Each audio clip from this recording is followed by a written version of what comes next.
Hunger, by Knut Hamsun. This PG edition is based upon the 8th printing, published in September 1921 by Alfred A. Knopf. This edition is a bowdlerized version of the original 1899 translation, also by George Edgerton. Knut Hamsun. Since the death of Ibsen and Strindberg, Hamsun is undoubtedly the foremost creative writer of the Scandinavian countries. Those approaching most nearly to his position are probably Selma Lagerlöf in Sweden and Henrik Pontoppidan in Denmark. Both these, however, seem to have less than he of that width of outlook, validity of interpretation, and authority of tone that made the greater masters what they were. His reputation is not confined to his own country, or the two Scandinavian sister nations. It spread long ago over the rest of Europe, taking deepest roots in Russia, where several editions of his collected works have already appeared, and where he is spoken of as the equal of Tolstoy and Dostoevsky. The enthusiasm of this approval is a characteristic symptom that throws interesting light on Russia as well as on Hamsun. Hearing of it, one might expect him to prove a man of the masses, full of keen social consciousness. Instead, he must be classed as an individualistic romanticist and a highly subjective aristocrat, whose foremost passion in life is violent, defiant deviation from everything average and ordinary. He fears and flouts the dominance of the many, and his heroes, who are nothing but slightly varied images of himself, are invariably marked by an originality of speech and action that brings them close to, if not across, the borderline of the eccentric. In all the literature known to me, there is no writer who appears more ruthlessly and fearlessly himself, and the self thus presented to us is as paradoxical and rebellious as it is poetic and picturesque.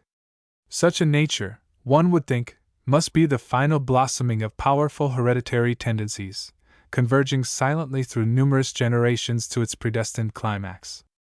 All we know is that Hamsun's forebears were sturdy Norwegian peasant folk, said only to be differentiated from their neighbors by certain artistic preoccupations that turned one or two of them into skilled craftsmen.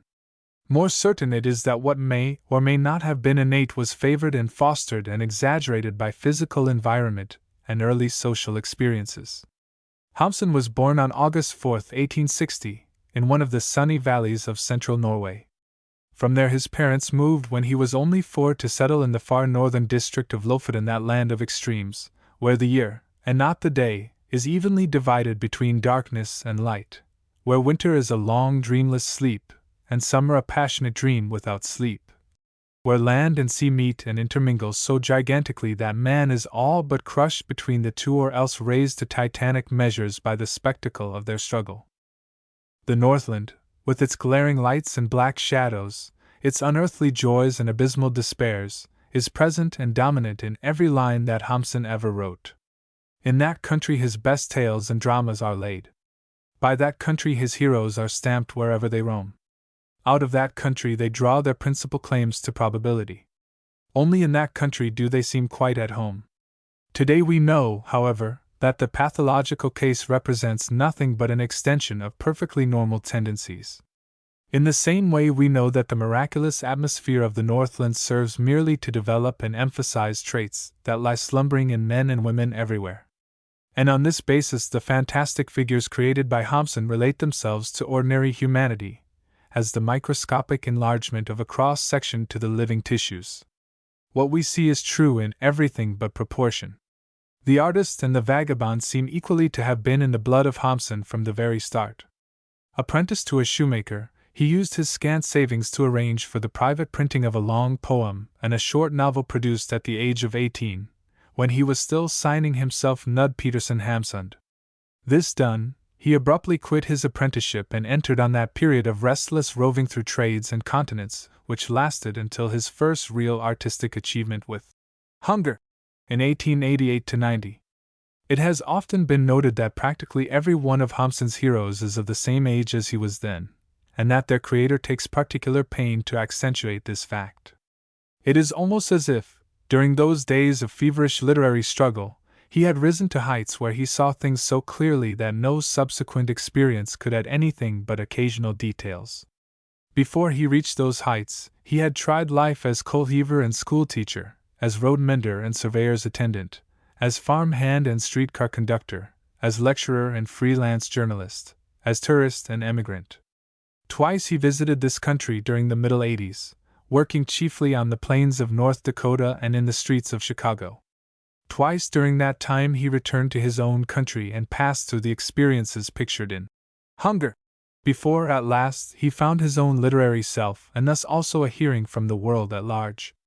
While here, he failed utterly to establish any sympathetic contact between himself and the New World, and his first book after his return in 1888 was a volume of studies named The Spiritual Life of Modern America, which a prominent Norwegian critic once described as a masterpiece of distorted criticism.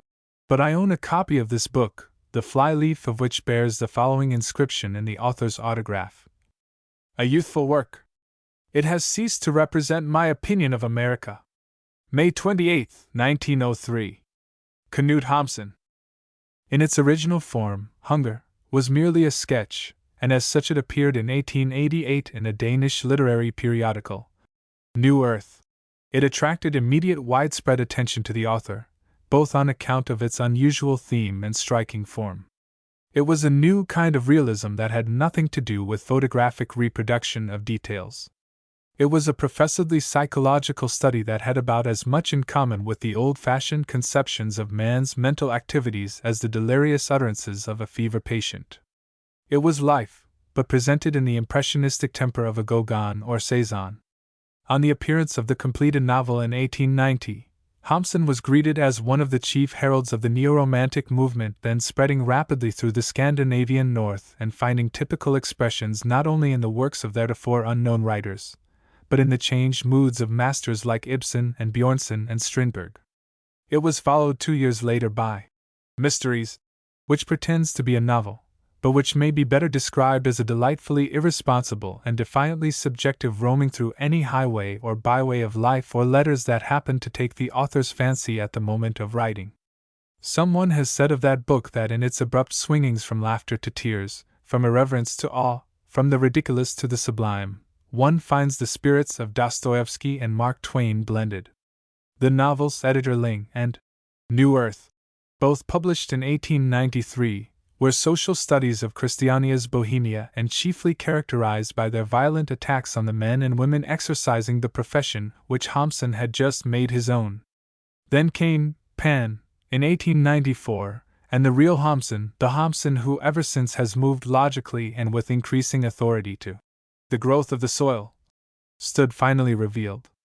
It is a novel of the Northland, almost without a plot, and having its chief interest in a primitively spontaneous man's reactions to a nature so overwhelming that it makes mere purposeless existence seem a sufficient end in itself. One may well question whether Hamsun has ever surpassed the purely lyrical mood of that book, into which he poured the ecstatic dreams of the little boy from the south as, for the first time, he saw the forest-clad northern mountains bathing their feet in the ocean and their crowns in the light of a never-setting Sunday. It is a wonderful paean to untamed nature and to the forces let loose by it within the soul of man. Like most of the great writers over there, Hamsun has not confined himself to one poetic mood or form, but has tried all of them.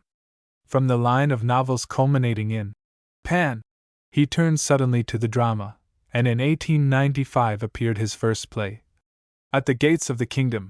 It was the opening drama of a trilogy and was followed by The Game of Life in 1896 and Sunset Glow in 1898.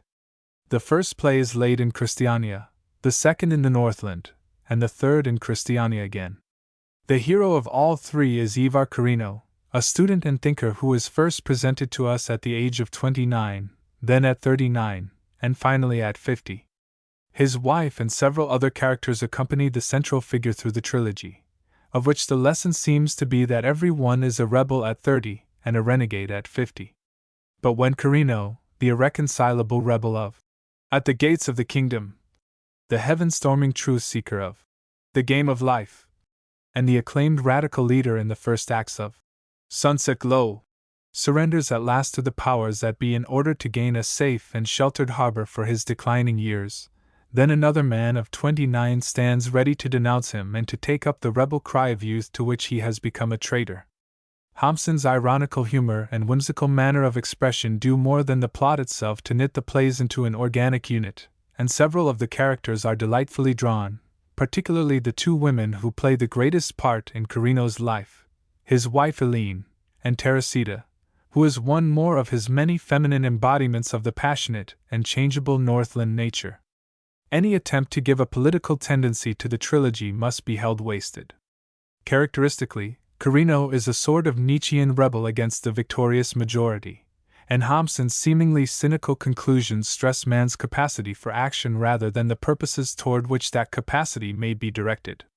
Of three subsequent plays, Vent the Monk, 1903, Queen Tamara, 1903, and At the Mercy of Life, 1910, the first mentioned is by far the most remarkable. It is a verse drama in 8 acts, centered about one of Hamsun's most typical vagabond heroes. The monk Vent has much in common with Peer Gynt without being in any way an imitation or a duplicate.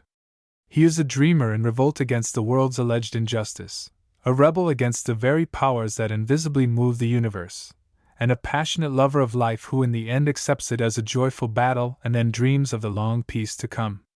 The vigor and charm of the verse proved a surprise to the critics when the play was published, as Hamsun until then had given no proof of any poetic gift in the narrower sense. From 1897 to 1912, Hamsun produced a series of volumes that simply marked a further development of the tendencies shown in his first novels.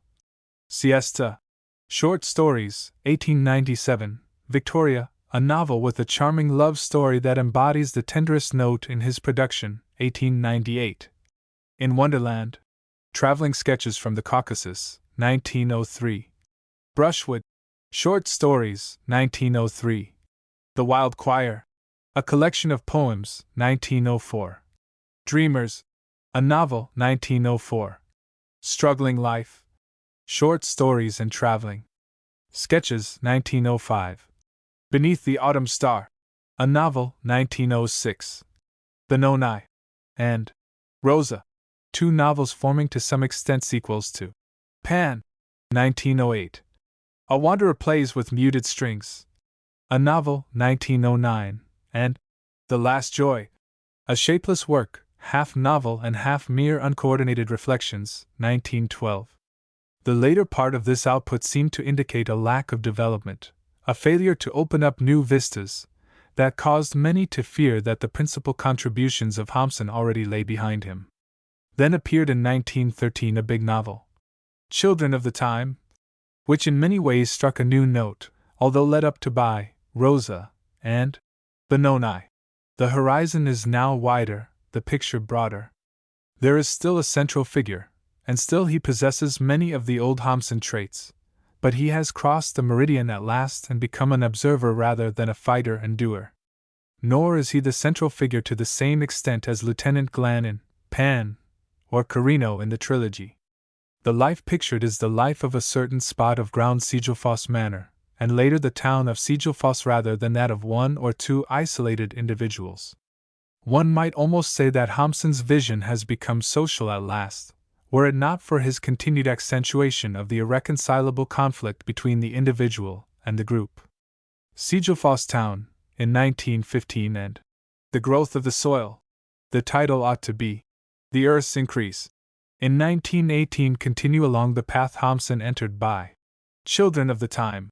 The scene is laid in his beloved Northland, but the old primitive life is going even in the outlying districts, where the pioneers are already breaking ground for new permanent settlements. Business of a modern type has arrived, and much of the quiet humor displayed in these the latest and maturest of Hamsun's works springs from the spectacle of its influence on the natives, whose hands used always to be in their pockets, and whose credulity in face of the improbable was only surpassed by their unwillingness to believe anything reasonable. Still, the life he pictures is largely primitive, with nature as man's chief antagonist, and to us of the crowded cities it brings a charm of novelty rarely found in books today. With it goes an understanding of human nature which is no less deep-reaching because it is apt to find expression in whimsical or flagrantly paradoxical forms. Hamsun has just celebrated his 60th birthday anniversary. He is as strong and active as ever, burying himself most of the time on his little estate in the heart of the country that has become to such a peculiar extent his own.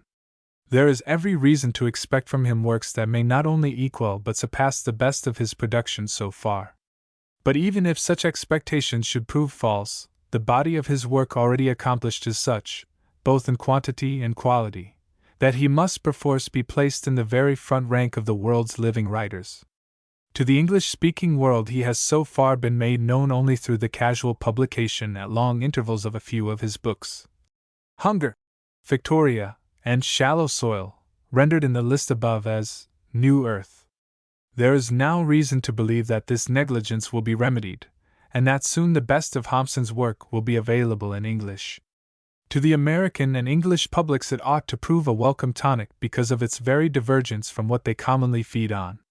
And they may safely look to Hamsun as a thinker as well as a poet and laughing dreamer, provided they realize from the start that his thinking is suggestive rather than conclusive, and that he never meant it to be anything else. Edwin Bjorkman. Part 1. It was during the time I wandered about and starved in Christiania, this singular city, from which no man departs without carrying away the traces of his sojourn there. I was lying awake in my attic and I heard a clock below strike 6.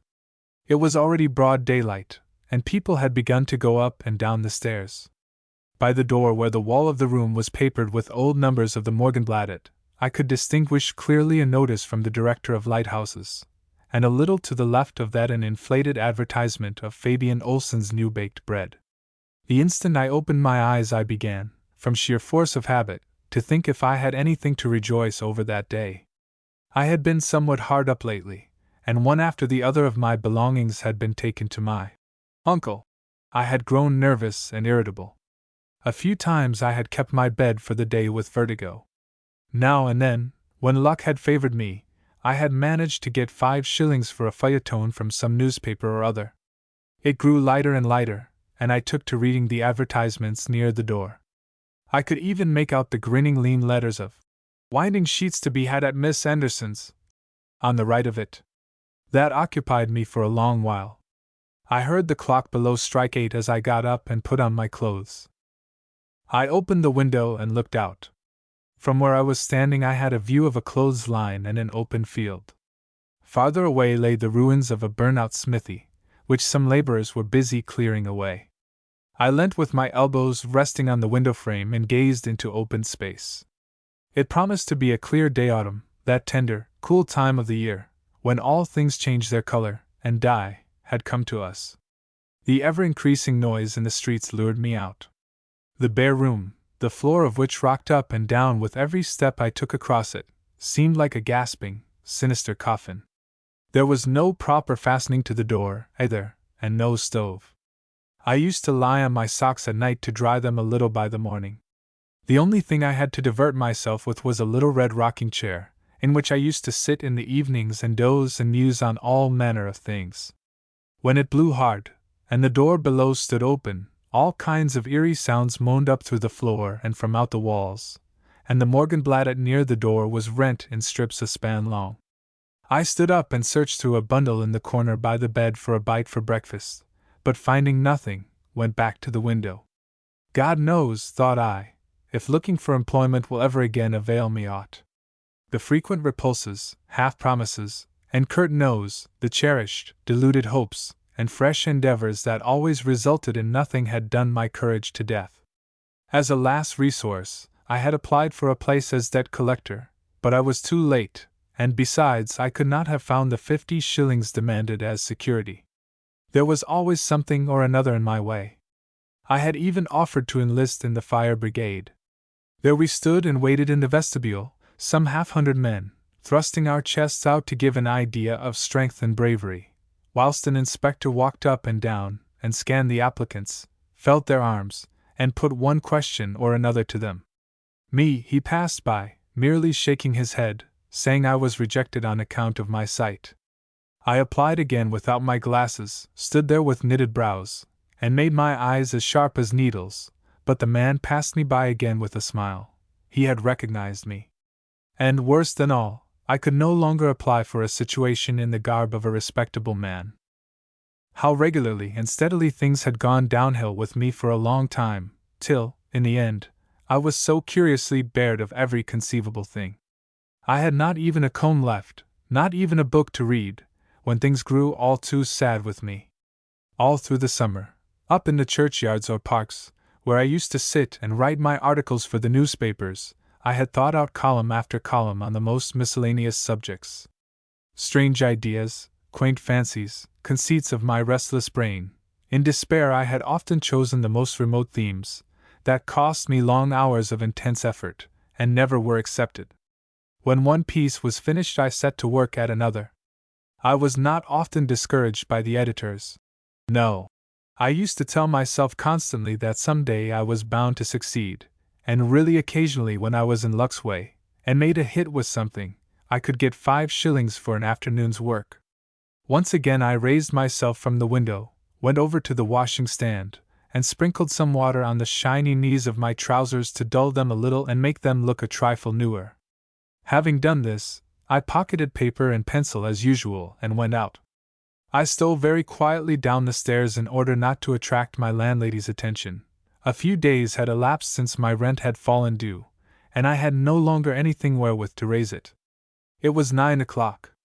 The roll of vehicles and hum of voices filled the air, a mighty morning choir mingled with the footsteps of the pedestrians, and the crack of the hack drivers' whips.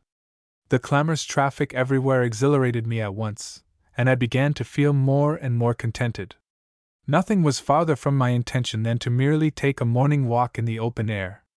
What had the air to do with my lungs? I was strong as a giant, could stop a dray with my shoulders. A sweet, unwonted mood, a feeling of lightsome happy-go-luckiness took possession of me. I fell to observing the people I met and who passed me, to reading the placards on the wall, noted even the impression of a glance thrown at me from a passing tramcar, let each bagatelle, each trifling incident that crossed or vanished from my path impress me. If one only had just a little to eat on such a lightsome day! The sense of the glad morning overwhelmed me. My satisfaction became ill-regulated, and for no definite reason I began to hum joyfully. At a butcher's stall a woman stood speculating on sausage for dinner. As I passed her she looked up at me. She had but one tooth in the front of her head. I had become so nervous and easily affected in the last few days that the woman's face made a loathsome impression upon me. The long yellow snag looked like a little finger pointing out of her gum, and her gaze was still full of sausage as she turned it upon me. I immediately lost all appetite, and a feeling of nausea came over me. When I reached the market-place I went to the fountain and drank a little. I looked up, the dial marked 10 on Our Saviour's Tower. I went on through the streets, listlessly, without troubling myself about anything at all, stopped aimlessly at a corner, turned off into a side street without having any errand there. I simply let myself go, wandered about in the pleasant morning, swinging myself carefree to and fro amongst other happy human beings. This air was clear and bright, and my mind too was without a shadow. For quite 10 minutes I had an old lame man ahead of me. He carried a bundle in one hand and exerted his whole body, using all his strength in his endeavors to get along speedily. I could hear how he panted from the exertion, and it occurred to me that I might offer to bear his bundle for him, but yet I made no effort to overtake him. Up in Grenson I met Hans Pauli, who nodded and hurried past me. Why was he in such a hurry?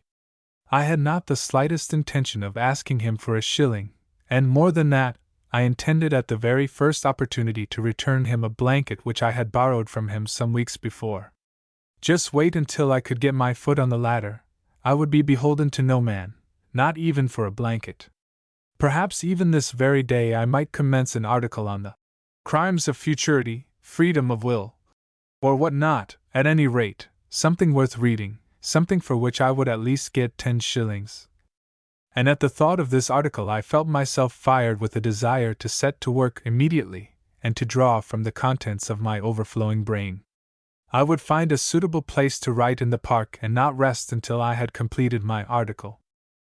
But the old cripple was still making the same sprawling movements ahead of me up the street.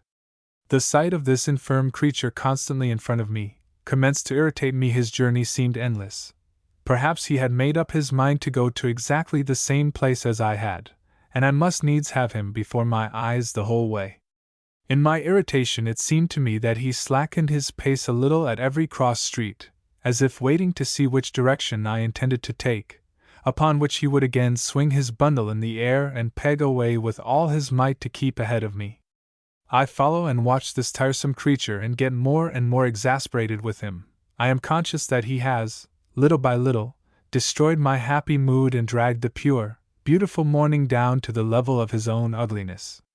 He looks like a great sprawling reptile striving with might and main to win a place in the world and reserve the footpath for himself. When we reached the top of the hill, I determined to put up with it no longer.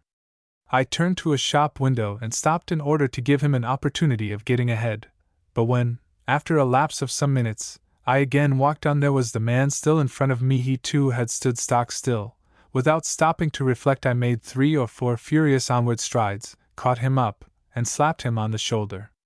He stopped directly, and we both stared at one another fixedly. "A halfpenny for milk," he whined, twisting his head askew. So that was how the wind blew. I felt in my pockets and said, "For milk, eh? Money's scarce these times, and I don't really know how much you are in need of it. I haven't eaten a morsel since yesterday in Drammen. I haven't got a farthing, nor have I got any work yet. Are you an artisan?" "Yes, a binder."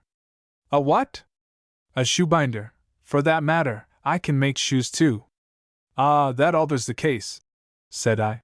"You wait here for some minutes and I shall go and get a little money for you, just a few pence." I hurried as fast as I could down Pyle Street, where I knew of a pawnbroker on a second floor, one, besides, to whom I had never been before. When I got inside the hall, I hastily took off my waistcoat, rolled it up, and put it under my arm, after which I went upstairs and knocked at the office door. I bowed on entering, and threw the waistcoat on the counter. 1 and 6, said the man. Yes, thanks, I replied. If it weren't that it was beginning to be a little tight for me, of course I wouldn't part with it. I got the money and the ticket, and went back. Considering all things, pawning that waistcoat was a capital notion. I would have money enough over for a plentiful breakfast, and before evening my thesis on the crimes of futurity would be ready. I began to find existence more alluring, and I hurried back to the man to get rid of him. There it is, said I. I am glad you applied to me first. The man took the money and scrutinized me closely. At what was he standing there staring? I had a feeling that he particularly examined the knees of my trousers, and his shameless effrontery bored me. Did the scoundrel imagine that I really was as poor as I looked? Had I not as good as begun to write an article for half a sovereign? Besides, I had no fear whatever for the future. I had many irons in the fire. What on earth business was it of an utter stranger if I chose to stand him a drink on such a lovely day? The man's look annoyed me, and I made up my mind to give him a good dressing down before I left him. I threw back my shoulders and said, My good fellow, you have adopted a most unpleasant habit of staring at a man's knees when he gives you a shilling.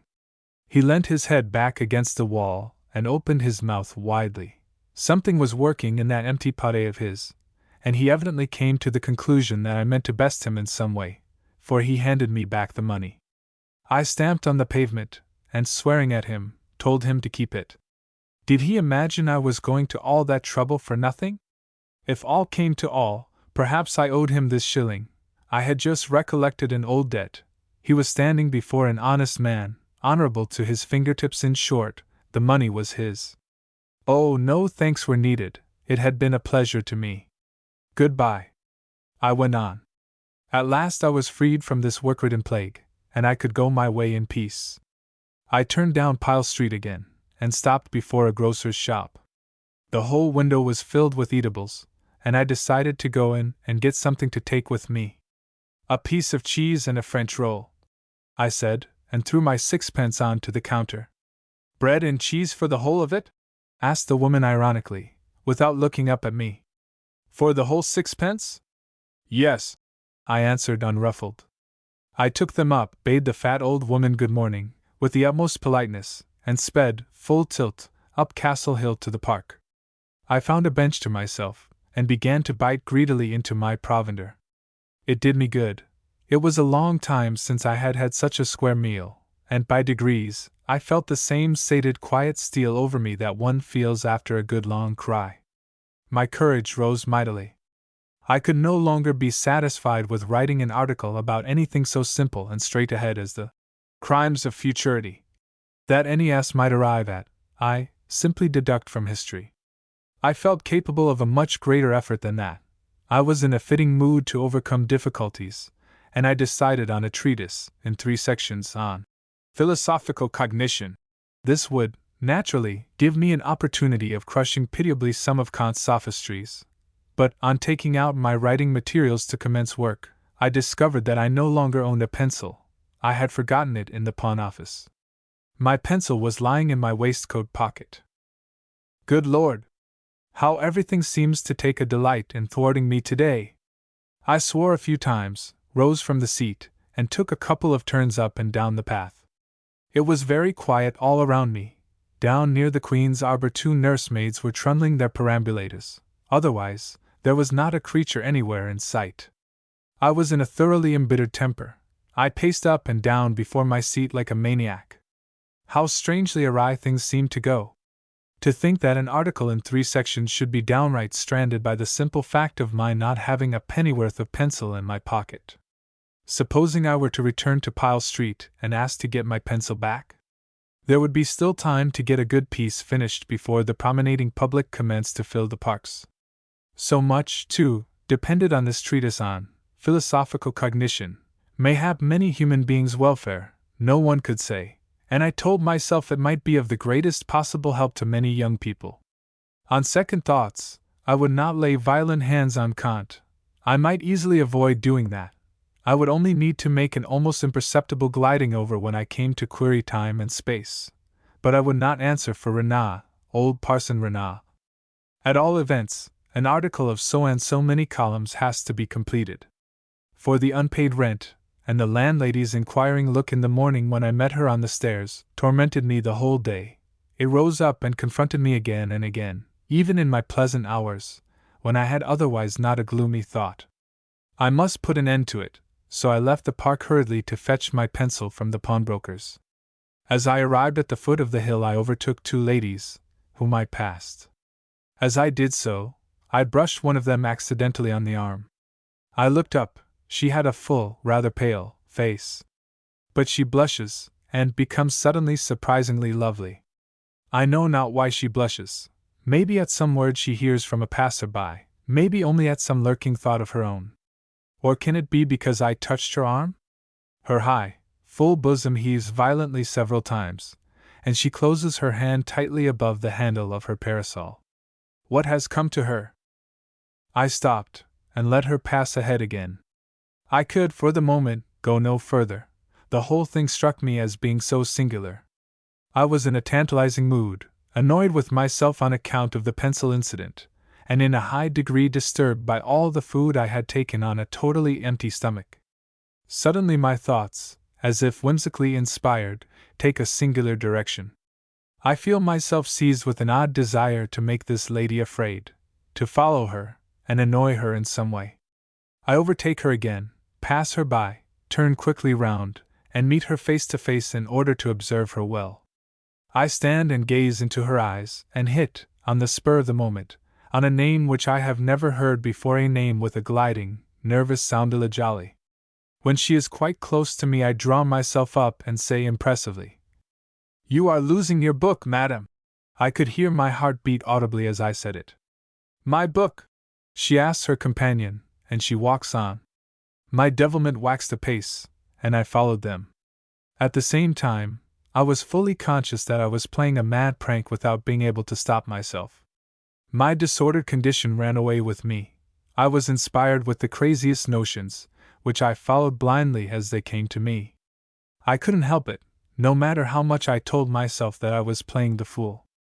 I made the most idiotic grimaces behind the lady's back, and coughed frantically as I passed her by. Walking on in this manner very slowly, and always a few steps in advance, I felt her eyes on my back, and involuntarily put down my head with shame for having caused her annoyance. By degrees, a wonderful feeling stole over me of being far, far away in other places. I had a half undefined sense that it was not I who was going along over the gravel hanging my head. A few minutes later, they reached Pasca's bookshop. I had already stopped at the first window, and as they go by, I step forward and repeat, "You are losing your book, madam." "No, what book?" she asks affrightedly. "Can you make out what book it is he is talking about?" And she comes to a stop. I hug myself with delight at her confusion. The irresolute perplexity in her eyes positively fascinates me. Her mind cannot grasp my short, passionate address. She has no book with her, not a single page of a book, and yet she fumbles in her pockets, looks down repeatedly at her hands, turns her head and scrutinizes the streets behind her, exerts her sensitive little brain to the utmost in trying to discover what book it is I am talking about. Her face changes color, has now one, now another expression, and she is breathing quite audibly. Even the very buttons on her gown seem to stare at me, like a row of frightened eyes. "Don't bother about him," says her companion, taking her by the arm. "He is drunk. Can't you see that the man is drunk?" Strange as I was at this instant to myself, so absolutely a prey to peculiar invisible inner influences, nothing occurred around me without my observing it.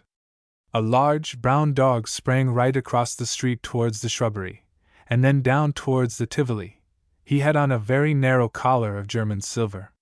Farther up the street a window opened on the second floor, and a servant maid leant out of it, with her sleeves turned up, and began to clean the panes on the outside. Nothing escaped my notice. I was clear-headed and ready-witted. Everything rushed in upon me with a gleaming distinctness, as if I were suddenly surrounded by a strong light. The ladies before me had each a blue bird's wing in their hats, and a plaid silk ribbon round their necks. It struck me that they were sisters. They turned, stopped at Sisler's music shop, and spoke together. I stopped also. Thereupon they both came back, went the same road as they had come, passed me again, and turned the corner of University Street, and up towards St. Olave's Place. I was all the time as close at their heels as I dared to be. They turned round once, and sent me a half-fearful, half-questioning look, and I saw no resentment nor any trace of a frown in it. This forbearance with my annoyance shamed me thoroughly and made me lower my eyes. I would no longer be a trouble to them. Out of sheer gratitude I would follow them with my gaze, not lose sight of them until they entered some place safely and disappeared. Outside number 2, a large four-storied house, they turned again before going in. I leant against a lamp-post near the fountain and listened for their footsteps on the stairs. They died away on the second floor. I advanced from the lamp-post and looked up at the house. Then something odd happened. The curtains above were stirred, and a second after a window opened, a head popped out, and two singular-looking eyes dwelt on me. "Illa jolly!" I muttered, half aloud, and I felt I grew red. Why does she not call for help, or push over one of these flower pots and strike me on the head, or send someone down to drive me away? We stand and look into one another's eyes without moving. It lasts a minute. Thoughts dart between the window and the street, and not a word is spoken. She turns round. I feel a wrench in me, a delicate shock through my senses. I see a shoulder that turns, a back that disappears across the floor. That reluctant turning from the window, the accentuation in that movement of the shoulders was like a nod to me. My blood was sensible of all the delicate, dainty greeting, and I felt all at once rarely glad. Then I wheeled round and went down the street. I dared not look back, and knew not if she had returned to the window. The more I considered this question, the more nervous and restless I became. Probably at this very moment she was standing watching closely all my movements. It is by no means comfortable to know that you are being watched from behind your back. I pulled myself together as well as I could and proceeded on my way. My legs began to jerk under me. My gait became unsteady just because I purposely tried to make it look well. In order to appear at ease and indifferent, I flung my arms about, spat out, and threw my head well back, all without avail, for I continually felt the pursuing eyes on my neck, and a cold shiver ran down my back. At length I escaped down a side street, from which I took the road to Pyle Street to get my pencil. I had no difficulty in recovering it. The man brought me the waistcoat himself, and as he did so, begged me to search through all the pockets. I found also a couple of pawn tickets which I pocketed as I thanked the obliging little man for his civility. I was more and more taken with him, and grew all of a sudden extremely anxious to make a favorable impression on this person. I took a turn towards the door, and then back again to the counter as if I had forgotten something. It struck me that I owed him an explanation, that I ought to elucidate matters a little. I began to hum in order to attract his attention. Then, taking the pencil in my hand, I held it up and said, "It would never have entered my head to come such a long way for any and every bit of pencil, but with this one it was quite a different matter. There was another reason, a special reason. Insignificant as it looked, this stump of pencil had simply made me what I was in the world, so to say, placed me in life." I said no more. The man had come right over to the counter. "Indeed," said he, and he looked inquiringly at me. "It was with this pencil," I continued in cold blood, "that I wrote my dissertation on philosophical cognition in 3 volumes. Had he never heard mention of it? Well, he did seem to remember having heard the name, rather the title. "Yes," said I. "That was by me, so it was. So you must really not be astonished that I should be desirous of having the little bit of pencil back again. I valued it far too highly to lose it. Why, it was almost as much to me as a little human creature. For the rest, I was honestly grateful to him for his civility, and I would bear him in mind for it. Yes, truly, I really would. A promise was a promise. That was the sort of man I was, and he really deserved it. Goodbye." I walked to the door with the bearing of one who had it in his power to place a man in a high position, say in the fire office. The honest pawnbroker bowed twice profoundly to me as I withdrew. I turned again and repeated my goodbye. On the stairs I met a woman with a traveling bag in her hand, who squeezed diffidently against the wall to make room for me, and I voluntarily thrust my hand in my pocket for something to give her, and looked foolish as I found nothing and passed on with my head down. I heard her knock at the office door. There was an alarm over it, and I recognized the jingling sound it gave when any one rapped on the door with his knuckles. The sun stood in the south. It was about 12. The whole town began to get on its legs as it approached the fashionable hour for promenading. Bowing and laughing folk walked up and down Karl Johann Street. I stuck my elbows closely to my sides, tried to make myself look small, and slipped unperceived past some acquaintances who had taken up their stand at the corner of University Street to gaze at the passers-by. I wandered up Castle Hill and fell into a reverie. How gaily and lightly these people I met carried their radiant heads, and swung themselves through life as through a ballroom. There was no sorrow in a single look I met, no burden on any shoulder, perhaps not even a clouded thought, not a little hidden pain in any of the happy souls. And I, walking in the very midst of these people, young and newly fledged as I was, had already forgotten the very look of happiness. I hugged these thoughts to myself as I went on, and found that a great injustice had been done me. Why had the last months pressed so strangely hard on me?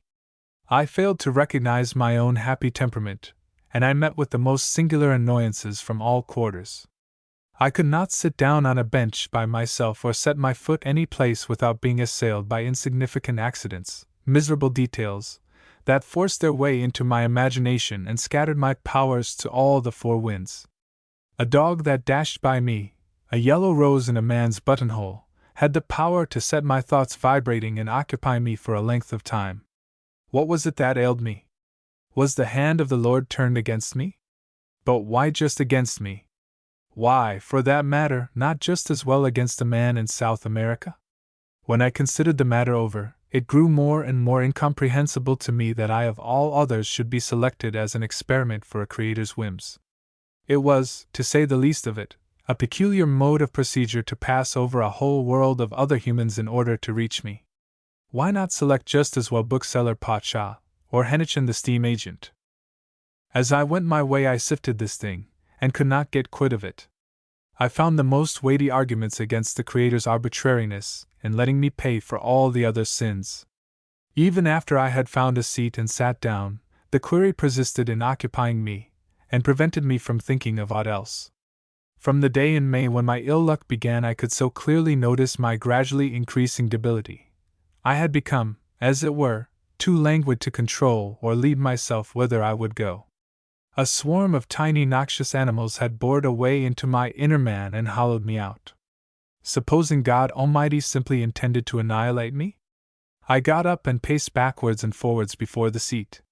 My whole being was at this moment in the highest degree of torture. I had pains in my arms, and could hardly bear to hold them in the usual way. I experienced also great discomfort from my last full meal. I was oversated, and walked backwards and forwards without looking up. The people who came and went around me glided past me like faint gleams. At last my seat was taken up by two men, who lit cigars and began to talk loudly together. I got angry and was on the point of addressing them, but turned on my heel and went right to the other end of the park, and found another seat. I sat down. The thought of God began to occupy me. It seemed to me in the highest degree indefensible of Him to interfere every time I sought for a place, and to upset the whole thing, while all the time I was but imploring enough for a daily meal. I had remarked so plainly that, whenever I had been hungry for any length of time, it was just as if my brains ran quite gently out of my head and left me with a vacuum. My head grew light and far off. I no longer felt its weight on my shoulders, and I had a consciousness that my eyes stared far too widely open when I looked at anything. I sat there on the seat and pondered over all this, and grew more and more bitter against God for His prolonged inflictions. If He meant to draw me nearer to Him, and make me better by exhausting me and placing obstacle after obstacle in my way, I could assure Him He made a slight mistake. And, almost crying with defiance, I looked up towards heaven and told Him so mentally, once and for all. Fragments of the teachings of my childhood ran through my memory. The rhythmical sound of biblical language sang in my ears, and I talked quite softly to myself, and held my head sneeringly. Ask you, wherefore should I sorrow for what I eat, for what I drink, or for what I may array this miserable food for worms called my earthly body? Hath not my heavenly Father provided for me, even as for the sparrow on the housetop, and hath He not in His graciousness pointed towards His lowly servitor? The Lord stuck His finger in the net of my nerves gently, yet verily, in desultory fashion, and brought slight disorder among the threads. And then the Lord withdrew His finger, and there were fibers and delicate root-like filaments adhering to the finger, and they were the nerve threads of the filaments. And there was a gaping hole after the finger, which was God's finger, and a wound in my brain in the track of His finger. But when God had touched me with His finger, He let me be, and touched me no more, and let no evil befall me, but let me depart in peace, and let me depart with the gaping hole. And no evil hath befallen me from the God who is the Lord God of all eternity. The sound of music was borne up on the wind to me from the students' alley. It was therefore past 2:00. I took out my writing materials to try to write something, and at the same time my book of shaving tickets one fell out of my pocket. I opened it, and counted the tickets. There were 6. The Lord be praised! I exclaimed involuntarily. I can still get shaved for a couple of weeks, and look a little decent. And I immediately fell into a better frame of mind on account of this little property which still remained to me. I smoothed the leaves out carefully, and put the book safely into my pocket. 1. But write I could not. After a few lines nothing seemed to occur to me. My thought ran in other directions, and I could not pull myself together enough for any special exertion. Everything influenced and distracted me. Everything I saw made a fresh impression on me. Flies and tiny mosquitoes stick fast to the paper and disturb me. I blow at them to get rid of them, blow harder and harder. To no purpose. The little pests throw themselves on their backs, make themselves heavy, and fight against me until their slender legs bend. They are not to be moved from the spot. They find something to hook on to, set their heels against a comma or an unevenness in the paper, or stand immovably still until they themselves think fit to go their way. These insects continued to busy me for a long time, and I crossed my legs to observe them at leisure. All at once a couple of high clarionet notes waved up to me from the bandstand, and gave my thoughts a new impulse. Despondent at not being able to put my article together, I replaced the paper in my pocket, and leant back in the seat. At this instant my head is so clear that I can follow the most delicate train of thought without tiring. As I lie in this position, and let my eyes glide down my breast and along my legs, I notice the jerking movement my foot makes each time my pulse beats. I half rise and look down at my feet, and I experience at this moment a fantastic and singular feeling that I have never felt before, a delicate, wonderful shock through my nerves. As if sparks of cold light quivered through them, it was as if catching sight of my shoes I had met with a kind old acquaintance, or got back a part of myself that had been riven loose. A feeling of recognition trembles through my senses, the tears well up in my eyes, and I have a feeling as if my shoes are a soft, murmuring strain rising towards me. Weakness! I cried harshly to myself, and I clenched my fists and I repeated, weakness! I laughed at myself for this ridiculous feeling, made fun of myself, with a perfect consciousness of doing so, talked very severely and sensibly, and closed my eyes very tightly to get rid of the tears.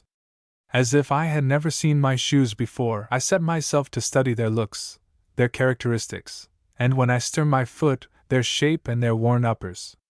I discover that their creases and white seams give them expression, impart a physiognomy to them. Something of my own nature had gone over into these shoes. They affected me, like a ghost of my other I, a breathing portion of my very self. I sat and toyed with these fancies a long time, perhaps an entire hour. A little, old man came and took the other end of the seat. As he seated himself he panted after his walk, and muttered, I, very true. As soon as I heard his voice, I felt as if a wind had swept through my head. I let shoes be shoes, and it seemed to me that the distracted phase of mind I had just experienced dated from a long vanished period, maybe a year or two back, and was about to be quietly effaced from my memory. I began to observe the old fellow. Did this little man concern me in any way? Not in the least, not in the very slightest degree. Only that he held a newspaper in his hand, an old number, with the advertisement sheet on the outside, in which something or other seemed to be rolled up. My curiosity was aroused, and I could not take my eyes away from this paper. The insane idea entered my head that it might be a quite peculiar newspaper, unique of its kind. My curiosity increased, and I began to move backwards and forwards on the seat. It might contain deeds, dangerous documents stolen from some archive or other. Something floated before me about a secret treaty, a conspiracy. The man sat quietly, and pondered. Why did he not carry his newspaper as every other person carries a paper, with its name out? What species of cunning lurked under that? He did not seem either to like letting his package out of his hands, not for anything in the world. Perhaps he did not even dare trust it into his own pocket. I could stake my life there was something at the bottom of that package I considered a bit. Just the fact of finding it so impossible to penetrate this mysterious affair distracted me with curiosity. I searched my pockets for something to offer the man in order to enter into conversation with him, took hold of my shaving book, but put it back again. Suddenly it entered my head to be utterly audacious. I slapped my empty breast pocket, and said, "May I offer you a cigarette?" "Thank you." The man did not smoke. He had to give it up to spare his eyes. He was nearly blind. "Thank you very much all the same." Was it long since his eyes got bad? In that case, perhaps, he could not read either, not even a paper? No, not even the newspaper, more's the pity. The man looked at me. His weak eyes were each covered with a film which gave them a glassy appearance. His gaze grew bleary, and made a disgusting impression on me. "You are a stranger here?" he said. "Yes." Could he not even read the name of the paper he held in his hand? Barely. For that matter, he could hear directly that I was a stranger. There was something in my accent which told him. It did not need much, he could hear so well. At night, when everyone slept, he could hear people in the next room breathing. What I was going to say was, "Where do you live?" On the spur of the moment a lie stood, ready-made, in my head. I lied involuntarily, without any object, without any arrière-pensée, and I answered, "St. Olave's Place, number 2. "Really?" He knew every stone in St. Olave's Place. There was a fountain, some lampposts, a few trees. He remembered all of it. "What number do you live in?" Desirous to put an end to this, I got up. But my notion about the newspaper had driven me to my wits' end. I resolved to clear the thing up, and no matter what cost.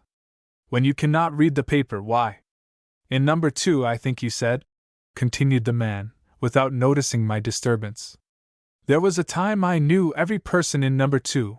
What is your landlord's name? I quickly found a name to get rid of him, invented one on the spur of the moment, and blurted it out to stop my tormentor. Happilati, said I. Happilati, I, nodded the man, and he never missed a syllable of this difficult name. I looked at him with amazement. There he sat, gravely, with a considering air. Before I had well given utterance to the stupid name which jumped into my head, the man had accommodated himself to it, and pretended to have heard it before. In the meantime, he had laid his package on the seat, and I felt my curiosity quiver through my nerves. I noticed there were a few grease spots on the paper. Isn't he a seafaring man, your landlord? Queried he, and there was not a trace of suppressed irony in his voice.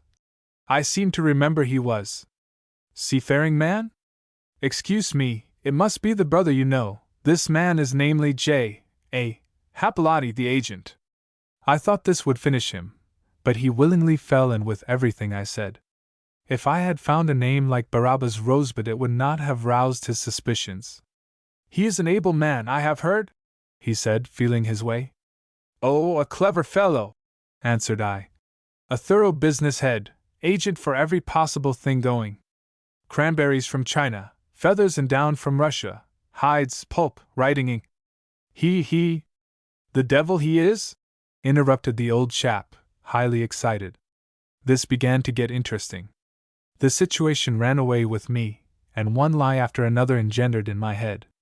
I sat down again, forgot the newspaper, and the remarkable documents, grew lively, and cut short the old fellow's talk.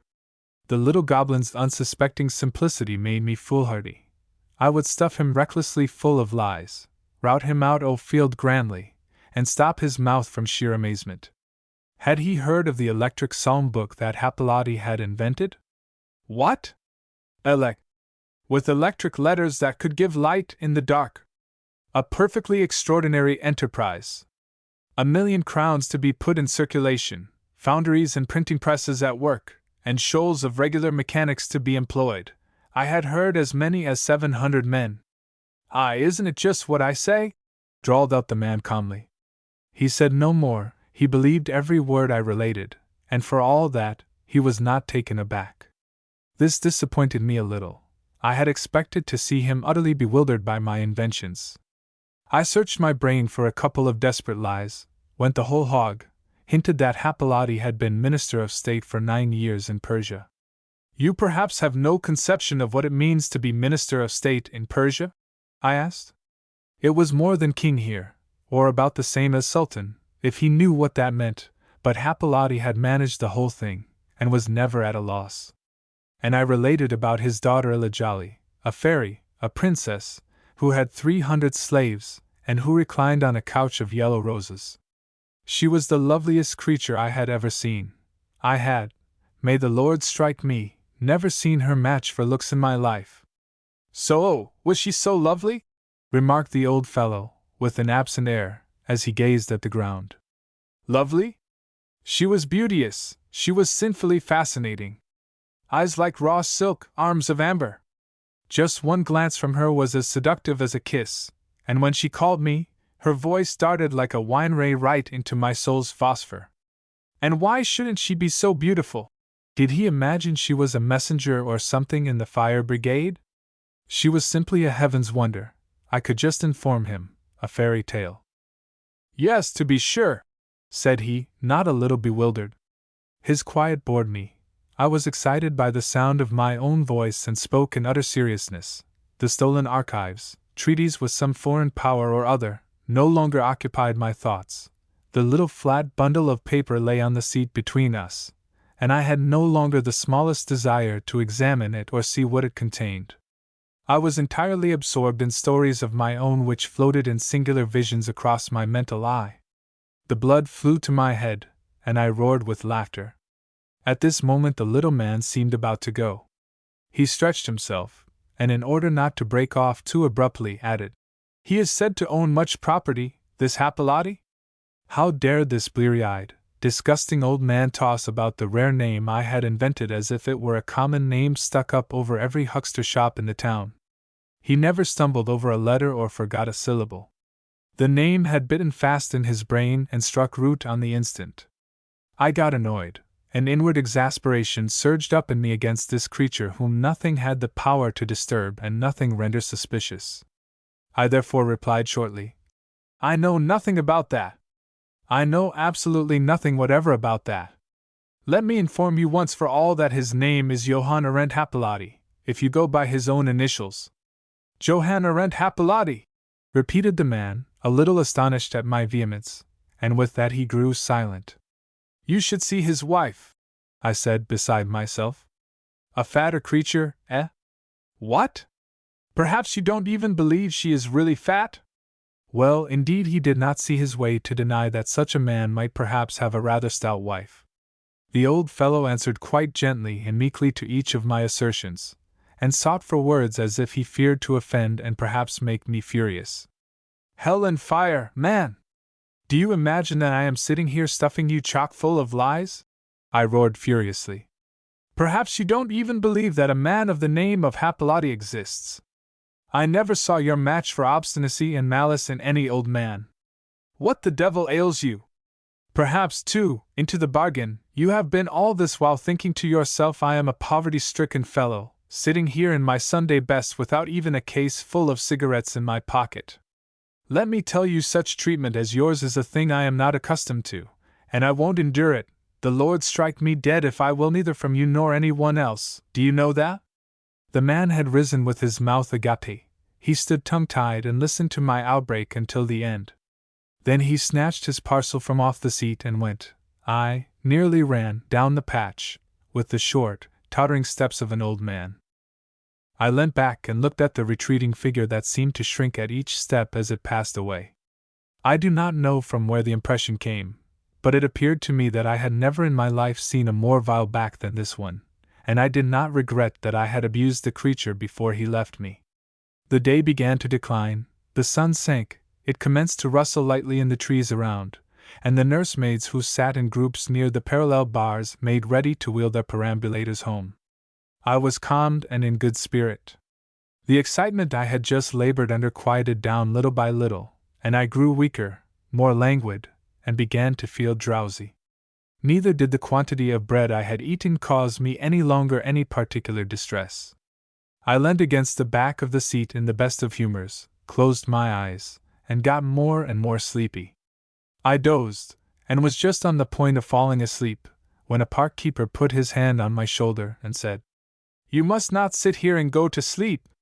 "No," I said, and sprang immediately up, my unfortunate position rising all at once vividly before my eyes. I must do something, find some way or another out of it. To look for situations had been of no avail to me.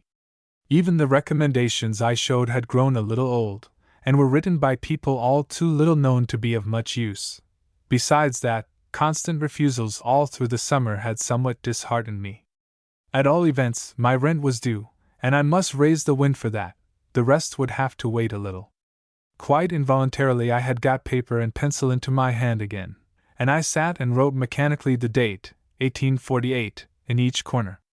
If only now one single effervescing thought would grip me powerfully, and put words into my mouth. Why, I had known hours when I could write a long piece, without the least exertion, and turn it off capitally, too. I am sitting on the seat, and I write, scores of times, 1848. I write this date criss-cross, in all possible fashions, and wait until a workable idea shall occur to me. A swarm of loose thoughts flutter about in my head. The feeling of declining day makes me downcast, sentimental. Autumn is here, and has already begun to hush everything into sleep and torpor. The flies and insects have received their first warning. Up in the trees and down in the fields the sounds of struggling life can be heard rustling, murmuring, restless, laboring not to perish.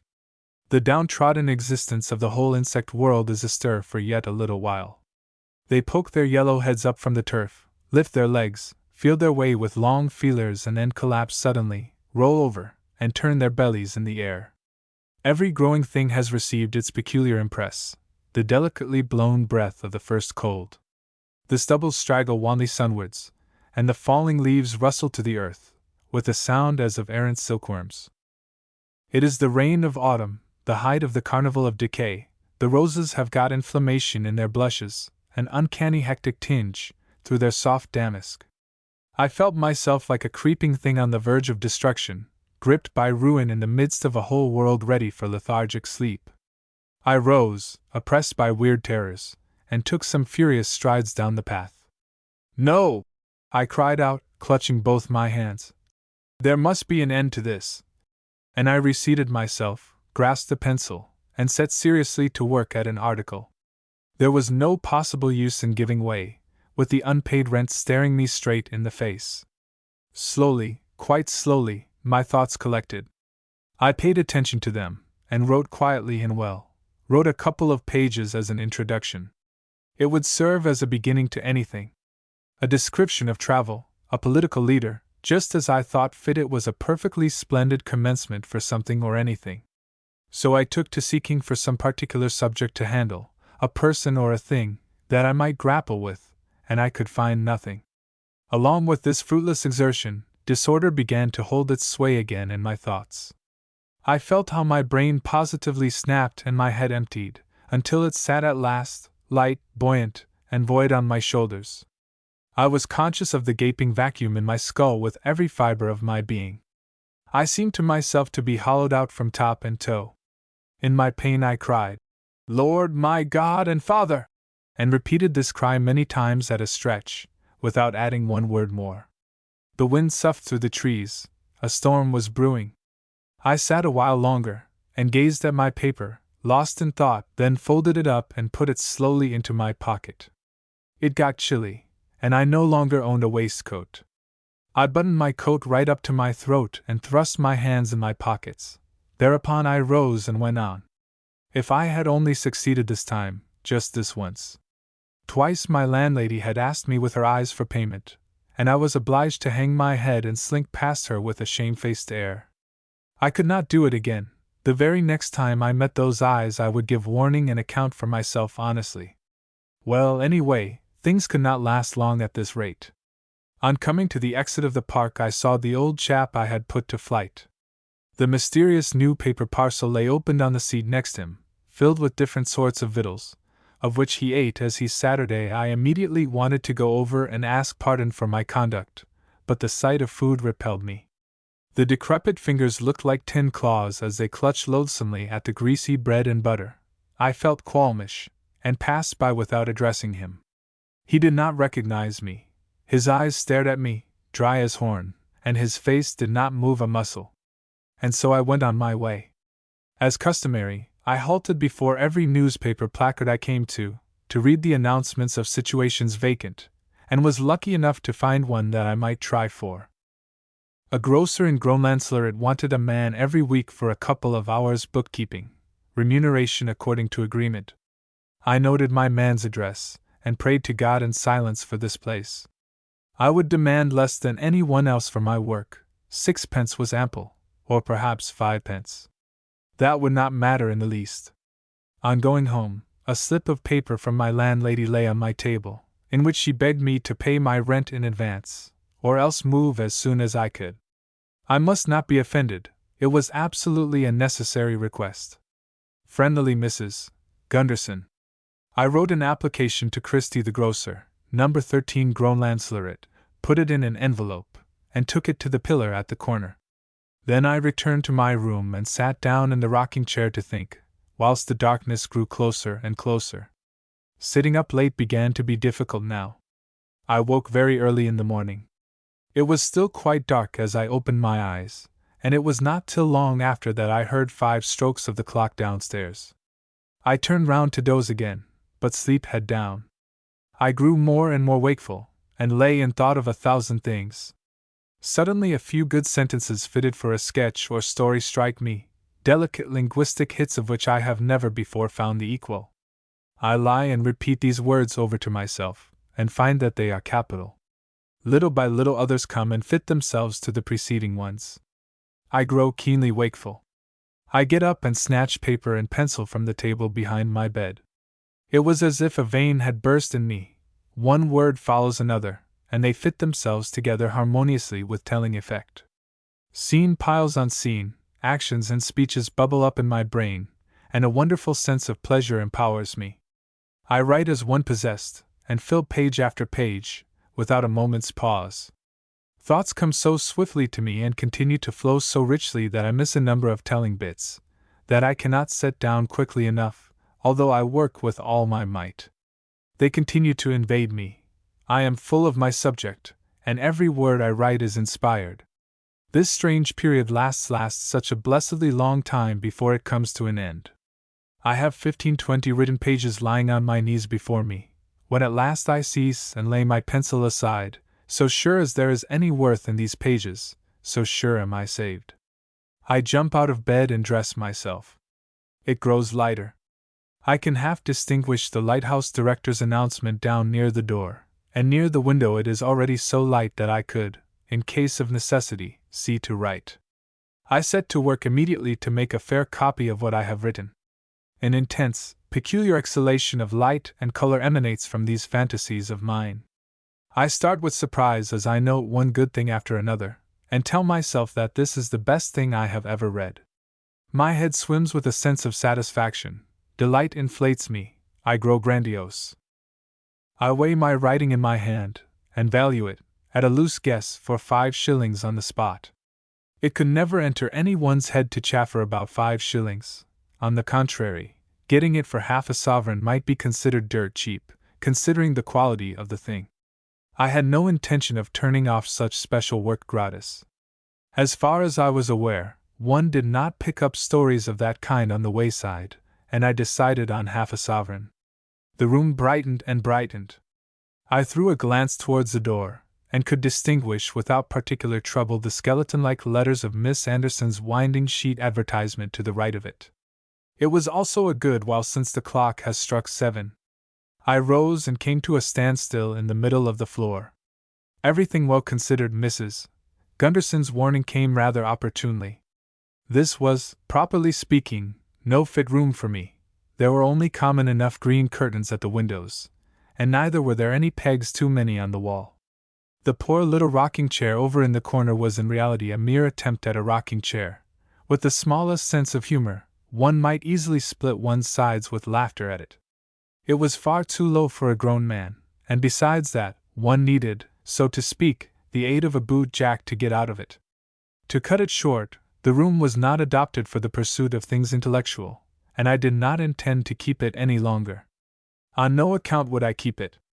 I had held my peace, and endured and lived far too long in such a den. Buoyed up by hope and satisfaction, constantly occupied with my remarkable sketch, which I drew forth every moment from my pocket and reread, I determined to set seriously to work with my flitting. I took out my bundle, a red handkerchief that contained a few clean collars and some crumpled newspapers, in which I had occasionally carried home bread. I rolled my blanket up and pocketed my reserve white writing paper. Then I ransacked every corner to assure myself that I had left nothing behind, and as I could not find anything, went over to the window and looked out. The morning was gloomy and wet. There was no one about at the burnout smithy, and the clothesline down in the yard stretched tightly from wall to wall, shrunken by the wet. It was all familiar to me, so I stepped back from the window, took the blanket under my arm, and made a low bow to the lighthouse director's announcement, bowed again to Miss Anderson's winding sheet advertisement, and opened the door. Suddenly the thought of my landlady struck me. She really ought to be informed of my leaving, so that she could see she had had an honest soul to deal with. I wanted also to thank her in writing for the few days' overtime in which I occupied the room. The certainty that I was now saved for some time to come increased so strongly in me that I even promised her 5 shillings. I would call in some day when passing by. Besides that, I wanted to prove to her what an upright sort of person her roof had sheltered. I left the note behind me on the table. Once again I stopped at the door and turned round. The buoyant feeling of having risen once again to the surface charmed me, and made me feel grateful towards God and all creation, and I knelt down at the bedside and thanked God aloud for His great goodness to me that morning. I knew it, I knew that the rapture of inspiration I had just felt and noted down was a miraculous heaven brew in my spirit in answer to my yesterday's cry for aid. It was God! It was God! I cried to myself, and I wept for enthusiasm over my own words. Now and then I had to stop and listen if any one was on the stairs. At last I rose up and prepared to go. I stole noiselessly down each flight and reached the door unseen. The streets were glistening from the rain which had fallen in the early morning. The sky hung damp and heavy over the town, and there was no glint of sunlight visible. I wondered what the day would bring forth. I went as usual in the direction of the town hall, and saw that it was 8:30. I had yet a few hours to walk about. There was no use in going to the newspaper office before 10, perhaps 11. I must lounge about so long, and think, in the meantime, over some expedient to raise breakfast. For that matter, I had no fear of going to bed hungry that day. Those times were over, God be praised. That was a thing of the past, an evil dream. Henceforth, Excelsior! But in the meanwhile, the green blanket was a trouble to me. Neither could I well make myself conspicuous by carrying such a thing about right under people's eyes. What would anyone think of me? And as I went on I tried to think of a place where I could have it kept till later on. It occurred to me that I might go into Sem's and get it wrapped up in paper. Not only would it look better, but I need no longer be ashamed of carrying it. I entered the shop, and stated my errand to one of the shop boys. He looked first at the blanket, then at me. It struck me that he shrugged his shoulders to himself a little contemptuously as he took it. This annoyed me. "Young man," I cried, "do be a little careful! There are 2 costly glass vases in that. The parcel has to go to Smyrna." This had a famous effect. The fellow apologized with every movement he made for not having guessed that there was something out of the common in this blanket. When he had finished packing it up I thanked him with the air of a man who had sent precious goods to Smyrna before now. He held the door open for me, and bowed twice as I left. I began to wander about amongst the people in the marketplace, kept from choice near the woman who had potted plants for sale. The heavy crimson roses, the leaves of which glowed blood-like and moist in the damp morning, made me envious, and tempted me sinfully to snatch one, and I inquired the price of them merely as an excuse to approach as near to them as possible. If I had any money over I would buy one, no matter how things went. Indeed, I might well save a little now and then out of my way of living to balance things again. It was 10 o'clock, and I went up to the newspaper office. Scissors is running through a lot of old papers. The editor has not come yet. On being asked my business, I delivered my weighty manuscript, lead him to suppose that it is something of more than uncommon importance, and impress upon his memory gravely that he is to give it into we editor's own hands as soon as he arrives. I would myself call later on in the day for an answer. "All right," replied Scissors, and busied himself again with his papers. It seemed to me that he treated the matter somewhat too coolly, but I said nothing, only nodded rather carelessly to him, and left. I had now time on hand. If it would only clear up. It was perfectly wretched weather, without either wind or freshness. Ladies carried their umbrellas, to be on the safe side, and the woolen caps of the men looked limp and depressing. I took another turn across the market and looked at the vegetables and roses. I feel a hand on my shoulder and turn round. Missy bids me good morning. "Good morning," I say in return, a little questioningly. I never cared particularly for Missy. He looks inquisitively at the large brand new parcel under my arm, and asks, "What have you got there?" "Oh, I have been down to Sem and got some cloth for a suit," I reply in a careless tone. "I didn't think I could rub on any longer. There's such a thing as treating oneself too shabbily." He looks at me with an amazed start. "By the way, how are you getting on?" he asks it slowly. "Oh, beyond all expectation." "Then you have got something to do now?" "Something to do?" I answer and seem surprised. "Rather." "Why, I am bookkeeper at Christensen's A wholesale house." "Oh, indeed," he remarks and draws back a little. "Well, God knows I am the first to be pleased at your success. If only you don't let people beg the money from you that you earn. Good day." A second after he wheels round and comes back and, pointing with his cane to my parcel, says, "I would recommend my tailor to you for the suit of clothes. You won't find a better tailor than Isaacson, just say I sent you, that's all." This was really rather more than I could swallow. What did he want to poke his nose in my affairs for? Was it any concern of his which tailor I employed? The sight of this empty-headed dandified masher embittered me, and I reminded him rather brutally of 10 shillings he had borrowed from me. But before he could reply I regretted that I had asked for it.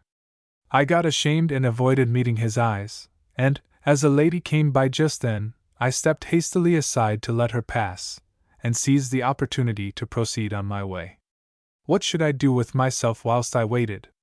I could not visit a cafe with empty pockets, and I knew of no acquaintance that I could call on at this time of day.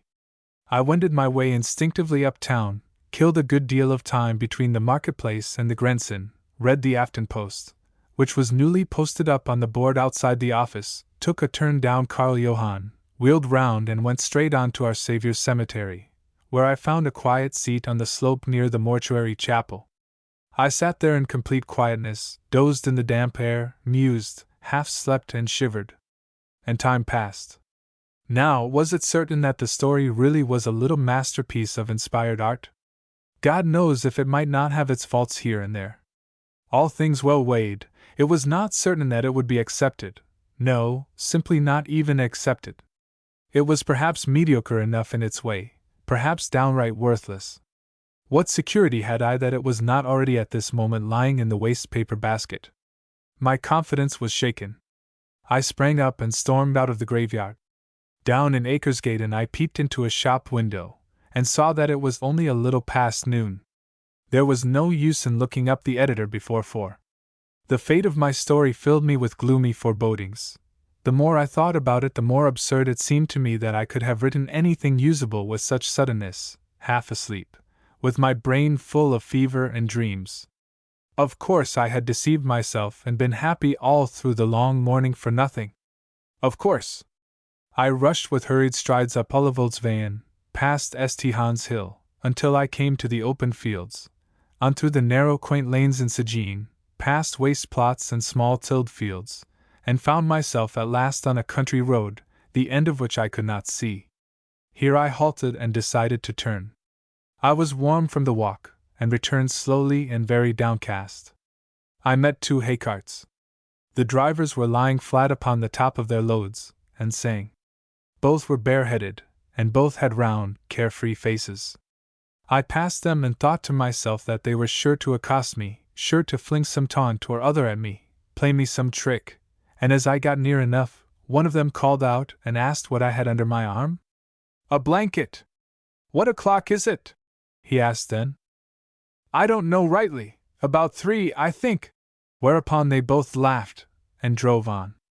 I felt at the same moment the lash of a whip curl round one of my ears, and my hat was jerked off. They couldn't let me pass without playing me a trick. I raised my hand to my head more or less confusedly, picked my hat out of the ditch, and continued on my way.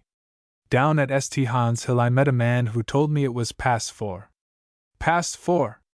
Already past 4! I mended my pace, nearly ran down to the town, turned off towards the news office. Perhaps the editor had been there hours ago, and had left the office by now. I ran, jostled against folk, stumbled, knocked against cars, left everybody behind me, competed with the very horses, struggled like a madman to arrive there in time. I wrenched through the door, took the stairs in 4 bounds, and knocked. No answer. He has left, I think. I try the door, which is open, knock once again, and enter. The editor is sitting at his table, his face towards the window, pen in hand, about to write. When he hears my breathless greeting, he turns half round, steals a quick look at me, shakes his head, and says, "Oh, I haven't found time to read your sketch yet." I am so delighted, because in that case he has not rejected it, that I answer, "Oh, pray, sir, don't mention it. I quite understand there is no hurry, in a few days, perhaps." "Yes, I shall see, besides I have your address."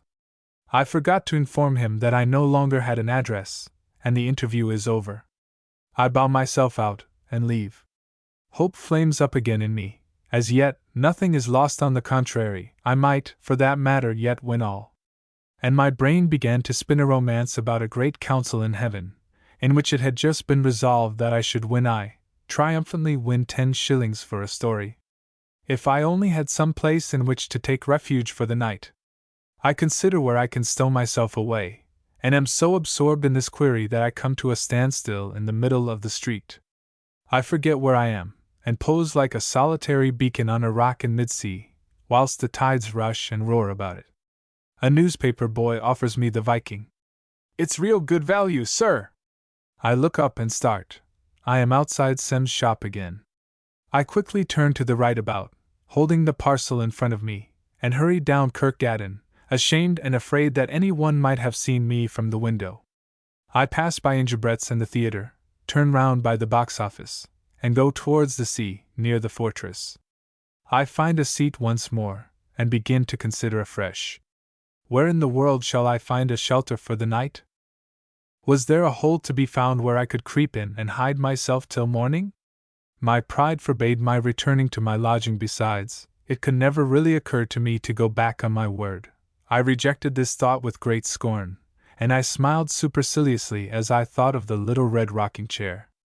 By some association of ideas, I find myself suddenly transported to a large, double room I once occupied in Hegdehagen.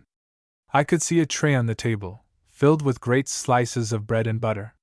The vision changed. It was transformed into a seductive piece of a snow-white napkin, bread in plenty, a silver fork. The door opened.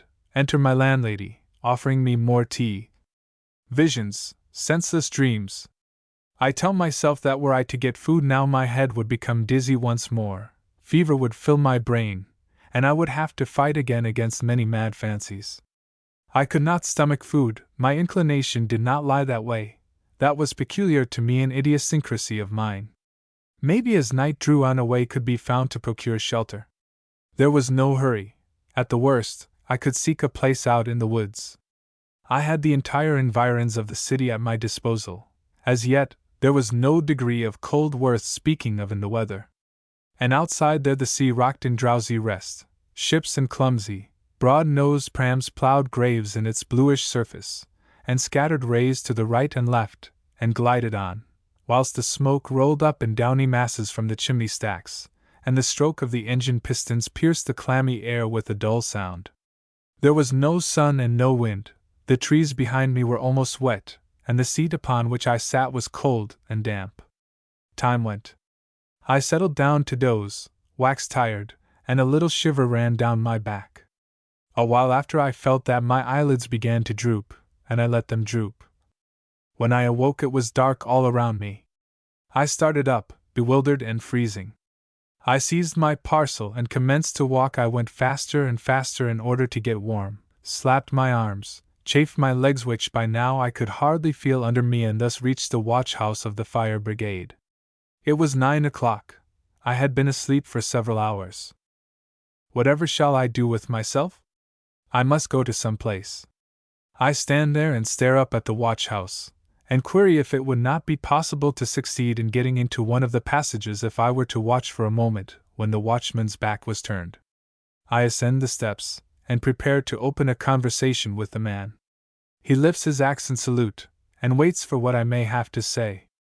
The uplifted axe, with its edge turned against me, darts like a cold slash through my nerves. I stand dumb with terror before this armed man, and draw involuntarily back. I say nothing, only glide farther and farther away from him. To save appearances I draw my hand over my forehead, as if I had forgotten something or other, and slink away. When I reached the pavement I felt as much saved as if I had just escaped a great peril, and I hurried away. Cold and famished, more and more miserable in spirit, I flew up Karl Johann. I began to swear out aloud, troubling myself not a whit as to whether any one heard me or not. Arrived at Parliament House, just near the first trees, I suddenly, by some association of ideas, bethought myself of a young artist I knew, a stripling I had once saved from an assault in the Tivoli, and upon whom I had called later on. I snapped my fingers gleefully, and wend my way to Tordenskjold Street, find the door, on which is fastened a card with C. Zacharias Bartle on it, and knock. He came out himself, and smelt so fearfully of ale and tobacco that it was horrible. "Good evening," I say. "Good evening. Is that you? Now, why the deuce do you come so late? It doesn't look at all its best by lamplight. I have added a hayrick to it since, and have made a few other alterations. You must see it by daylight. There is no use our trying to see it now. Let me have a look at it now, all the same," said I, though, for that matter, I did not in the least remember what picture he was talking about. "Absolutely impossible," he replied. "The whole thing will look yellow, and besides, there's another thing." And he came towards me, whispering, "I have a little girl inside this evening, so it's clearly impracticable." "Oh, in that case, of course there's no question about it." I drew back, said good night, and went away. So there was no way out of it but to seek some place out in the woods. If only the fields were not so damp. I patted my blanket, and felt more and more at home at the thought of sleeping out. I had worried myself so long trying to find a shelter in town that I was wearied and bored with the whole affair. It would be a positive pleasure to get to rest, to resign myself, so I loafed down the street without thought in my head. At a place in Hedehaugen I halted outside a provision shop where some food was displayed in the window. A cat lay there and slept beside a round French roll. There was a basin of lard and several basins of meal in the background. I stood a while and gazed at these eatables, but as I had no money wherewith to buy, I turned quickly away and continued my tramp. I went very slowly, passed by Major's Tun, went on, always on it seemed to me for hours, and came at length at Bogstad's Wood. I turned off the road here, and sat down to rest. Then I began to look about for a place to suit me, to gather together heather and juniper leaves, and make up a bed on a little declivity where it was a bit dry. I opened the parcel and took out the blanket. I was tired and exhausted with the long walk, and laid down at once. I turned and twisted many times before I could get settled. My ear pained me a little, it was slightly swollen from the whiplash and I could not lie on it. I pulled off my shoes and put them under my head, with the paper from Sem on top. And the great spirit of darkness spread a shroud over me. Everything was silent, everything. But up in the heights soughed the everlasting song, the voice of the air, the distant, toneless humming which is never silent.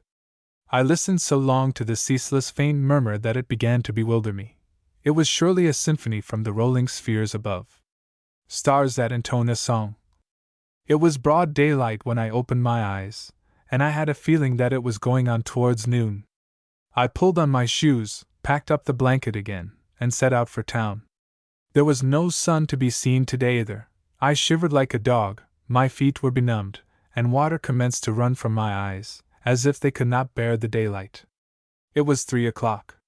Hunger began to assail me downright in earnest. I was faint, and now and again I had to retch furtively. I swung round by the Dampkokken, to read the bill of fare, and shrugged my shoulders in a way to attract attention, as if corned beef or salt port was not meat food for me. After that I went towards the railway station. 2. A singular sense of confusion suddenly darted through my head. I stumbled on, determined not to heed it, but I grew worse and worse, and was forced at last to sit down on a step. My whole being underwent a change, as if something had slid aside in my inner self, or as if a curtain or tissue of my brain was rent in two. I was not unconscious. I felt that my ear was gathering a little, and, as an acquaintance passed by, I recognized him at once and got up and bowed. What sort of fresh, painful perception was this that was being added to the rest? Was it a consequence of sleeping in the sodden fields, or did it arise from my not having had any breakfast yet? Looking the whole thing squarely in the face, there was no meaning in living on in this manner.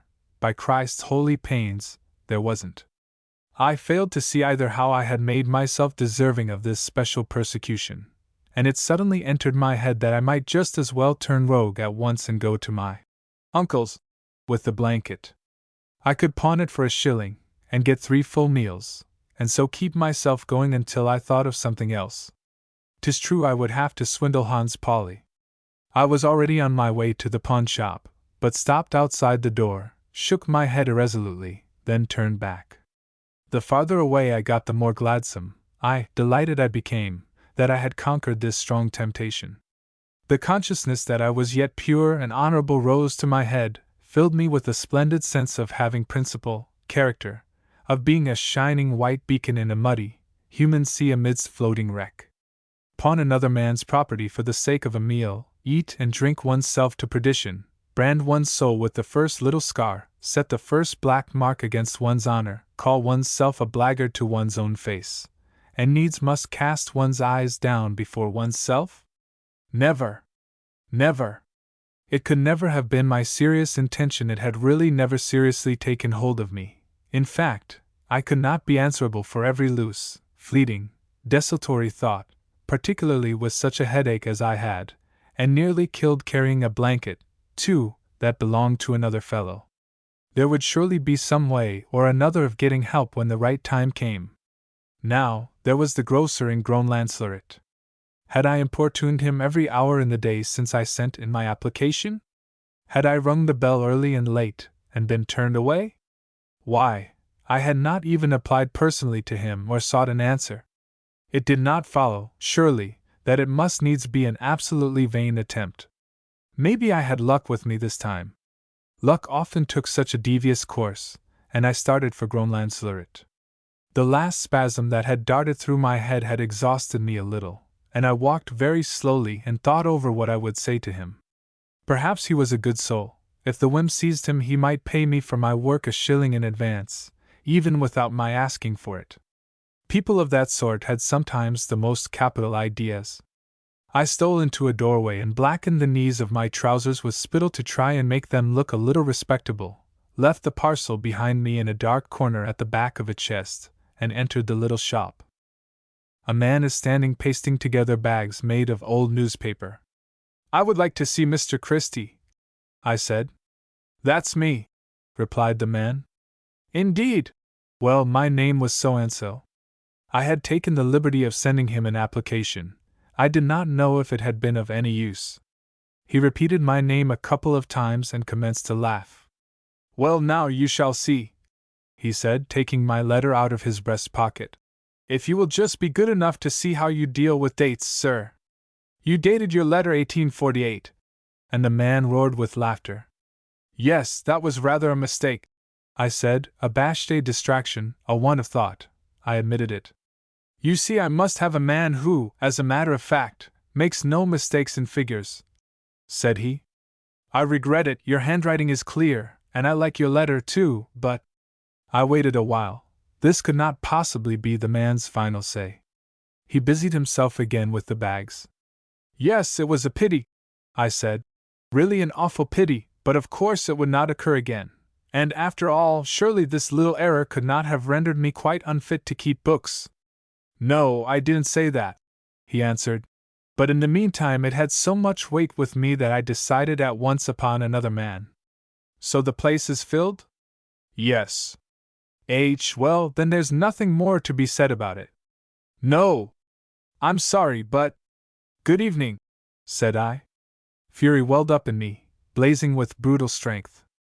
I fetched my parcel from the entry, set my teeth together, jostled against the peaceful folk on the footpath, and never once asked their pardon. As one man stopped and set me to rights rather sharply for my behavior, I turned round and screamed a single meaningless word in his ear, clenched my fist right under his nose, and stumbled on, hardened by a blind rage that I could not control. He called a policeman, and I desired nothing better than to have one between my hands just for one moment. I slackened my pace intentionally in order to give him an opportunity of overtaking me, but he did not come. Was there now any reason whatever that absolutely every one of one's most earnest and most persevering efforts should fail? Why, too, had I written 1848? In what way did that infernal date concern me? Here I was going about starving, so that my entrails wriggled together in me like worms, and it was, as far as I knew, not decreed in the book of fate that anything in the shape of food would turn up later on in the day. I was becoming mentally and physically more and more prostrate.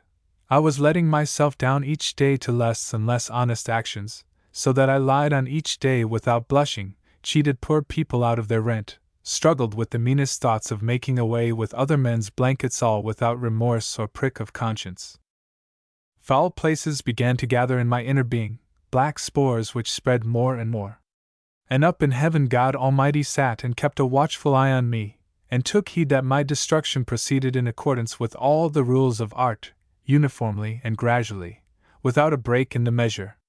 But in the abysses of hell the angriest devils bristled with rage because it lasted such a long time until I committed a mortal sin, an unpardonable offense for which God in His justice must cast me down. I quickened my pace, hurried faster and faster, turned suddenly to the left, and found myself, excited and angry, in a light ornate doorway. I did not pause, not for 1 second, but the whole peculiar ornamentation of the entrance struck on my perception in a flash. Every detail of the decoration and the tiling of the floor stood clear on my mental vision as I sprang up the stairs. I rang violently on the 2nd floor. Why should I stop exactly on the 2nd floor? And why just seize hold of this bell which was some little way from the stairs? A young lady in a grey gown with black trimming came out and opened the door. She looked for a moment in astonishment at me, then shook her head and said, "No, we have not got anything today," and she made a feint to close the door. What induced me to thrust myself in this creature's way? She took me without further ado for a beggar. I got cool and collected at once. I raised my hat, made a respectful bow, and, as if I had not caught her words, said, with the utmost politeness, "I hope you will excuse me, madam, for ringing so hard. The bell was new to me. Is it not here that an invalid gentleman lives who has advertised for a man to wheel him about in a chair?" She stood a while and digested this mendacious invention, and seemed to be irresolute in her summing up of my person. "No," she said at length. "No, there is no invalid gentleman living here." "Not really? An elderly gentleman 2 hours a day 6 pence an hour?" "No." "Ah. In that case, I again ask pardon," said I. "It is perhaps on the 1st floor. I only wanted, in any case, to recommend a man I know, in whom I am interested. My name is Waddell Jarlsberg." 3 and I bowed again and drew back. The young lady blushed crimson, and in her embarrassment could not stir from the spot, but stood and stared after me as I descended the stairs. 3. My calm had returned to me, and my head was clear. The lady's saying that she had nothing for me today had acted upon me like an icy shower. So it had gone so far with me that any one might point at me, and say to himself, "There goes a beggar, one of those people who get their food handed out to them at folks' back doors." I halted outside an eating house in Mahler Street, and sniffed the fresh smell of meat roasting inside. My hand was already upon the door handle, and I was on the point of entering without any fixed purpose, when I bethought myself in time, and left the spot. On reaching the market, and seeking for a place to rest for a little, I found all the benches occupied, and I sought in vain all round outside the church for a quiet seat, where I could sit down. Naturally, I told myself, gloomily naturally, and I commenced to walk again. I took a turn round the fountain at the corner of the bazaar, and swallowed a mouthful of water. On again, dragging one foot after the other, stopped for a long time before each shop window, halted, and watched every vehicle that drove by. I felt a scorching heat in my head, and something pulsated strangely in my temples. The water I had drunk disagreed with me fearfully, and I retched, stopping here and there to escape being noticed in the open street. In this manner I came up to Our Saviour's Cemetery. I sat down here, with my elbows on my knees and my head in my hands. In this cramped position I was more at ease, and I no longer felt the little gnawing in my chest. A stone-cutter lay on his stomach on a large slab of granite, at the side of me, and cut inscriptions. He had blue spectacles on, and reminded me of an acquaintance of mine, whom I had almost forgotten. If I could only knock all shame on the head and apply to him. Tell him the truth right out, that things were getting awfully tight with me now, that I found it hard enough to keep alive. I could give him my shaving tickets. Zounds! My shaving tickets. Tickets for nearly a shilling. I searched nervously for this precious treasure.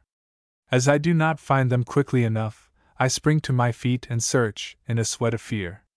I discovered them at last in the bottom of my breast pocket, together with other papers, some clean, some written on of no value. I count these 6 tickets over many times, backwards and forwards. I had not much use for them. It might pass for a whimane notion of mine that I no longer cared to get shaved. I was saved to the extent of 6p, a white 6p of Kongsberg silver. The bank closed at 6. I could watch for my man outside the Opland Cafe between 7 and 8. I sat, and was for a long time pleased with this thought. Time went. The wind blew lustily through the chestnut trees around me, and the day declined. After all, was it not rather petty to come slinking up with 6 shaving tickets to a young gentleman holding a good position in a bank? Perhaps he had already a book, maybe 2, quite full of spick and span tickets, a contrast to the crumpled ones I held. Who could tell? I felt in all my pockets for anything else I could let go with them, but found nothing. If I could only offer him my tie! I could well do without it if I buttoned my coat tightly up, which, by the way, I was already obliged to do, as I had no waistcoat. I untied it was a large overlapping bough which hid half my chest, brushed it carefully, and folded it up in a piece of clean white writing paper, together with the tickets. Then I left the churchyard and took the road leading to the Opland. It was 7 by the town hall clock. I walked up and down hard by the cafe, kept close to the iron railings, and kept a sharp watch on all who went in and came out of the door. At last, about 8 o'clock, I saw the young fellow, fresh, elegantly dressed, coming up the hill and across to the cafe door. My heart fluttered like a little bird in my breast as I caught sight of him, and I blurted out, without even a greeting. 6p, old friend, I said, putting on cheek. Here is the worth of it. And I thrust the little packet into his hand. Haven't got it, he exclaimed. God knows if I have. And he turned his purse inside out right before my eyes. I was out last night and got totally cleared out. You must believe me, I literally haven't got it. No, no, my dear fellow, I suppose it is so, I answered, and I took his word for it. There was, indeed, no reason why he should lie about such a trifling matter. It struck me, too, that his blue eyes were moist whilst he ransacked his pockets and found nothing. I drew back. Excuse me, I said. It was only just that I was a bit hard up. I was already a piece down the street, when he called after me about the little packet. Keep it! Keep it! I answered. You are welcome to it. There are only a few trifles in it, a bagatelle, about all I own in the world. And I became so touched at my own words, they sounded so pathetic in the twilight, that I fell a weeping. The wind freshened, the clouds chased madly across the heavens, and it grew cooler and cooler as it got darker.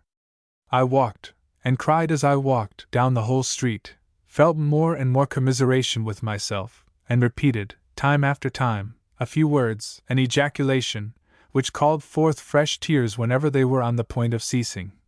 Lord God, I feel so wretched! Lord God, I feel so wretched! An hour passed with such strange slowness, such weariness. I spent a long time in Market Street, sat on steps, stole into doorways, and when any one approached, stood and stared absently into the shops where people bustled about with wares or money. At last I found myself a sheltered place, behind a deal hoarding, between the church and the bazaar. No, I couldn't go out into the woods again this evening. Things must take their course. I had not strength enough to go, and it was such an endless way there. I would kill the night as best I could, and remain where I was. If it got all too cold, well, I could walk round the church. I would not in any case worry myself any more about that, and I leant back and dozed. The noise around me diminished, the shops closed. The steps of the pedestrians sounded more and more rarely, and in all the windows about the lights went out. I opened my eyes and became aware of a figure standing in front of me. The flash of shining buttons told me it was a policeman, though I could not see the man's face. Good night, he said. Good night, I answered and got afraid. Where do you live? He queried. I named, from habit, and without thought, my old address, the little attic. He stood for a while. Have I done anything wrong? I asked anxiously. No, not at all, he replied. But you had perhaps better be getting home now. It's cold lying here. Aye, that's true. I feel it is a little chilly. I said good night, and instinctively took the road to my old abode. If I only set about it carefully, I might be able to get upstairs without being heard. There were 8 steps in all, and only the 2 top ones creaked under my tread. Down at the door I took off my shoes and ascended. It was quiet everywhere. I could hear the slow tick-tack of a clock, and a child crying a little. After that I heard nothing. I found my door, lifted the latch as I was accustomed to do, entered the room, and shut the door noiselessly after me. Everything was as I had left it. The curtains were pulled aside from the windows, and the bed stood empty. I caught a glimpse of a note lying on the table. Perhaps it was my note to the landlady. She might never have been up here since I went away. I fumbled with my hands over the white spot, and felt, to my astonishment, that it was a letter. I take it over to the window, examine as well as it is possible in the dark the badly written letters of the address, and make out at least my own name. Ah, I thought, an answer from my landlady, forbidding me to enter the room again if I were for sneaking back. Slowly, quite slowly I left the room, carrying my shoes in one hand, the letter in the other, and the blanket under my arm. I draw myself up, set my teeth as I tread on the creaking steps, get happily down the stairs, and stand once more at the door. I put on my shoes, take my time with the laces, sit a while quietly after I'm ready, and stare vacantly before me, holding the letter in my hand. Then I get up and go. I laughed and cried, took to jumping and running down the street, stopped, slapped my thighs, swore loudly and solemnly into space at nothing in particular. And time went. All through the night until the bright dawn I jodled about the streets and repeated. Worked out with talent, therefore, a little masterpiece, a stroke of genius and half a sovereign. Part 2. A few weeks later I was out one evening. Once more I had sat out in a churchyard and worked at an article for one of the newspapers. But whilst I was struggling with it, 8 o'clock struck, and darkness closed in, and time for shutting the gates. I was hungry, very hungry. The 10 shillings had, worse luck, lasted all too short. It was now nearly 3 days since I had eaten anything, and I felt somewhat faint. Holding the pencil even had taxed me a little. I had half a penknife and a bunch of keys in my pocket, but not a farthing. When the churchyard gate shut I meant to have gone straight home, but from an instinctive dread of my room, a vacant tinker's workshop, where all was dark and barren, and which, in fact, I had got permission to occupy for the present, I stumbled on, past, not caring where I went, the town hall, right to the sea, and over to a seat near the railway bridge. At this moment not a sad thought troubled me. I forgot my distress, and felt calmed by the view of the sea, which lay peaceful and lovely in the murkiness. For old habit's sake I would please myself by reading through the bit I had just written, and which seemed to my suffering head the best thing I had ever done. I took my manuscript out of my pocket to try and decipher it, held it close up to my eyes, and ran through it, one line after the other. At last I got tired, and put the papers back in my pocket. Everything was still. The sea stretched away in pearly blueness, and little birds flitted noiselessly by me from place to place. A policeman patrols in the distance, otherwise there is not a soul visible, and the whole harbor is hushed and quiet. I count my belongings once more, half a penknife, a bunch of keys, but not a farthing. Suddenly I dive into my pocket and take the papers out again. It was a mechanical movement, an unconscious nervous twitch. I selected a white unwritten page, and God knows where I got the notion from, but I made a cornet, closed it carefully, so that it looked as if it were filled with something, and threw it far out onto the pavement. The breeze blew it onward a little, and then it lay still. By this time hunger had begun to assail me in earnest.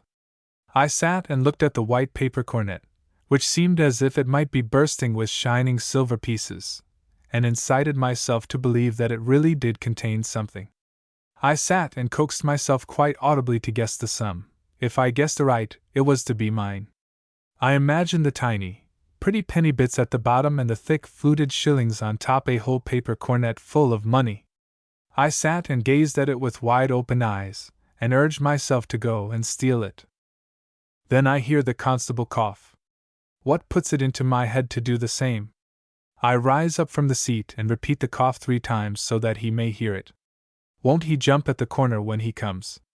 I sat and laughed at this trick, rubbed my hands with glee, and swore with rollicking recklessness. What a disappointment he will get, the dog! Wouldn't this piece of villainy make him inclined to sink into hell's hottest pool of torment? I was drunk with starvation. My hunger had made me tipsy. A few minutes later the policeman comes by, clinking his iron heels on the pavement, peering on all sides. He takes his time. He has the whole night before him. He does not notice the paper bag not till he comes quite close to it. Then he stops and stares at it. It looks so white and so full as it lies there. Perhaps a little somewhat? A little sum of silver money?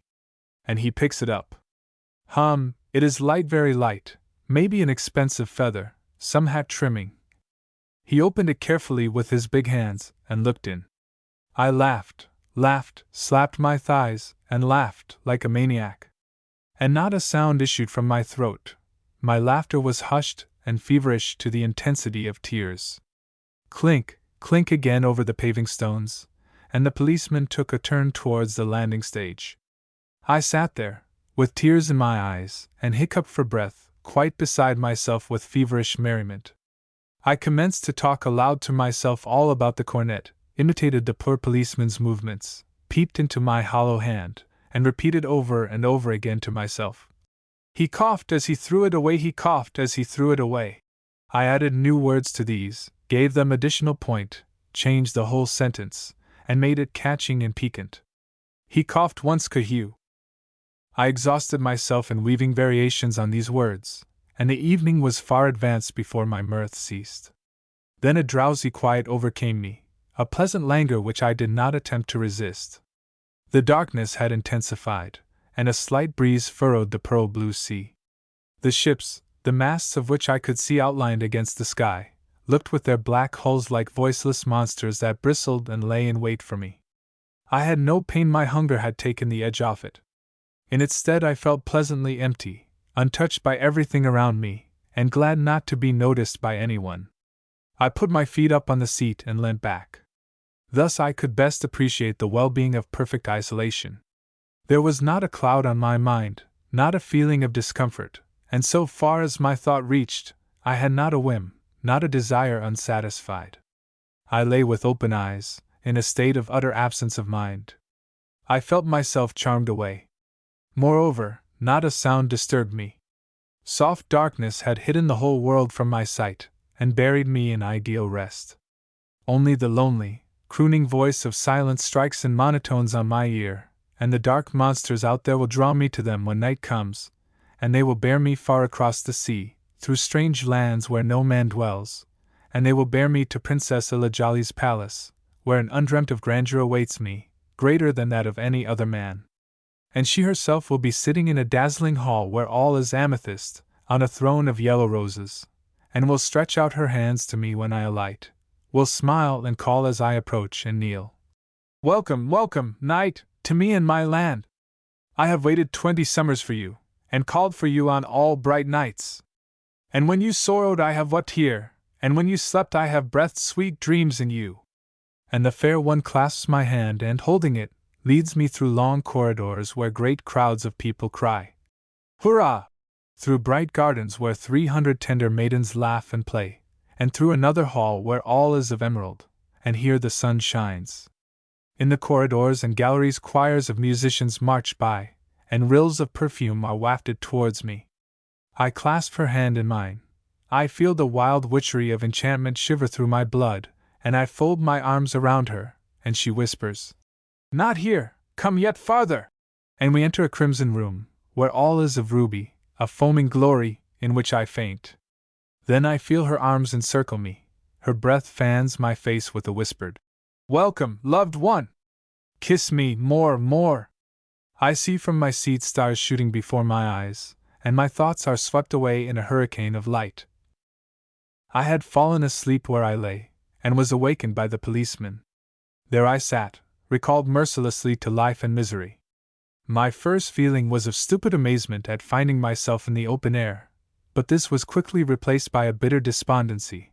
I was near crying with sorrow at being still alive. It had rained whilst I slept, and my clothes were soaked through and through, and I felt a damp cold in my limbs. The darkness was denser.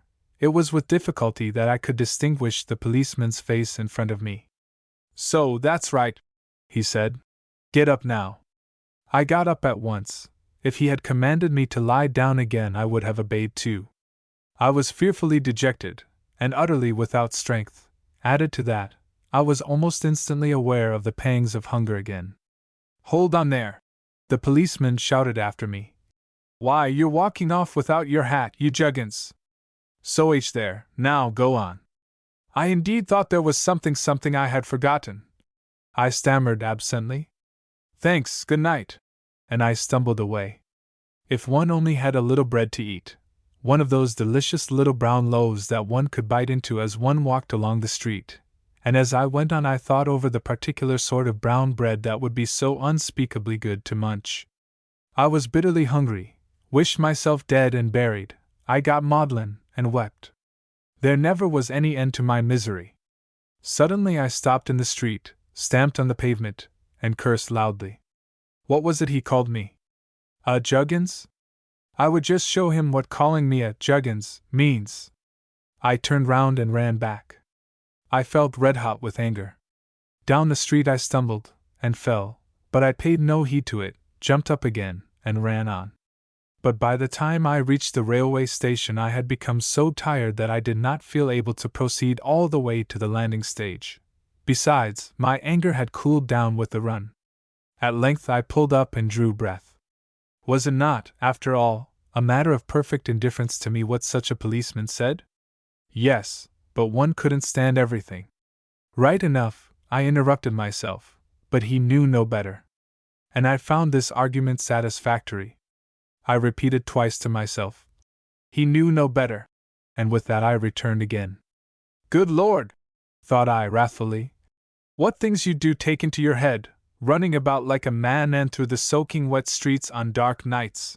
My hunger was now tormenting me excruciatingly, and gave me no rest. Again and again I swallowed saliva to try and satisfy myself a little. I fancied it helped. I had been pinched, too, for food for ever so many weeks before this last period set in, and my strength had diminished considerably of late. When I had been lucky enough to raise 5 shillings by some maneuver or another, they only lasted any time with difficulty, not long enough for me to be restored to health before a new hunger period set in and reduced me again. My back and shoulders caused me the worst trouble. I could stop the little gnawing I had in my chest by coughing hard, or bending well forward as I walked, but I had no remedy for back and shoulders. Whatever was the reason that things would not brighten up for me? Was I not just as much entitled to live as anyone else? For example, as bookseller Potshaw or steam agent Hennichin? Had I not 2 shoulders like a giant, and 2 strong hands to work with? And had I not, in sooth, even applied for a place as woodchopper in Mallergaden in order to earn my daily bread? Was I lazy? Had I not applied for situations, attended lectures, written articles, and worked day and night like a man possessed? Had I not lived like a miser, eaten bread and milk when I had plenty, bread alone when I had little, and starved when I had nothing? Did I live in an hotel? Had I a suite of rooms on the first floor? Why, I am living in a loft over a tinker's workshop, a loft already forsaken by God and man last winter, because the snow blew in. So I could not understand the whole thing, not a bit of it. I slouched on, and dwelt upon all this, and there was not as much as a spark of bitterness or malice or envy in my mind.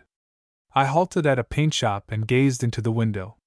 I tried to read the labels on a couple of the tins, but it was too dark.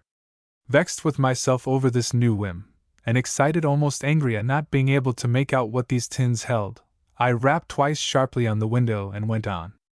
Up the street I saw a policeman.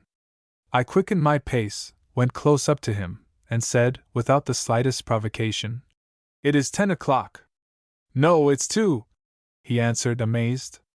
"No, it's 10," I persisted. "It is 10 o'clock." And groaning with anger, I stepped yet a pace or 2 nearer, clenched my fist, and said, Listen, do you know what? It's 10 o'clock. He stood and considered a while, summed up my appearance, stared aghast at me, and at last said quite gently, In any case, it's about time you were getting home. Would you like me to go with ye a bit? I was completely disarmed by this man's unexpected friendliness. I felt that tears sprang to my eyes, and I hastened to reply, No, thank you. I have only been out a little too late in a cafe. Thank you very much all the same. He saluted with his hand to his helmet as I turned away. His friendliness had overwhelmed me, and I cried weakly, because I had not even a little coin to give him. I halted, and looked after him as he went slowly on his way. I struck my forehead, and in measure, as he disappeared from my sight, I cried more violently. I railed at myself for my poverty, called myself abusive names, invented furious designations rich, rough nuggets in a vein of abuse with which I overwhelmed myself. I kept on at this until I was nearly home. On coming to the door, I discovered I had dropped my keys. Oh, of course, I muttered to myself. Why shouldn't I lose my keys? Here I am, living in a yard where there is a stable underneath and a tinker's workshop up above. The door is locked at night, and no one can open it. Therefore, why should I not lose my keys? I am as wet as a dog, a little hungry, just ever such a little hungry, and slightly, absurdly tired about my knees. Therefore, why should I not lose them? Why, for that matter, had not the whole house flitted out to acre by the time I came home and wished to enter it? And I laughed to myself, hardened by hunger and exhaustion. I could hear the horses stamp in the stables, and I could see my window above, but I could not open the door, and I could not get in. It had begun to rain again, and I felt the water soak through to my shoulders. At the town hall I was seized by a bright idea. I would ask the policeman to open the door. I applied at once to a constable, and earnestly begged him to accompany me and let me in, if he could. Yes, if he could, yes. But he couldn't. He had no key. The police keys were not there. They were kept in the detective department. What was I to do then? Well, I could go to an hotel and get a bed. But I really couldn't go to an hotel and get a bed. I had not money. I had been out in a cafe. He knew. We stood a while on the town hall steps. He considered and examined my personal appearance. The rain fell in torrents outside. Well then, you must go to the guardhouse and report yourself as homeless, said he. Homeless? I hadn't thought of that. Yes, by Jove, that was a capital idea, and I thanked the constable on the spot for the suggestion. Could I simply go in and say I was homeless? Just that. Your name? Inquired the guard. Tangen Andreas Tangen. I don't know why I lied. My thoughts fluttered about disconnectedly, and inspired me with many singular whims, more than I knew what to do with. I hit upon this out-of-the-way name on the spur of the moment, and blurted it out without any calculation. I lied without any occasion for doing so. Occupation? This was driving me into a corner with a vengeance. Occupation. What was my occupation? I thought first of turning myself into a tinker, but I dared not. Firstly, I had given myself a name that was not common to every and any tinker. Besides, I wore pince-nez. It suddenly entered my head to be foolhardy. I took a step forward and said firmly, almost solemnly, a journalist. The guard gave a start before he wrote it down, whilst I stood as important as a homeless cabinet minister before the barrier. It roused no suspicions. The guard understood quite well why I hesitated a little before answering. What did it look like to see a journalist in the night guardhouse without a roof over his head? On what paper, Herr Tangen? Morgenbladet, said I. I have been out a little too late this evening, more's the shame. Oh, we won't mention that, he interrupted, with a smile. When young people are out, we understand. Turning to a policeman, he said, as he rose and bowed politely to me, show this gentleman up to the reserved section. Good night. I felt ice run down my back at my own boldness, and I clenched my hands to steady myself a bit. If I only hadn't dragged in the Morgenbladet. I knew Frio could show his teeth when he liked, and I was reminded of that by the grinding of the key turning in the lock. The gas will burn for 10 minutes, remarked the policeman at the door. And then does it go out? Then it goes out. I sat on the bed and listened to the turning of the key. The bright cell had a friendly air. I felt comfortably and well sheltered, and listened with pleasure to the rain outside. I couldn't wish myself anything better than such a cozy cell. My contentment increased. Sitting on the bed, hat in hand, and with eyes fastened on the gas jet over in the wall, I gave myself up to thinking over the minutes of my first interview with the police. This was the first time, and how hadn't I fooled them? Journalist, tangent, if you please. And then Morgenbladet. Didn't I appeal straight to his heart with Morgenbladet? We won't mention that. Eh? Sat in state in the Stiftsgarden till 2 o'clock. Forgot door key and a pocket book with 1,000 kroner at home. Showed this gentleman up to the reserved section. All at once out goes the gas with a strange suddenness, without diminishing or flickering. I sit in the deepest darkness. I cannot see my hand, nor the white walls, nothing. There was nothing for it but to go to bed, and I undressed. But I was not tired from want of sleep, and it would not come to me. I lay a while gazing into the darkness, this dense mass of gloom that had no bottom. My thoughts could not fathom it. It seemed beyond all measure dense to me, and I felt its presence oppress me. I closed my eyes, commenced to sing under my breath, and tossed to and fro, in order to distract myself, but to no purpose. The darkness had taken possession of my thoughts, and left me not a moment in peace. Supposing I were myself to be absorbed in darkness, made one with it? I raise myself up in bed and fling out my arms. My nervous condition has got the upper hand of me, and nothing availed, no matter how much I tried to work against it. There I sat, a prey to the most singular fantasies, listening to myself crooning lullabies, sweating with the exertion of striving to hush myself to rest. I peered into the gloom, and I never in all the days of my life felt such darkness. There was no doubt that I found myself here, in face of a peculiar kind of darkness, a desperate element to which no one had hitherto paid attention. The most ludicrous thoughts busied me, and everything made me afraid. A little hole in the wall at the head of my bed occupies me greatly, a nail hole. I find the marks in the wall, I feel it, blow into it, and try to guess its depth. That was no innocent hole, not at all. It was a downright intricate and mysterious hole, which I must guard against. Possessed by the thought of this hole, entirely beside myself with curiosity and fear, I get out of bed and seize hold of my penknife in order to gauge its depth, and convince myself that it does not reach right into the next wall. I lay down once more to try and fall asleep, but in reality to wrestle again with the darkness. The rain had ceased outside, and I could not hear a sound. I continued for a long time to listen for footsteps in the street, and got no peace until I heard a pedestrian go by. To judge from the sound, a constable. Suddenly I snap my fingers many times and laugh. That was the very deuce! Ha ha! I imagined I had discovered a new word. I rise up in bed and say, "It is not in the language. I have discovered it, Kuboa. It has letters as a word has. By the benign God, man, you have discovered a word. Kuboa, a word of profound import." I sit with open eyes, amazed at my own find, and laugh for joy. Then I begin to whisper, someone might spy on me, and I intended to keep my discovery a secret. I entered into the joyous frenzy of hunger. I was empty and free from pain, and I gave free rein to my thoughts. In all calmness I revolve things in my mind. With the most singular jerks in my chain of ideas I seek to explain the meaning of my new word. There was no occasion for it to mean either God or the Tivoli, for and who said that it was to signify cattle show? I clench my hands fiercely, and repeat once again. Who said that it was to signify cattle show?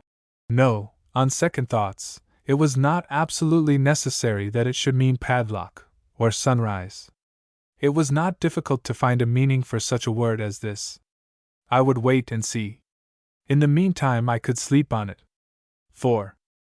I lie there on the stretcher bed and laugh slyly, but say nothing, give vent to no opinion one way or the other. Some minutes pass over, and I wax nervous. This new word torments me unceasingly, returns again and again, takes up my thoughts, and makes me serious. I had fully formed an opinion as to what it should not signify, but had come to no conclusion as to what it should signify. That is quite a matter of detail, I said aloud to myself, and I clutched my arm and reiterated. That is quite a matter of detail. The word was found, God be praised. And that was the principal thing. But ideas worry me without end and hinder me from falling asleep. Nothing seemed good enough to me for this unusually rare word. At length I sit up in bed again, grasp my head in both hands, and say, No! It is just this, it is impossible to let it signify emigration or tobacco factory. If it could have meant anything like that, I would have decided upon it long since and taken the consequences. No, in reality the word is fitted to signify something psychical, a feeling, a state. Could I not apprehend it? And I reflect profoundly in order to find something psychical. Then it seems to me that someone is interposing, interrupting my confab. I answer angrily, Beg pardon! Your match in idiocy is not to be found. No, sir! Knitting cotton? Go to hell! Well, really I had to laugh. Might I ask why should I be forced to let it signify knitting cotton, when I had a special dislike to its signifying knitting cotton? I had discovered the word myself, so, for that matter, I was perfectly within my right in letting it signify whatsoever I pleased. As far as I was aware, I had not yet expressed an opinion as to. But my brain got more and more confused. At last I sprang out of bed to look for the water tap. I was not thirsty, but my head was in a fever, and I felt an instinctive longing for water. When I had drunk some, I got into bed again, and determined with all my might to settle to sleep. I closed my eyes and forced myself to keep quiet. I lay thus for some minutes without making a movement, sweated and felt my blood jerk violently through my veins. No, it was really too delicious the way he thought to find money in the paper cornet. He only coughed once, too. I wonder if he is pacing up and down there yet. Sitting on my bench? The pearly blue sea, the ships. I opened my eyes. How could I keep them shut when I could not sleep? The same darkness brooded over me, the same unfathomable black eternity which my thoughts strove against and could not understand. I made the most despairing efforts to find a word black enough to characterize this darkness, a word so horribly black that it would darken my lips if I named it. Lord! How dark it was! And I am carried back in thought to the sea and the dark monsters that lay in wait for me. They would draw me to them, and clutch me tightly and bear me away by land and sea, through dark realms that no soul has seen. I feel myself on board, drawn through waters, hovering in clouds, sinking. I give a hoarse cry of terror, clutch the bed tightly. I had made such a perilous journey, whizzing down through space like a bolt. Oh, did I not feel that I was saved as I struck my hands against the wooden frame? This is the way one dies, said I to myself. Now you will die! And I lay for a while and thought over that I was to die. Then I start up in bed and ask severely, If I found the word, am I not absolutely within my right to decide myself what it is to signify? I could hear myself that I was raving. I could hear it now whilst I was talking. My madness was a delirium of weakness and prostration, but I was not out of my senses. All at once the thought darted through my brain that I was insane. Seized with terror, I spring out of bed again. I stagger to the door, which I try to open, fling myself against it a couple of times to burst it, strike my head against the wall, bewail loudly, bite my fingers, cry and curse. All was quiet. Only my own voice echoed from the walls. I had fallen to the floor, incapable of stumbling about the cell any longer. Lying there, I catch a glimpse, high up, straight before my eyes, of a grayish square in the wall, a suggestion of white, a presage it must be of daylight. I felt it must be daylight, felt it through every pore in my body. Oh, did I not draw a breath of delighted relief? I flung myself flat on the floor and cried for very joy over this blessed glimpse of light, sobbed for very gratitude, blew a kiss to the window, and conducted myself like a maniac. And at this moment I was perfectly conscious of what I was doing. All my dejection had vanished, all despair and pain had ceased, and I had at this moment, at least as far as my thought reached, not a wish unfilled. I sat up on the floor, folded my hands, and waited patiently for the dawn. What a night this had been! That they had not heard any noise, I thought with astonishment. But then I was in the reserved section, high above all the prisoners. A homeless cabinet minister, if I might say so. Still in the best of humors, with eyes turned towards the lighter, ever lighter square in the wall, I amused myself acting cabinet minister, called myself Von Tangen, and clothed my speech in a dress of red tape. My fancies had not ceased, but I was far less nervous. If I only had not been thoughtless enough to leave my pocket-book at home, might I not have the honor of assisting His Right Honorable the Prime Minister to bed? And in all seriousness, and with much ceremony, I went over to the stretcher and lay down. By this it was so light that I could distinguish in some degree the outlines of the cell and, little by little, the heavy handle of the door. This diverted me, the monotonous darkness so irritating in its impenetrability that it prevented me from seeing myself was broken. My blood flowed more quietly. I soon felt my eyes close. I was aroused by a couple of knocks on my door. I jumped up in all haste, and clad myself hurriedly. My clothes were still wet through from last night. "You'll report yourself downstairs to the officer on duty," said the constable. Were there more formalities to be gone through, then? I thought with fear. Below I entered a large room, where 30 or 40 people sat, all homeless. They were called up one by the registering clerk, and one by one they received a ticket for breakfast. The officer on duty repeated constantly to the policeman at his side, "Did he get a ticket? Don't forget to give them tickets. They look as if they wanted a meal." And I stood and looked at these tickets, and wished I had one. "Andreas Tangen, journalist." I advanced and bowed. "But my dear fellow, how did you come here?" I explained the whole state of the case, repeated the same story as last night, lied without winking, lied with frankness, had been out rather late, worse luck, café, lost door key. "Yes," he said, and he smiled. "That's the way.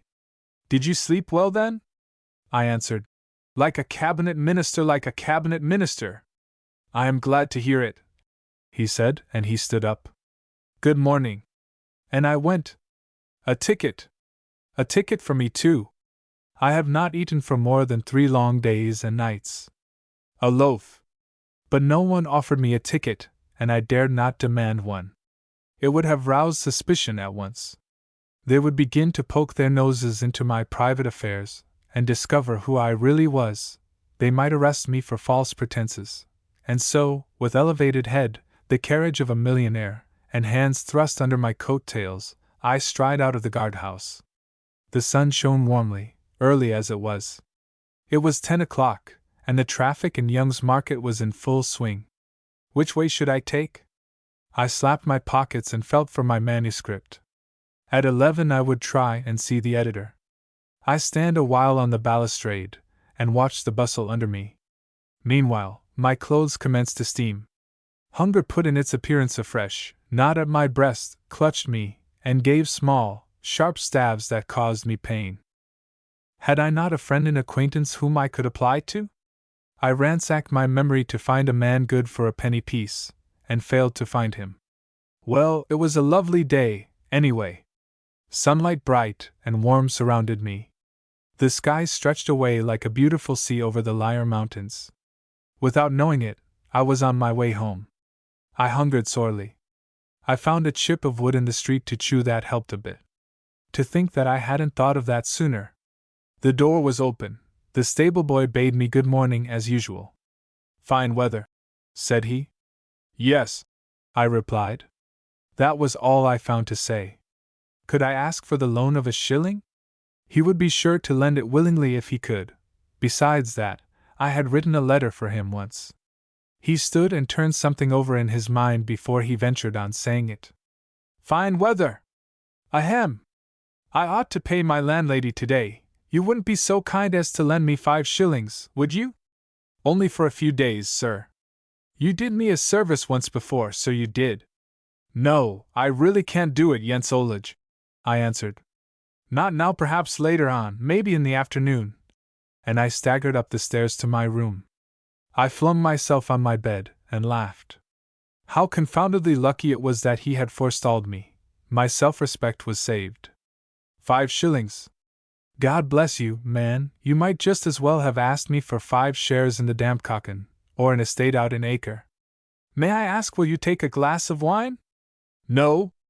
I am Tangen, the cabinet minister. More's the pity I was out a little late, the door key. Once more my thoughts ran without rein in intricate paths. I was continually conscious that I talked at random, and yet I gave utterance to no word without hearing and understanding it. I said to myself, now you are talking at random again. And yet I could not help myself. It was as if one were lying awake, and yet talking in one's sleep. My head was light, without pain and without pressure, and my mood was unshadowed. It sailed away with me, and I made no effort. Come in. Yes, only come right in. As you see, everything is of ruby illajolly. That swelling crimson silken divan. Ah, how passionately she breathes.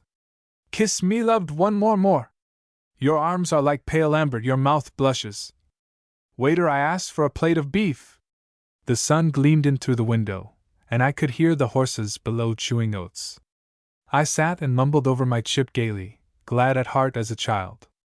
I kept all the time feeling for my manuscript. It wasn't really in my thoughts, but instinct told me it was there. 'Twas in my blood to remember it, and I took it out. It had got wet, and I spread it out in the sun to dry. Then I took to wandering up and down the room. How depressing everything looked! Small scraps of tin shavings were trodden into the floor. There was not a chair to sit upon, not even a nail in the bare walls. Everything had been brought to my uncle's and consumed. A few sheets of paper lying on the table, covered with thick dust, were my sole possession. The old green blanket on the bed was lent to me by Hans Pauli some months ago. Hans Pauli! I snapped my fingers. Hans Pauli Pettersson shall help me. He would certainly be very angry that I had not appealed to him at once. I put on my hat in haste, gathered up the manuscript, thrust it into my pocket, and hurried downstairs. Listen, Jens Olaj! I called into the stable. I am nearly certain I can help you in the afternoon. Arrived at the town hall, I saw that it was past 11, and I determined on going to the editor at once. I stopped outside the office door to see if my sheets were paged rightly, smoothed them carefully out, put them back in my pocket, and knocked. My heart beat audibly as I entered. Scissors, is there as usual? I inquired timorously for the editor. No answer. The man sits and probes for minor items of news amongst the provincial papers. I repeat my question, and advance a little farther. The editor has not come yet, said Scissors, at length, without looking up. How soon would he come? Couldn't say at all. How long would the office be open? To this I received no answer, so I was forced to leave. Scissors had not once looked up at me during all this scene. He had heard my voice, and recognized me by it. You are in such bad odor here, thought I, that he doesn't even take the trouble to answer you. I wonder if that is an order of the editor's. I had, 'tis true enough, right from the day my celebrated story was accepted for 10 shillings, overwhelmed him with work, rushed to his door nearly every day with unsuitable things that he was obliged to peruse only to return them to me. Perhaps he wished to put an end to this, take stringent measures. I took the road to Homansbyen. Hans Pauli Pettersson was a peasant farmer's son, a student, living in the attic of a 5-storied house. Therefore, Hans Pauli Pettersson was a poor man. But if he had a shilling he wouldn't stint it. I would get it just as sure as if I already held it in my hand. And I rejoiced the whole time, as I went, over the shilling, and felt confident I would get it. When I got to the street door it was closed, and I had to ring. I want to see Student Pettersson, I said, and was about to step inside. I know his room. Student Pettersson, repeats the girl. Was it he who had the attic? He had moved. Well, she didn't know the address, but he had asked his letters to be sent to Hermansen in Tolbodgaden, and she mentioned the number. I go, full of trust and hope, all the way to Tolbodgaden to ask Hans Pauli's address.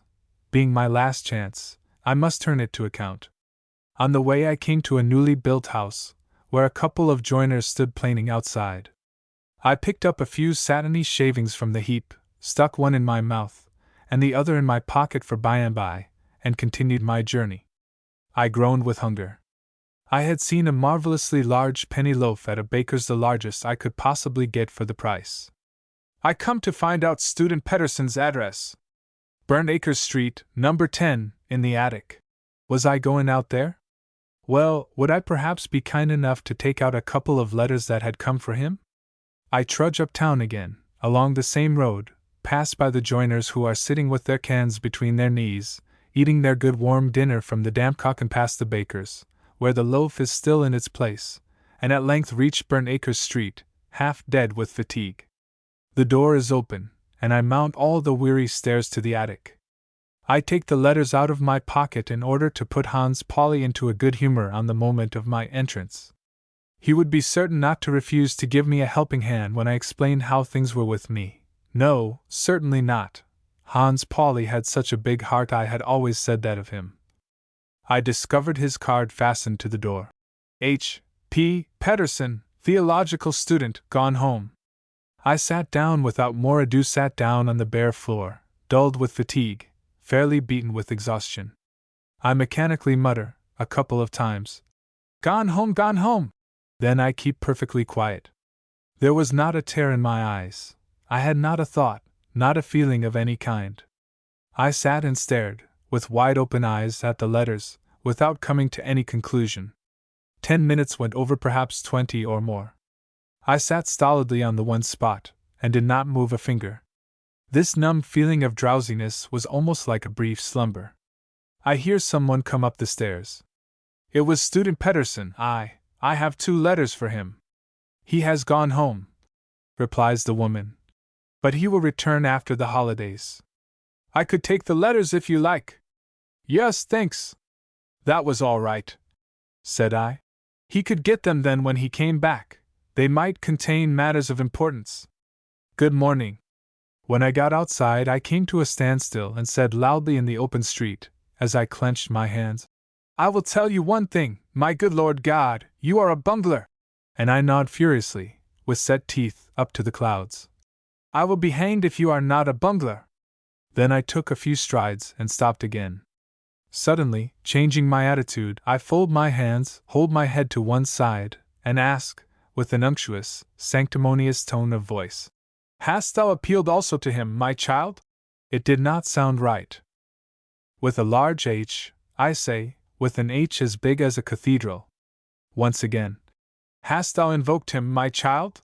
And I incline my head, and I make my voice whine, and answer, "No." That didn't sound right either. You can't play the hypocrite, you idiot. Yes, you should say, "I have invoked God my Father." And you must set your words to the most piteous tune you have ever heard in your life. So, once again. Come, that was better. But you must sigh like a horse down with the colic. So, that's right. Thus I go, drilling myself in hypocrisy, stamp impatiently in the street when I fail to succeed, rail at myself for being such a blockhead, whilst the astonished passers-by turn round and stare at me. I chewed uninterruptedly at my shaving, and proceeded, as steadily as I could, along the street. Before I realized it, I was at the railway square. The dock on Our Saviour's pointed to 1:30. I stood for a bit, and considered. A faint sweat forced itself out on my face, and trickled down my eyelids. "Accompany me down to the bridge," said I to myself, "that is to say, if you have spare time," and I made a bow to myself, and turned towards the railway bridge near the wharf. The ships lay there, and the sea rocked in the sunshine. There was bustle and movement everywhere, shrieking steam whistles, quay porters with cases on their shoulders, lively shanties, coming from the prams. An old woman, a vendor of cakes, sits near me, and bends her brown nose down over her wares. The little table before her is sinfully full of nice things, and I turn away with distaste.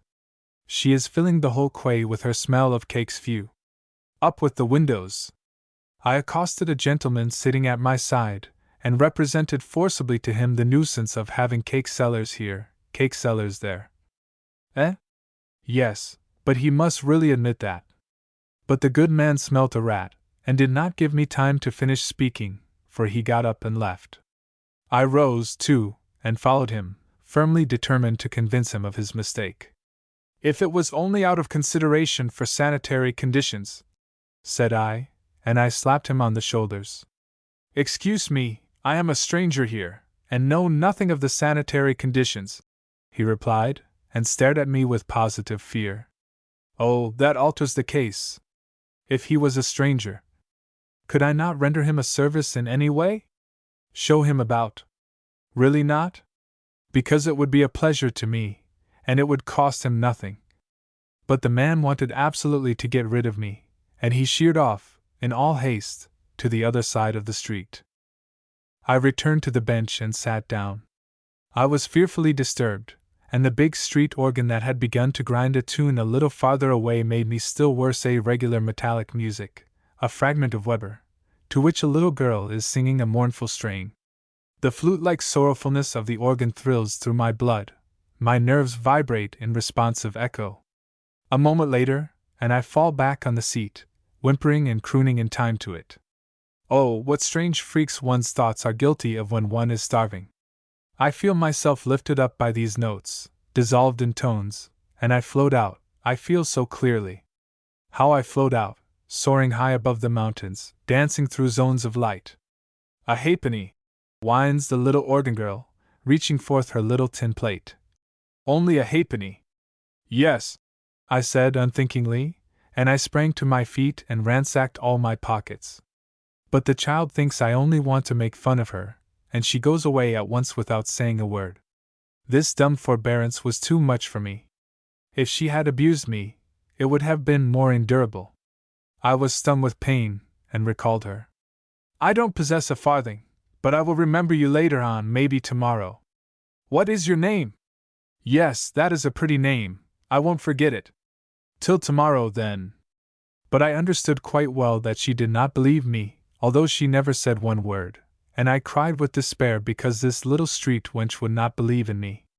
Once again I called her back, tore open my coat, and was about to give her my waistcoat. "I will make up to you for it," said I. "Wait only a moment." And lo! I had no waistcoat. What in the world made me look for it? Weeks had gone by since it was in my possession. What was the matter with me, anyway? The astonished child waited no longer, but withdrew fearsomely, and I was compelled to let her go.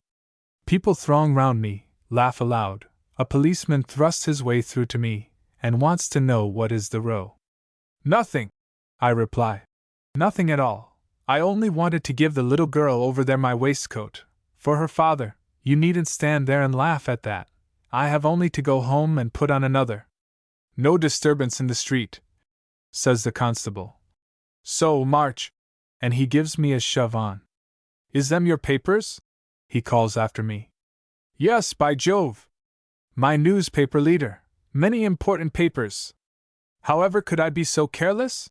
I snatch up my manuscript, convince myself that it is lying in order, and go, without stopping a second or looking about me, towards the editor's office. It was now 4 by the clock of Our Saviour's Church. The office is shut. I stead noiselessly down the stairs, frightened as a thief, and stand irresolutely outside the door. What should I do now? I lean up against the wall, stare down at the stones, and consider. A pin is lying glistening at my feet. I stoop and pick it up. Supposing I were to cut the buttons off my coat, how much could I get for them? Perhaps it would be no use, though buttons are buttons. But yet, I look and examine them, and find them as good as new. That was a lucky idea all the same. I could cut them off with my penknife and take them to the pawn office. The hope of being able to sell these 5 buttons cheered me immediately, and I cried, See, it will all come right." My delight got the upper hand of me, and I at once set to cut off the buttons one by one. Whilst thus occupied, I held the following hushed soliloquy. "Yes, you see one has become a little impoverished, a momentary embarrassment, worn out, do you say? You must not make slips when you speak? I would like to see the person who wears out less buttons than I do, I can tell you. I always go with my coat open, it is a habit of mine, an idiosyncrasy. No, Of course, if you won't, well. But I must have a penny for them, at least. No, indeed. Who said you were obliged to do it? You can hold your tongue, and leave me in peace. Yes, well, you can fetch a policeman, can't you? I'll wait here whilst you are out looking for him, and I won't steal anything from you. Well, good day. Good day. My name, by the way, is Tangen. Have been out a little late. Someone comes up the stairs. I am recalled at once to reality. I recognize Scissors, and put the buttons carefully into my pocket. He attempts to pass, doesn't even acknowledge my nod, is suddenly intently busied with his nails. I stop him, and inquire for the editor. Not in, do you hear? You lie, I said, and with a cheek that fairly amazed myself, I continued. I must have a word with him. It is a necessary errand, communications from the Stiftsgarten. 5. Well, can't you tell me what it is, then? Tell you? And I looked. Scissors. Up and down. This had the desired effect.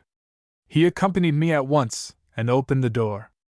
My heart was in my mouth now. I set my teeth, to try and revive my courage, knocked, and entered the editor's private office. Good day. Is it you? He asked kindly. Sit down. If he had shown me the door, it would have been almost as acceptable. I felt as if I were on the point of crying and said, I beg you will excuse. Pray sit down, he repeated. And I sat down, and explained that I again had an article which I was extremely anxious to get into his paper. I had taken such pains with it, it had cost me much effort. I will read it, said he, and he took it. Everything you write is certain to cost you effort, but you are far too impetuous. If you could only be a little more sober. There's too much fever. In the meantime, I will read it. And he turned to the table again. There I Saturday dared I ask for a shilling? Explain to him why there was always fever? He would be sure to aid me. It was not the first time. I stood up.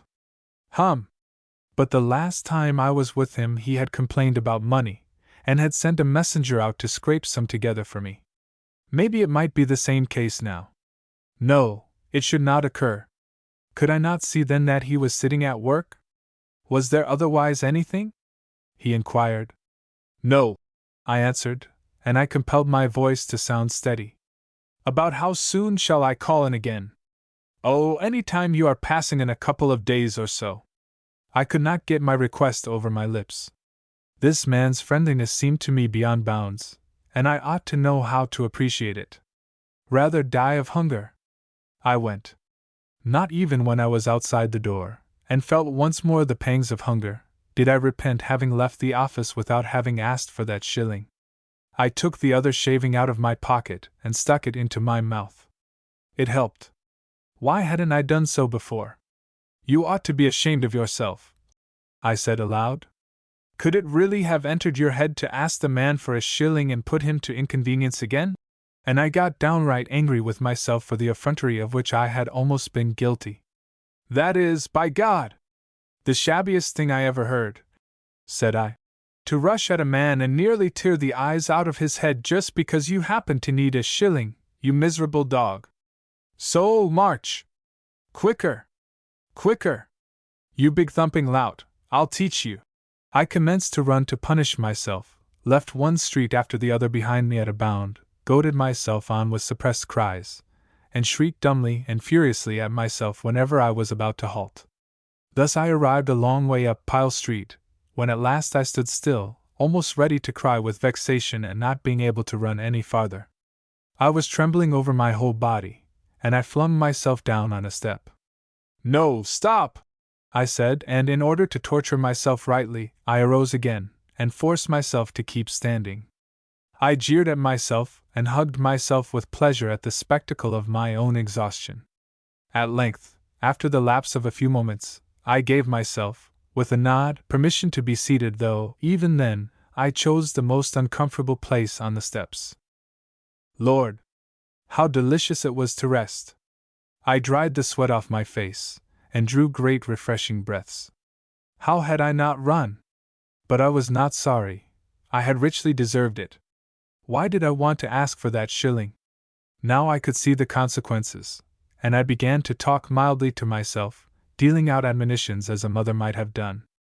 I grew more and more moved, and tired and weak as I was, I fell a crying. A quiet, heartfelt cry, an inner sobbing without a tear. I sat for the space of a quarter of an hour, or more, in the same place. People came and went, and no one molested me.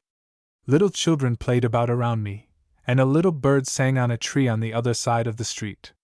A policeman came towards me. "Why do you sit here?" said he. "Why do I sit here?" I replied. "For pleasure. I have been watching you for the last half hour. You've sat here now half an hour." "About that," I replied. "Anything more?" I got up in a temper and walked on. Arrived at the marketplace, I stopped and gazed down the street. For pleasure. Now, was that an answer to give? For weariness, you should have replied, and made your voice whining. You are a booby, you will never learn to dissemble. From exhaustion, and you should have gasped like a horse. When I got to the fire lookout, I halted afresh, seized by a new idea. I snapped my fingers, burst into a loud laugh that confounded the passers-by, and said, "Now you shall just go to levy on the parson. You shall, as sure as death just for a try. What have you got to lose by it? And it is such glorious weather!" I entered Pasca's bookshop, found Pastor Levian's address in the directory, and started for it. "Now for it," said I, "play no pranks." "Conscience, did you say?" "No rubbish, if you please. You are too pert to support a conscience. You are hungry, you have come on important business, the first thing needful. But you shall hold your head askew, and set your words to a sing-song. You won't. What? Well then, I won't go a step farther. Do you hear that? Indeed, you are in a sorely tempted condition, fighting with the powers of darkness and great voiceless monsters at night, so that it is a horror to think of. You hunger and thirst for wine and milk, and don't get them. It has gone so far with you. Here you stand and haven't as much as a halfpenny to bless yourself with. But you believe in grace, the Lord be praised. You haven't yet lost your faith, and then you must clasp your hands together, and look a very Satan of a fellow for believing in grace. As far as mammon was concerned, why, you hated mammon with all its pomps in any form. Now it's quite another thing with a psalm book, a souvenir to the extent of a few shillings. I stopped at the pastor's door and read, "Office hours, 12 to 4. Mind, no fudge, I said, now we'll go ahead in earnest. So hang your head a little more, and I rang at the private entrance. "I want to see the pastor," said I to the maid, but it was not possible for me to get in God's name yet awhile. "He has gone out." Gone out, gone out. That destroyed my whole plan, scattered all I intended to say to the four winds. What had I gained then by the long walk? There I stood. "Was it anything particular?" questioned the maid. "Not at all," I replied. "Not at all. It was only just that it was such glorious God's weather that I thought I would come out and make a call." There I stood, and there she stood. I purposely thrust out my chest to attract her attention to the pin that held my coat together. I implored her with a look to see what I had come for, but the poor creature didn't understand it at all. Lovely God's weather. Was not the mistress at home either? Yes, but she had gout, and lay on a sofa without being able to move herself. Perhaps I would leave a message or something? No, not at all. I only just took walks like this now and again, just for exercise. It was so wholesome after dinner. I set out on the road back. What would gossiping longer lead to? Besides, I commenced to feel dizzy. There was no mistake about it. I was about to break down in earnest. Office hours from 12 to 4. I had knocked at the door an hour too late. The time of grace was over. I sat down on one of the benches near the church in the market. Lord! How black things began to look for me now. I did not cry. I was too utterly tired, worn to the last degree. I sat there without trying to arrive at any conclusion, sad, motionless, and starving. My chest was much inflamed. It smarted most strangely and sorely, nor would chewing shavings help me much longer. My jaws were tired of that barren work, and I let them rest. I simply gave up. A brown orange peel, too, I had found in the street, and which I had at once commenced to chew, had given me nausea. I was ill, the veins swelled up bluely on my wrists. What was it I had really sought after? Run about the whole livelong day for a shilling, that would but keep life in me for a few hours longer.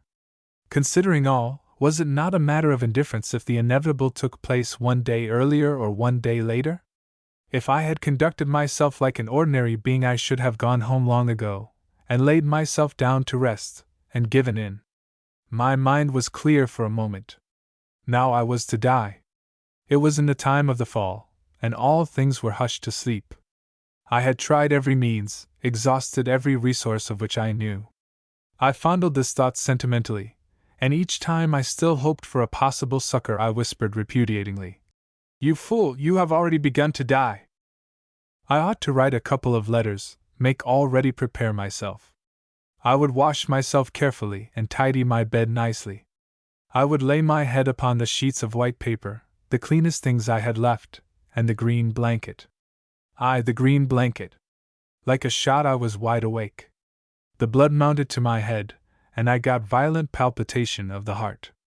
I arise from the seat, and start to walk. Life stirs again in all my fibers, and time after time I repeat disconnectedly, "The green blanket, the green blanket."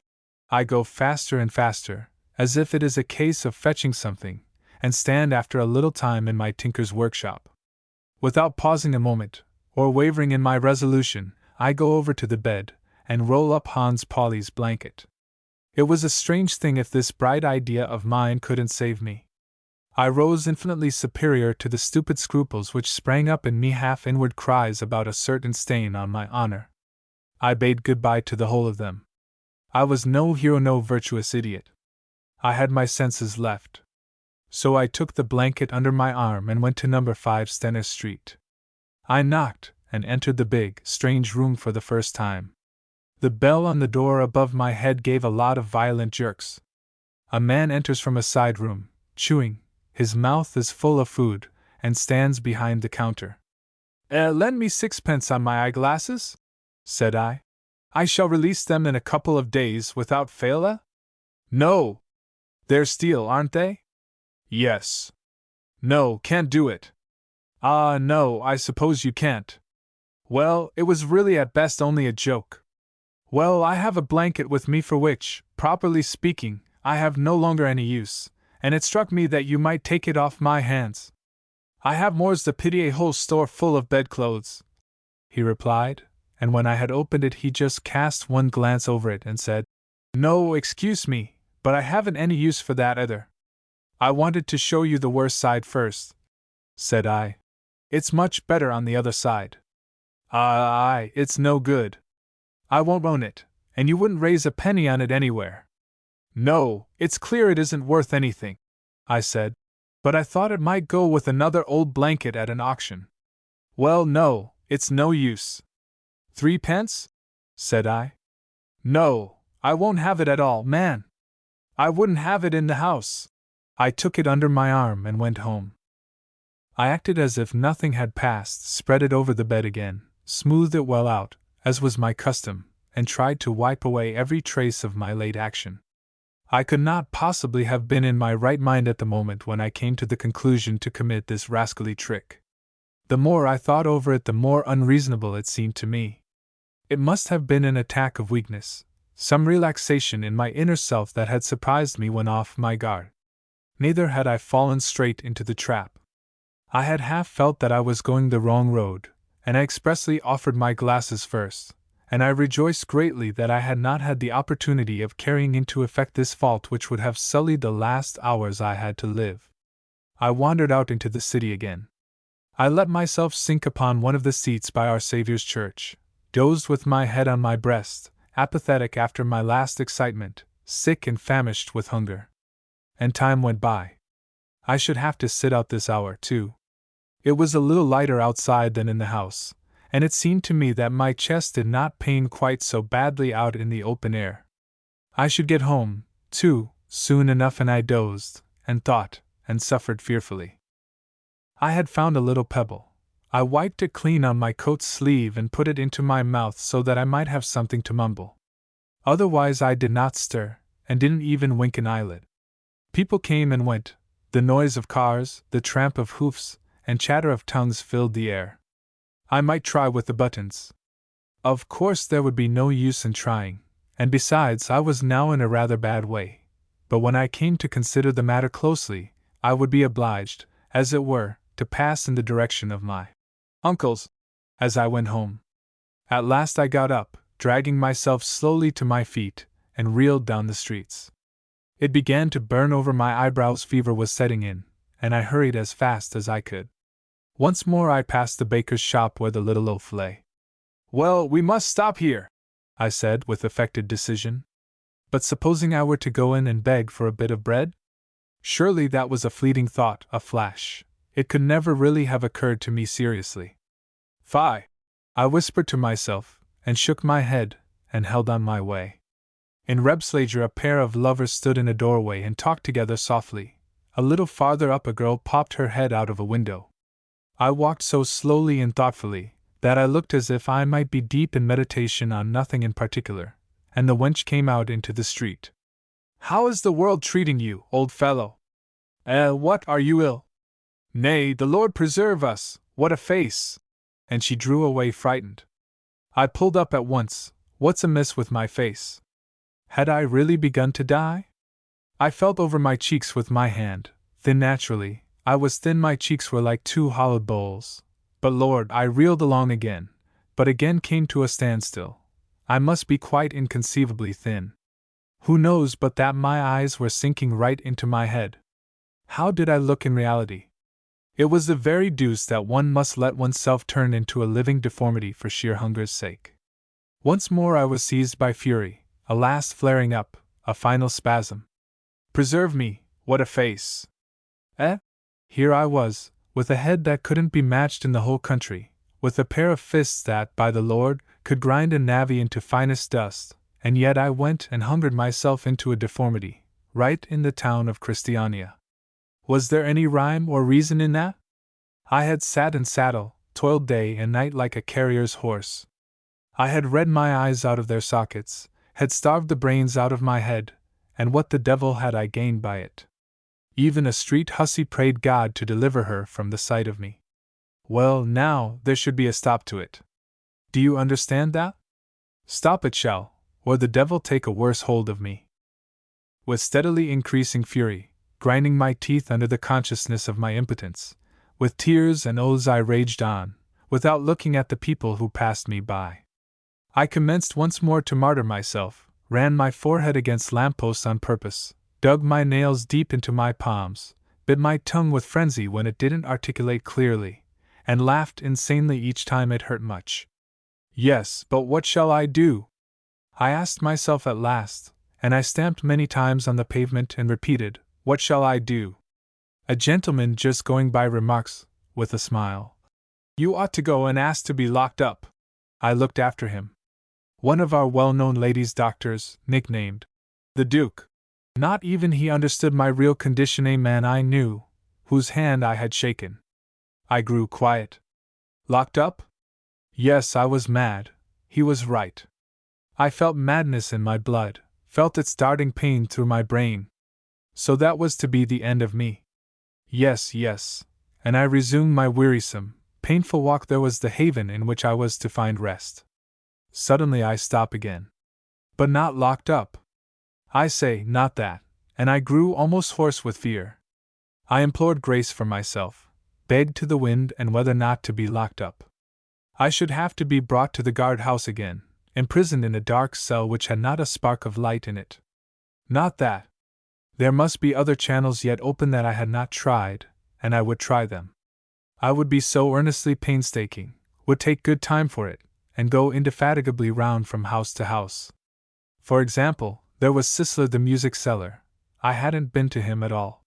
Some remedy would turn up. Thus I stumbled on, and talked until I brought myself to weep with emotion. Sisler. Was that perchance a hint from on high? His name had struck me for no reason, and he lived so far away, but I would look him up all the same, go slowly, and rest between times. I knew the place well. I had been there often, when times were good, had bought much music from him. Should I ask him for sixpence? Perhaps that might make him feel uncomfortable. I would ask him for a shilling. I went into the shop, and asked for the chief. They showed me into his office. There he sat, handsome, well dressed in the latest style, running down some accounts. I stammered through an excuse, and set forth my errand. Compelled by need to apply to him, it should not be very long till I could pay it back, when I got paid for my newspaper article. He would confer such a great benefit on me. Even as I was speaking, he turned about to his desk, and resumed his work. When I had finished, he glanced sideways at me, shook his handsome head, and said, "No," simply, "No," no explanation, not another word. My knees trembled fearfully, and I supported myself against the little polished barrier. I must try once more. Why should just his name have occurred to me as I stood far away from their invaderland? Something in my left side jerked a couple of times, and I broke out into a sweat. I said I was really awfully run down, and rather ill, worse luck. It would certainly be no longer than a few days when I could repay it. If he would be so kind? "My dear fellow, why do you come to me?" he queried. "You are a perfect stranger off the street to me. Go to the paper where you are known." "But only for this evening," said I. "The office is already shut up, and I am very hungry." He shook his head persistently, kept on shaking it after I had seized the handle of the door. "Good evening," I said. It was not any hint from on high, thought I, and I smiled bitterly. If it came to that, I could give as good a hint as that myself. I dragged on one block after the other. Now and then I rested on a step. If only I could escape being locked up. The terror of that cell pursued me all the time, left me no peace. Whenever I caught sight of a policeman in my path, I staggered into a side street to avoid meeting him. Now, then, we will count 100 steps, and try our luck again. There must be a remedy sometime. It was a little yarn shop, a place in which I had never before set foot. A solitary man behind the counter, there was an office beyond, with a china plate on the door, was arranging things on the shelves and counter. I waited till the last customer had left the shop, a young lady with dimples. How happy she looked! I was not backward in trying to make an impression with the pin holding my coat together. I turned, and my chest heaved. "Do you wish for anything?" queried the shopman. "Is the chief in?" I asked. "He is gone for a mountain tour in Jotunheimen," he replied. "Was it anything very particular, eh?" "It concerns a couple of pence for food," I said, and I tried to smile. "I am hungry, and haven't a fraction." "Then you're just about as rich as I am," he remarked, and began to tidy some packages of wool. "Ah, don't turn me away, not now," I said on the moment, with a cold feeling over my whole body. "I am really nearly dead with hunger. It is now many days since I have eaten anything." With perfect gravity, without saying a word, he began to turn his pockets inside out, one by one. Would I not believe him, upon his word? "What? Only a halfpenny," said I. "And you shall have a penny back in a couple of days." "My dear man, do you want me to steal out of the till?" he queried impatiently. "Yes," said I. "Yes, take a halfpenny out of the till." "It won't be I that will do that," he observed, adding, "and let me tell you, at the same time, I've had about enough of this." I tore myself out, sick with hunger, and boiling with shame. I had turned myself into a dog for the sake of a miserable bone, and I had not got it. Nay, now there must be an end of this. It had really gone all too far with me. I had held myself up for many years, stood erect through so many hard hours, and now, all at once, I had sunk to the lowest form of begging. This one day had coarsened my whole mind, bespattered my soul with shamelessness. I had not been too abashed to stand and whine in the pettiest huckster's shop, and what had it availed me? But was I not then without the veriest atom of bread to put inside my mouth? I had succeeded in rendering myself a thing loathsome to myself. Yes, but it must come to an end. Presently they would lock the outer door at home? I must hurry unless I wished to lie in the guardhouse again. This gave me strength. Lie in that cell again I would not.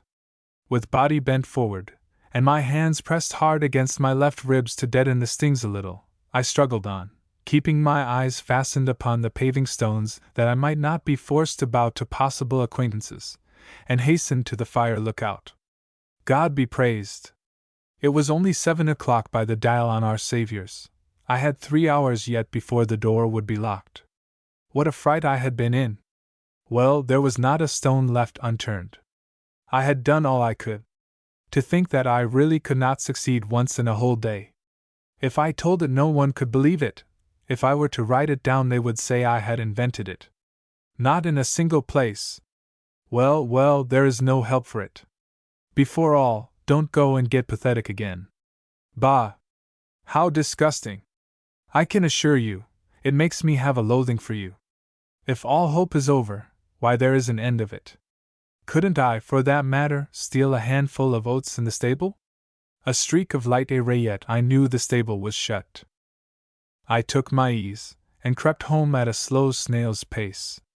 I felt thirsty, luckily for the first time through the whole day, and I went and sought about for a place where I could get a drink. I was a long distance away from the bazaar, and I would not ask at a private house. Perhaps, though, I could wait till I got home. It would take a quarter of an hour. It was not at all so certain that I could keep down a draught of water either.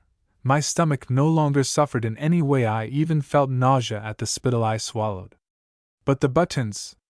I had not tried the buttons at all yet. There I stood, stock still, and commenced to smile.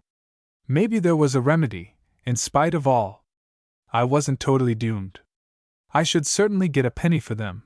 Tomorrow I might raise another some place or other, and Thursday I might be paid for my newspaper article. I should just see it would come out all right. To think that I could really go and forget the buttons. I took them out of my pocket, and inspected them as I walked on again. My eyes grew dazed with joy. I did not see the street, I simply went on. Didn't I know exactly the big pawn shop, my refuge in the dark evenings, with my blood-sucking friend? One by one my possessions had vanished there, my little things from home, my last book. I liked to go there on auction days, to look on, and rejoice each time my book seemed likely to fall into good hands. Michelson, the actor, had my watch. I was almost proud of that. A diary, in which I had written my first small poetical attempt, had been bought by an acquaintance, and my topcoat had found a haven with a photographer, to be used in the studio. So there was no cause to grumble about any of them. I held my buttons ready in my hand. Uncle is sitting at his desk, writing. I am not in a hurry, I say, afraid of disturbing him, and making him impatient at my application. My voice sounded so curiously hollow I hardly recognized it again, and my heart beat like a sledge-hammer. He came smilingly over to me, as was his wont, laid both his hands flat on the counter, and looked at my face without saying anything. Yes, I had brought something of which I would ask him if he could make any use, something which is only in my way at home. Assure you of it are quite an annoyance, some buttons. Well, what then? What was there about the buttons? And he thrusts his eyes down close to my hand. Couldn't he give me a couple of halfpence for them, whatever he thought himself, quite according to his own judgment? For the buttons? And uncle stares astonishedly at me. For these buttons? Only for a cigar or whatever he liked himself. I was just passing, and thought I would look in. Upon this, the old pawnbroker burst out laughing, and returned to his desk without saying a word. There I stood. I had not hoped for much, yet, all the same, I had thought of a possibility of being helped. This laughter was my death warrant. It couldn't, I suppose, be of any use trying with my eyeglasses either? Of course I would let my glasses go in with them. That was a matter of course, said I, and I took them off. Only a penny, or if he wished, a halfpenny. You know quite well I can't lend you anything on your glasses, said Uncle. I told you that once before. But I want a stamp, I said dully. I can't even send off the letters I have written. A penny or a halfpenny stamp, just as you will. Oh, God help you, go your way, he replied, and motioned me off with his hands. Yes, yes, well, it must be so, I said to myself. Mechanically, I put on my glasses again, took the buttons in my hand, and turning away, bade him good night, and closed the door after me as usual. Well, now, there was nothing more to be done. To think he would not take them at any price, I muttered. They are almost new buttons. I can't understand it. Whilst I stood, lost in thought, a man passed by and entered the office. He had given me a little shove in his hurry. We both made excuses, and I turned round and looked after him. What? Is that you? He said suddenly, when halfway up the steps. He came back, and I recognized him. God bless me, man, what on earth do you look like? What were you doing in there? Oh, I had business. You are going in too, I see. Yes, what were you in with? My knees trembled. I supported myself against the wall, and stretched out my hand with the buttons in it. What the deuce? He cried. No, this is really going too far. Good night, said I, and was about to go. I felt the tears choking my breast. No, wait a minute, he said. What was I to wait for? Was he not himself on the road to my uncle, bringing, perhaps, his engagement ring? Had been hungry, perhaps, for several days owed his landlady? Yes, I replied, if you will be out soon. Of course. He broke in, seizing hold of my arm. But I may as well tell you I don't believe you. You are such an idiot that it's better you come in along with me. I understood what he meant, suddenly felt a little spark of pride, and answered, I can't. I promised to be in Burnacre Street at 7:30 and… 7:30, quite so, but it's 8 now. Here I am, standing with the watch in my hand that I'm going to pawn. So in with you, you hungry sinner. I'll get you 5 shillings anyhow. And he pushed me in. Part 3. A week passed in glory and gladness. I had got over the worst this time, too. I had had food every day, and my courage rose, and I thrust one iron after the other into the fire. I was working at 3 or 4 articles that plundered my poor brain of every spark, every thought that rose in it, and yet I fancied that I wrote with more facility than before. The last article with which I had raced about so much, and upon which I had built such hopes, had already been returned to me by the editor, and angry and wounded as I was, I had destroyed it immediately, without even rereading it again. In future, I would try another paper in order to open up more fields for my work. Supposing that writing were to fail, and the worst were to come to the worst, I still had the ships to take to. The Nun lay alongside the wharf, ready to sail, and I might, perhaps, work my way out to Archangel, or wherever else she might be bound. There was no lack of openings on many sides. The last crisis had dealt rather roughly with me. My hair fell out in masses, and I was much troubled with headaches, particularly in the morning, and my nervousness died a hard death. I sat and wrote during the day with my hands bound up in rags, simply because I could not endure the touch of my own breath upon them. If Jens Olage banged the stable door underneath me, or if a dog came into the yard and commenced to bark, it thrilled through my very marrow like icy stabs piercing me from every side. I was pretty well played out. Day after day I strove at my work, begrudging myself the short time it took to swallow my food before I sat down again to write. At this time both the bed and the little rickety table were strewn over with notes and written pages, upon which I worked turnabout, added any new ideas which might have occurred to me during the day, erased, or quickened here and there the dull points by a word of color, fagged and toiled at sentence after sentence, with the greatest of pains. One afternoon, one of my articles being at length finished, I thrust it, contented and happy, into my pocket, and betook myself to the commander. It was high time I made some arrangement towards getting a little money again. I had only a few pence left. The commander requested me to sit down for a moment. He would be disengaged immediately, and he continued writing. I looked about the little office, busts, prints, cuttings, and an enormous paper basket that looked as if it might swallow a man, bones and all. I felt sad at heart at the sight of this monstrous chasm, this dragon's mouth, that always stood open, always ready to receive rejected work, newly crushed hopes. What day of the month is it? Queried the commander, from the table. The 28th. I reply, pleased that I can be of service to him. The 28th. and he continues writing. At last he encloses a couple of letters in their envelopes, tosses some papers into the basket, and lays down his pen. Then he swings round on his chair, and looks at me. Observing that I am still standing near the door, he makes a half-serious, half-playful motion with his hand, and points to a chair. I turn aside, so that he may not see that I have no waistcoat on, when I open my coat to take the manuscript out of my pocket. "It is only a little character sketch of Correggio," I say. "But perhaps it is, worse luck, not written in such a way that—" He takes the papers out of my hand, and commences to go through them. His face is turned towards me. And so it is thus he looks at close quarters, this man, whose name I had already heard in my earliest youth, and whose paper had exercised the greatest influence upon me as the years advanced? His hair is curly, and his beautiful brown eyes are a little restless. He has a habit of tweaking his nose now and then. No Scotch minister could look milder than this truculent writer, whose pen always left bleeding scars wherever it attacked. A peculiar feeling of awe and admiration comes over me in the presence of this man. The tears are on the point of coming to my eyes, and I advanced a step to tell him how heartily I appreciated him, for all he had taught me, and to beg him not to hurt me. I was only a poor bungling wretch, who had had a sorry enough time of it as it was.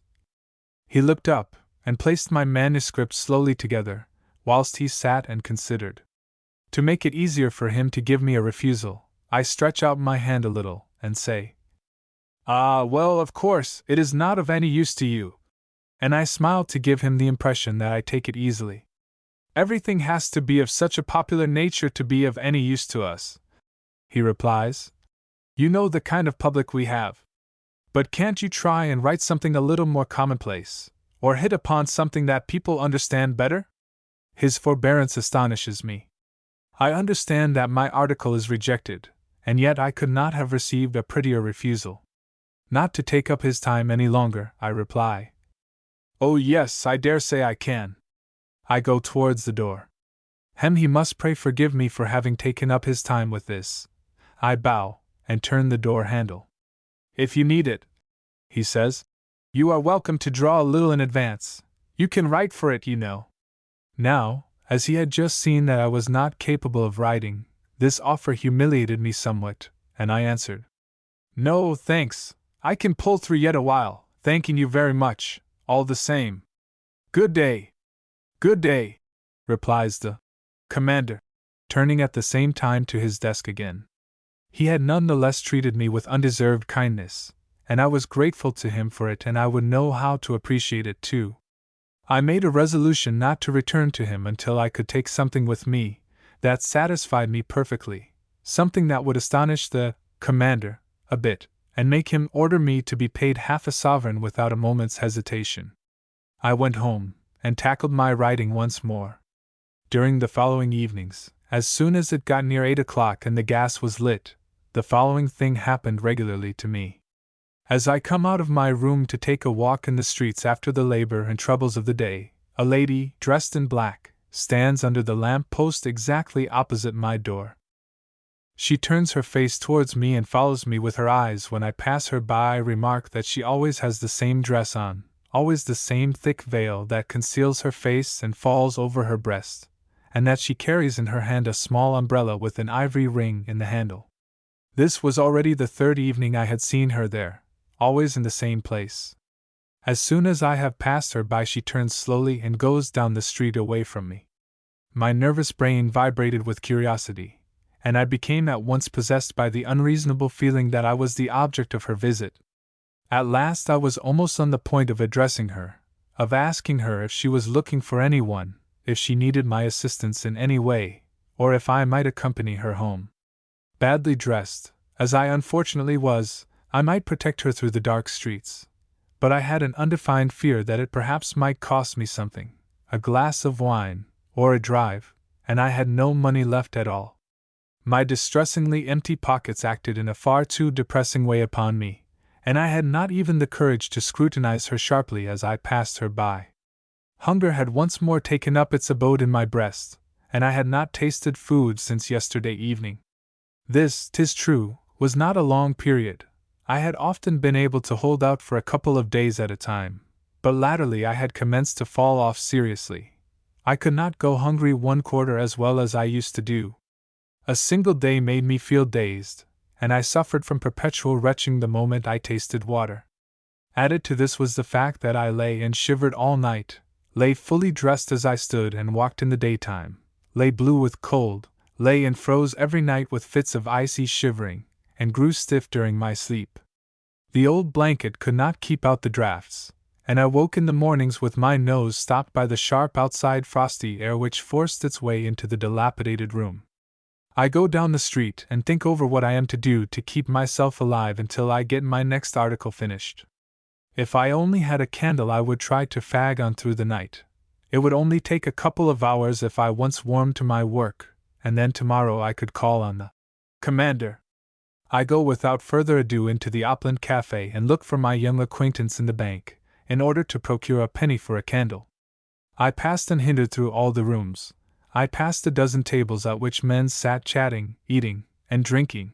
I passed into the back of the cafe, even into the red alcove, without succeeding in finding my man. Crestfallen and annoyed, I dragged myself out again into the street and took the direction to the palace. Wasn't it now the very hottest eternal devil existing to think that my hardships never would come to an end? Taking long, furious strides, with the collar of my coat hunched savagely up round my ears, and my hands thrust in my breeches pockets, I strode along, cursing my unlucky stars the whole way. Not one real untroubled hour in 7 or 8 months, not the common food necessary to hold body and soul together for the space of 1 short week, before want stared me in the face again. Here I had, into the bargain, gone and kept straight and honorable all through my misery. Ha! Straight and honorable to the heart's core. God preserve me, what a fool I had been! And I commenced to tell myself how I had even gone about conscience-stricken because I had once brought Hans Pauli's blanket to the pawnbroker's. I laughed sarcastically at my delicate rectitude, spat contemptuously in the street, and could not find words half strong enough to mock myself for my stupidity. Let it only happen now! Were I to find at this moment a schoolgirl's savings or a poor widow's only penny, I would snatch it up and pocket it, steal it deliberately, and sleep the whole night through like a top. I had not suffered so unspeakably much for nothing. My patience was gone. I was prepared to do anything. I walked round the palace 3, perhaps 4 times, then came to the conclusion that I would go home, took yet one little turn in the park and went back down Karl Johann. It was now about 11. The streets were fairly dark, and the people roamed about in all directions, quiet pairs and noisy groups mixed with one another. The great hour had commenced, the pairing time when the mystic traffic is in full swing and the hour of merry adventures sets in. Rustling petticoats, 1 or 2 still short, sensual laughter, heaving bosoms, passionate, panting breaths, and far down near the Grand Hotel, a voice calling, "Emma!"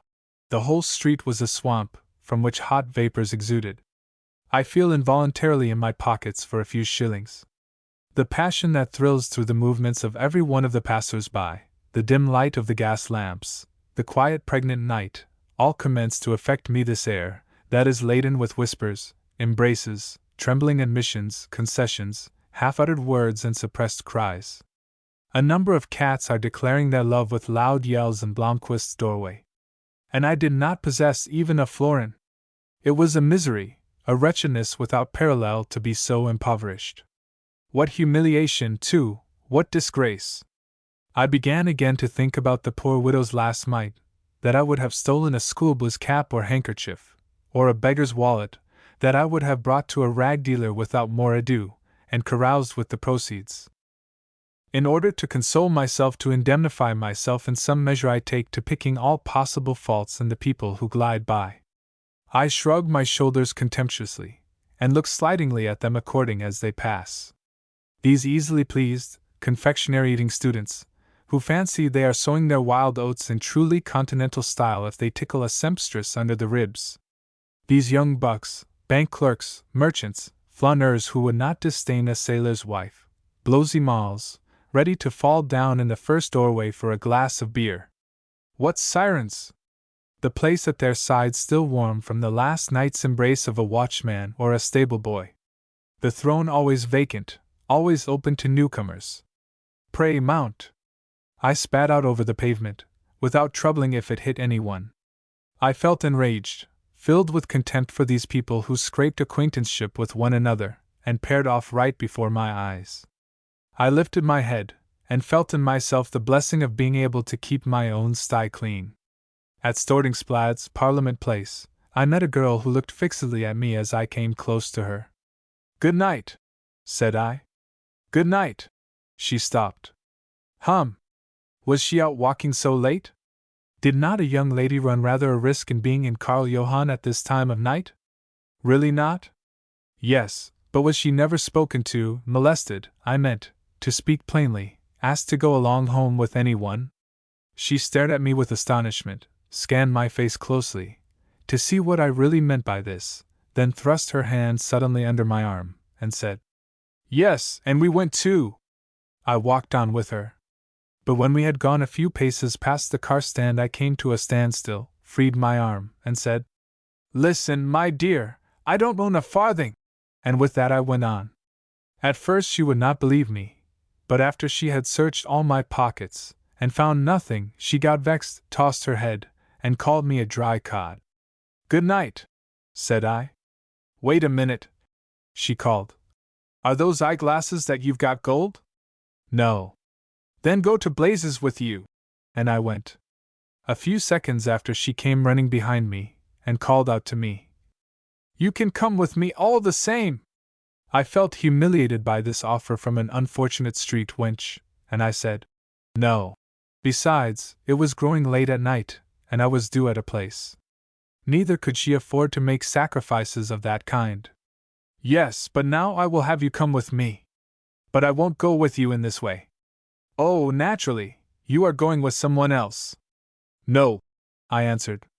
But I was conscious that I stood in a sorry plight in face of this unique street jade, and I made up my mind to save appearances at least. "What is your name?"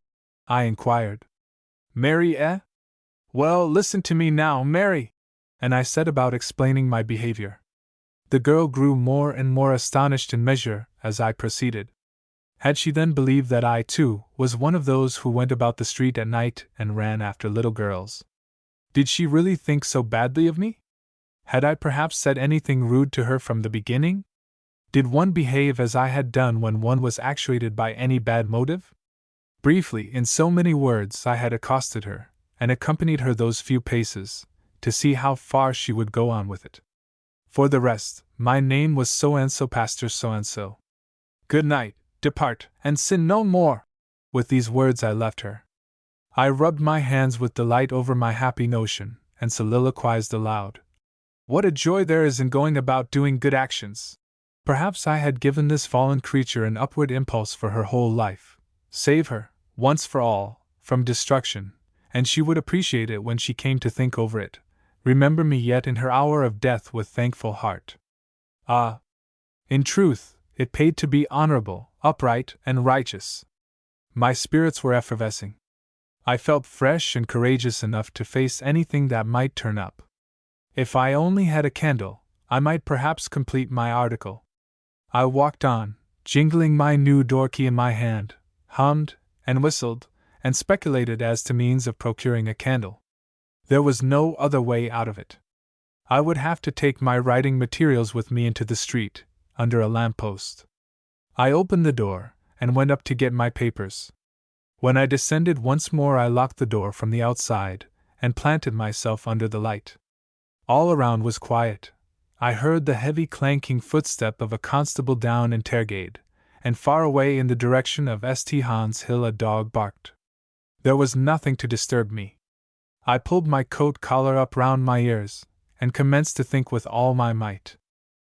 It would be such an extraordinary help to me if I were lucky enough to find a suitable winding up for this little essay.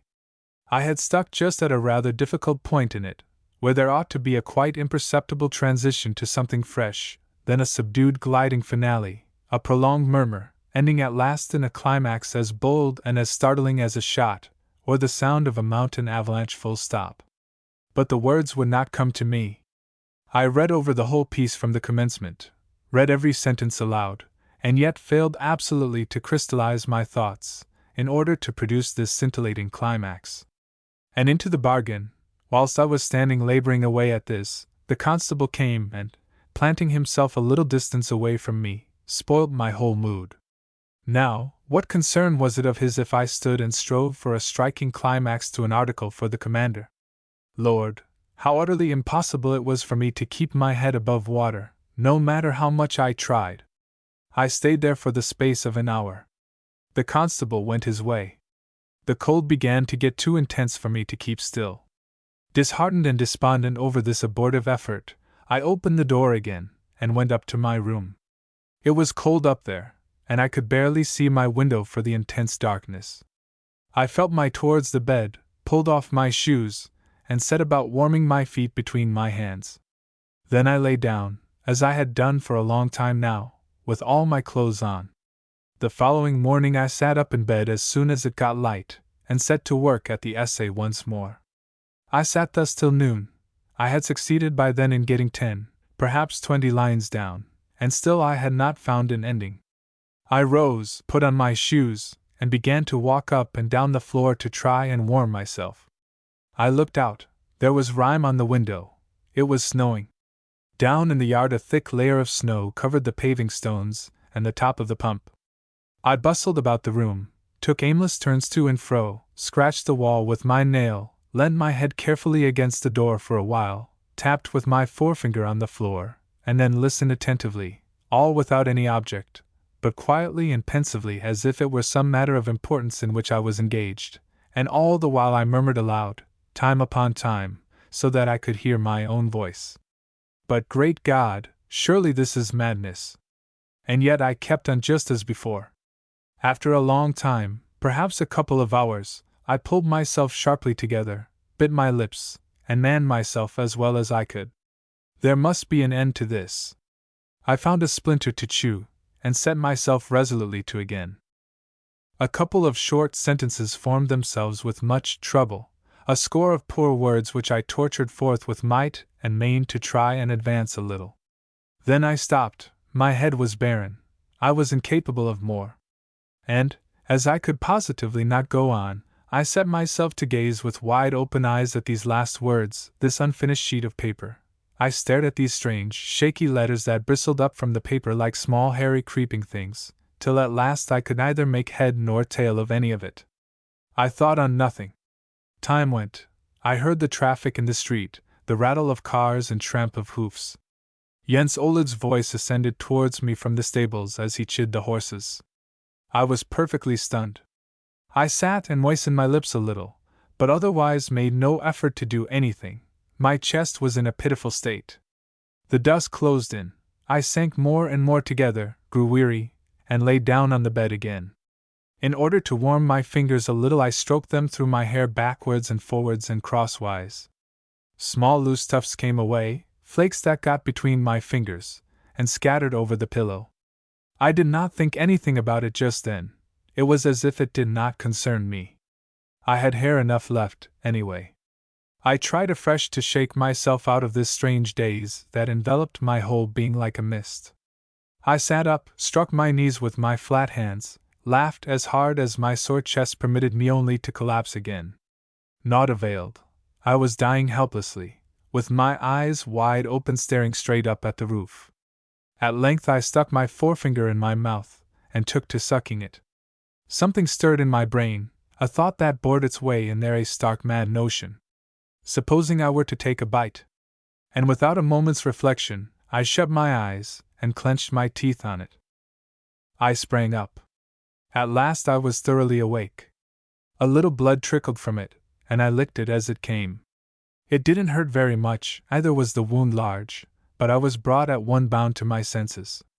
I shook my head, went to the window, where I found a rag, and wound it round the sore place. As I stood and busied myself with this, my eyes filled with tears. I cried softly to myself. This poor thin finger looked so utterly pitiable. God in heaven! What a pass it had come to now with me! The gloom grew closer. It was, maybe, Not impossible that I might work up my finale through the course of the evening, if I only had a candle. My head was clear once more. Thoughts came and went as usual, and I did not suffer particularly. I did not even feel hunger so badly as some hours previously. I could hold out well till the next day. Perhaps I might be able to get a candle on credit, if I applied to the provision shop and explained my situation. I was so well known in there. In the good old days, when I had the means to do it, I used to buy many a loaf there. There was no doubt I could raise a candle on the strength of my honest name, and for the first time for ages I took to brushing my clothes a little, got rid as well as the darkness allowed me of the loose hairs on my collar, and felt my way down the stairs. When I got outside in the street it occurred to me that I might perhaps rather ask for a loaf. I grew irresolute, and stopped to consider. On no account, I replied to myself at last. I was unfortunately not in a condition to bear food. It would only be a repetition of the same old story, visions, and presentiments, and mad notions. My article would never get finished, and it was a question of going to the commander before he had time to forget me. On no account whatever. And I decided upon the candle. With that I entered the shop. A woman is standing at the counter making purchases. Several small parcels and different sorts of paper are lying in front of her. The shopman, who knows me, and knows what I usually buy, leaves the woman, and packs without much ado a loaf in a piece of paper and shoves it over to me. "No, thank you, it was really a candle I wanted this evening," I say. I say it very quietly and humbly, in order not to vex him and spoil my chance of getting what I want. My answer confuses him. He turns quite cross at my unexpected words. It was the first time I had ever demanded anything but a loaf from him. "Well then, you must wait a while," he says at last, and busies himself with the woman's parcels again. She receives her wares and pays for them, gives him a florin, out of which she gets the change, and goes out. Now the shop boy and I are alone. He says, "So it was a candle you wanted, eh?" He tears open a package, and takes one out for me. He looks at me, and I look at him. I can't get my request over my lips. "Oh yes, that's true, you paid though," he says suddenly. He simply asserts that I had paid. I heard every word, and he begins to count some silver out of the till, coin after coin, shining stout pieces. He gives me back change for a crown. "Much obliged," he says. Now I stand and look at these pieces of money for a second. I am conscious something is wrong somewhere. I do not reflect, do not think about anything at all. I am simply struck of a heap by all this wealth which is lying glittering before my eyes, and I gather up the money mechanically. I stand outside the counter, stupid with amazement, dumb, paralyzed. I take a stride towards the door, and stop again. I turn my eyes upon a certain spot in the wall, where a little bell is suspended to a leather collar, and underneath this a bundle of string, and I stand and stare at these things. The shop boy is struck by the idea that I want to have a chat as I take my time so leisurely, and says, as he tidies a lot of wrapping papers strewn over the counter, "It looks as if we were going to have winter snow." "Humph! Yes," I reply. "It looks as if we were going to have winter in earnest now. It looks like it." And a while after I add, "Ah, well, it is none too soon." I could hear myself speak, but each word I uttered struck my ear as if it were coming from another person. I spoke absolutely unwittingly, involuntarily, without being conscious of myself. "Oh, do you think so?" says the boy. I thrust the hand with the money into my pocket, turned the door handle, and left. I could hear that I said good night, and that the shop boy replied to me. I had gone a few paces away from the shop when the shop door was torn open, and the boy called after me. I turned round without any astonishment, without a trace of fear. I only collected the money into my hand, and prepared to give it back. "Beg pardon, you've forgotten your candle," says the boy. "Ah, thanks," I answered quietly. Thanks. And I strolled on, down the street, bearing it in my hand. My first sensible thought referred to the money. I went over to a lamp post, counted it, weighed it in my hand, and smiled. So, in spite of all, I was helped extraordinarily, grandly, incredibly helped for a long, long time, and I thrust my hand with the money into my pocket and walked on. Outside an eating house in Grand Street I stopped, and turned over in my mind, calmly and quietly, if I should venture so soon to take a little refreshment. I could hear the rattle of knives and plates inside, and the sound of meat being pounded. The temptation was too strong for me. I entered. "A helping of beef," I say. "One beef," calls the waitress down through the door to the lift. I sat down by myself at a little table next to the door, and prepared to wait. It was somewhat dark where I was sitting, and I felt tolerably well concealed, and set myself to have a serious think. Every now and then the waitress glanced over at me inquiringly. My first downright dishonesty was accomplished, my first theft. Compared to this, all my earlier escapades were as nothing. My first great fall. Well and good. There was no help for it. For that matter, it was open to me to settle it with the shopkeeper later on a more opportune occasion. It need not go any farther with me. Besides that, I had not taken upon myself to live more honorably than all the other folk. There was no contract that.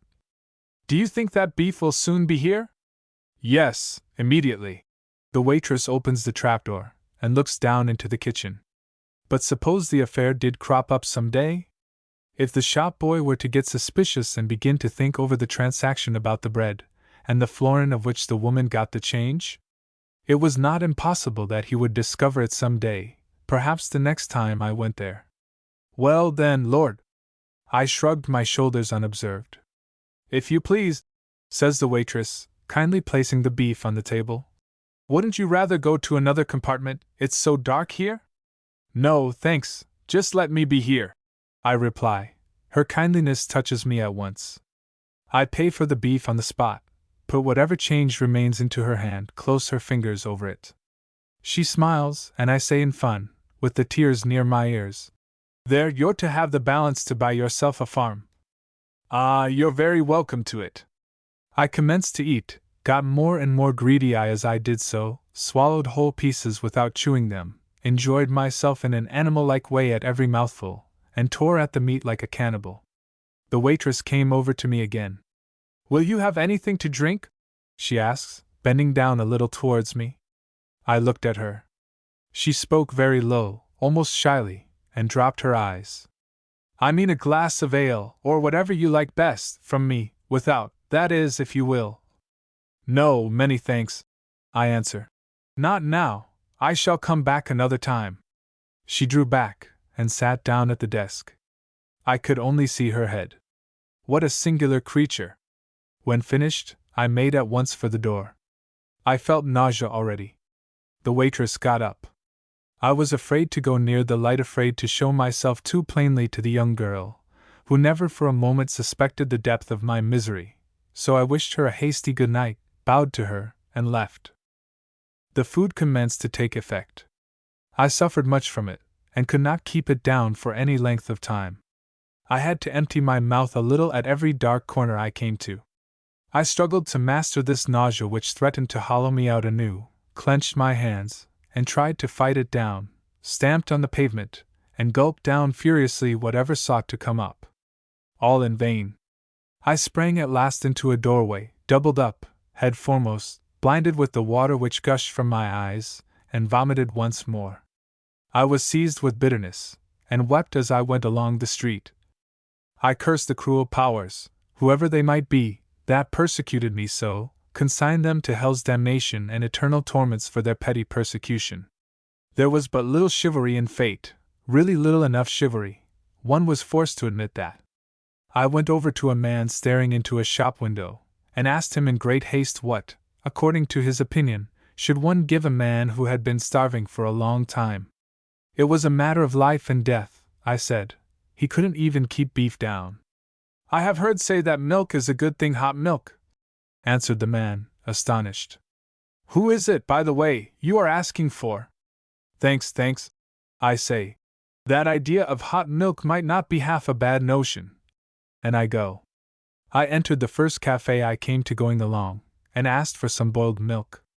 I got the milk, drank it down, hot as it was, swallowed it greedily, every drop, paid for it, and went out again. I took the road home. Now something singular happened. Outside my door, leaning against the lamp-post, and right under the glare of it, stands a person of whom I get a glimpse from a long distance. It is the lady dressed in black again. The same black-clad lady of the other evenings. There could be no mistake about it. She had turned up at the same spot for the fourth time. She is standing perfectly motionless. I find this so peculiar that I involuntarily slacken my pace. At this moment my thoughts are in good working order, but I am much excited. My nerves are irritated by my last meal. I pass her by as usual, am almost at the door and on the point of entering. There I stop. All of a sudden an inspiration seizes me. Without rendering myself any account of it, I turn round and go straight up to the lady, look her in the face, and bow. "Good evening." "Good evening," she answers. Excuse me, was she looking for anything? I had noticed her before. Could I be of assistance to her in any way? Beg pardon, by the way, so earnestly for inquiring. Yes, she didn't quite know. No one lived inside that door besides 3 or 4 horses and myself. It was, for that matter, only a stable and a tinker's workshop. She was certainly on a wrong track if she was seeking any one there. At this she turns her head away and says, "I am not seeking for anybody. I am only standing here. It was really only a whim." Aye, she stops. Indeed, really, she only stood there, just stood there, evening after evening, just for a whim's sake. That was a little odd. I stood and pondered over it, and it perplexed me more and more. I made up my mind to be daring. I jingled my money in my pocket, and asked her, without further ado, to come and have a glass of wine some place or another, in consideration that winter had come. Ha ha! It needn't take very long, but perhaps she would scarcely. Ah, no, thanks, she couldn't well do that. No, she couldn't do that, but would I be so kind as to accompany her a little way? It was rather dark to go home now, and she was rather nervous about going up Karl Johann after it got so late. We moved on. She walked at my right side. A strange, beautiful feeling empowered me, the certainty of being near a young girl. I looked at her the whole way along. The scent of her hair, the warmth that irradiated from her body, the perfume of woman that accompanied her, the sweet breath every time she turned her face towards me, everything penetrated in an ungovernable way through all my senses. So far, I just caught a glimpse of a full, rather pale, face behind the veil, and a high bosom that curved out against her cape. The thought of all the hidden beauty which I surmised lay sheltered under the cloak and veil bewildered me, making me idiotically happy without any reasonable grounds. I could not endure it any longer. I touched her with my hand, passed my fingers over her shoulder, and smiled imbecilely. "How queer you are," said I. "Am I, really? In what way?" Well, in the first place, simply, she had a habit of standing outside a stable door, evening after evening, without any object whatever, just for a whim's sake. Oh, well, she might have her reason for doing so. Besides, she liked staying up late at night.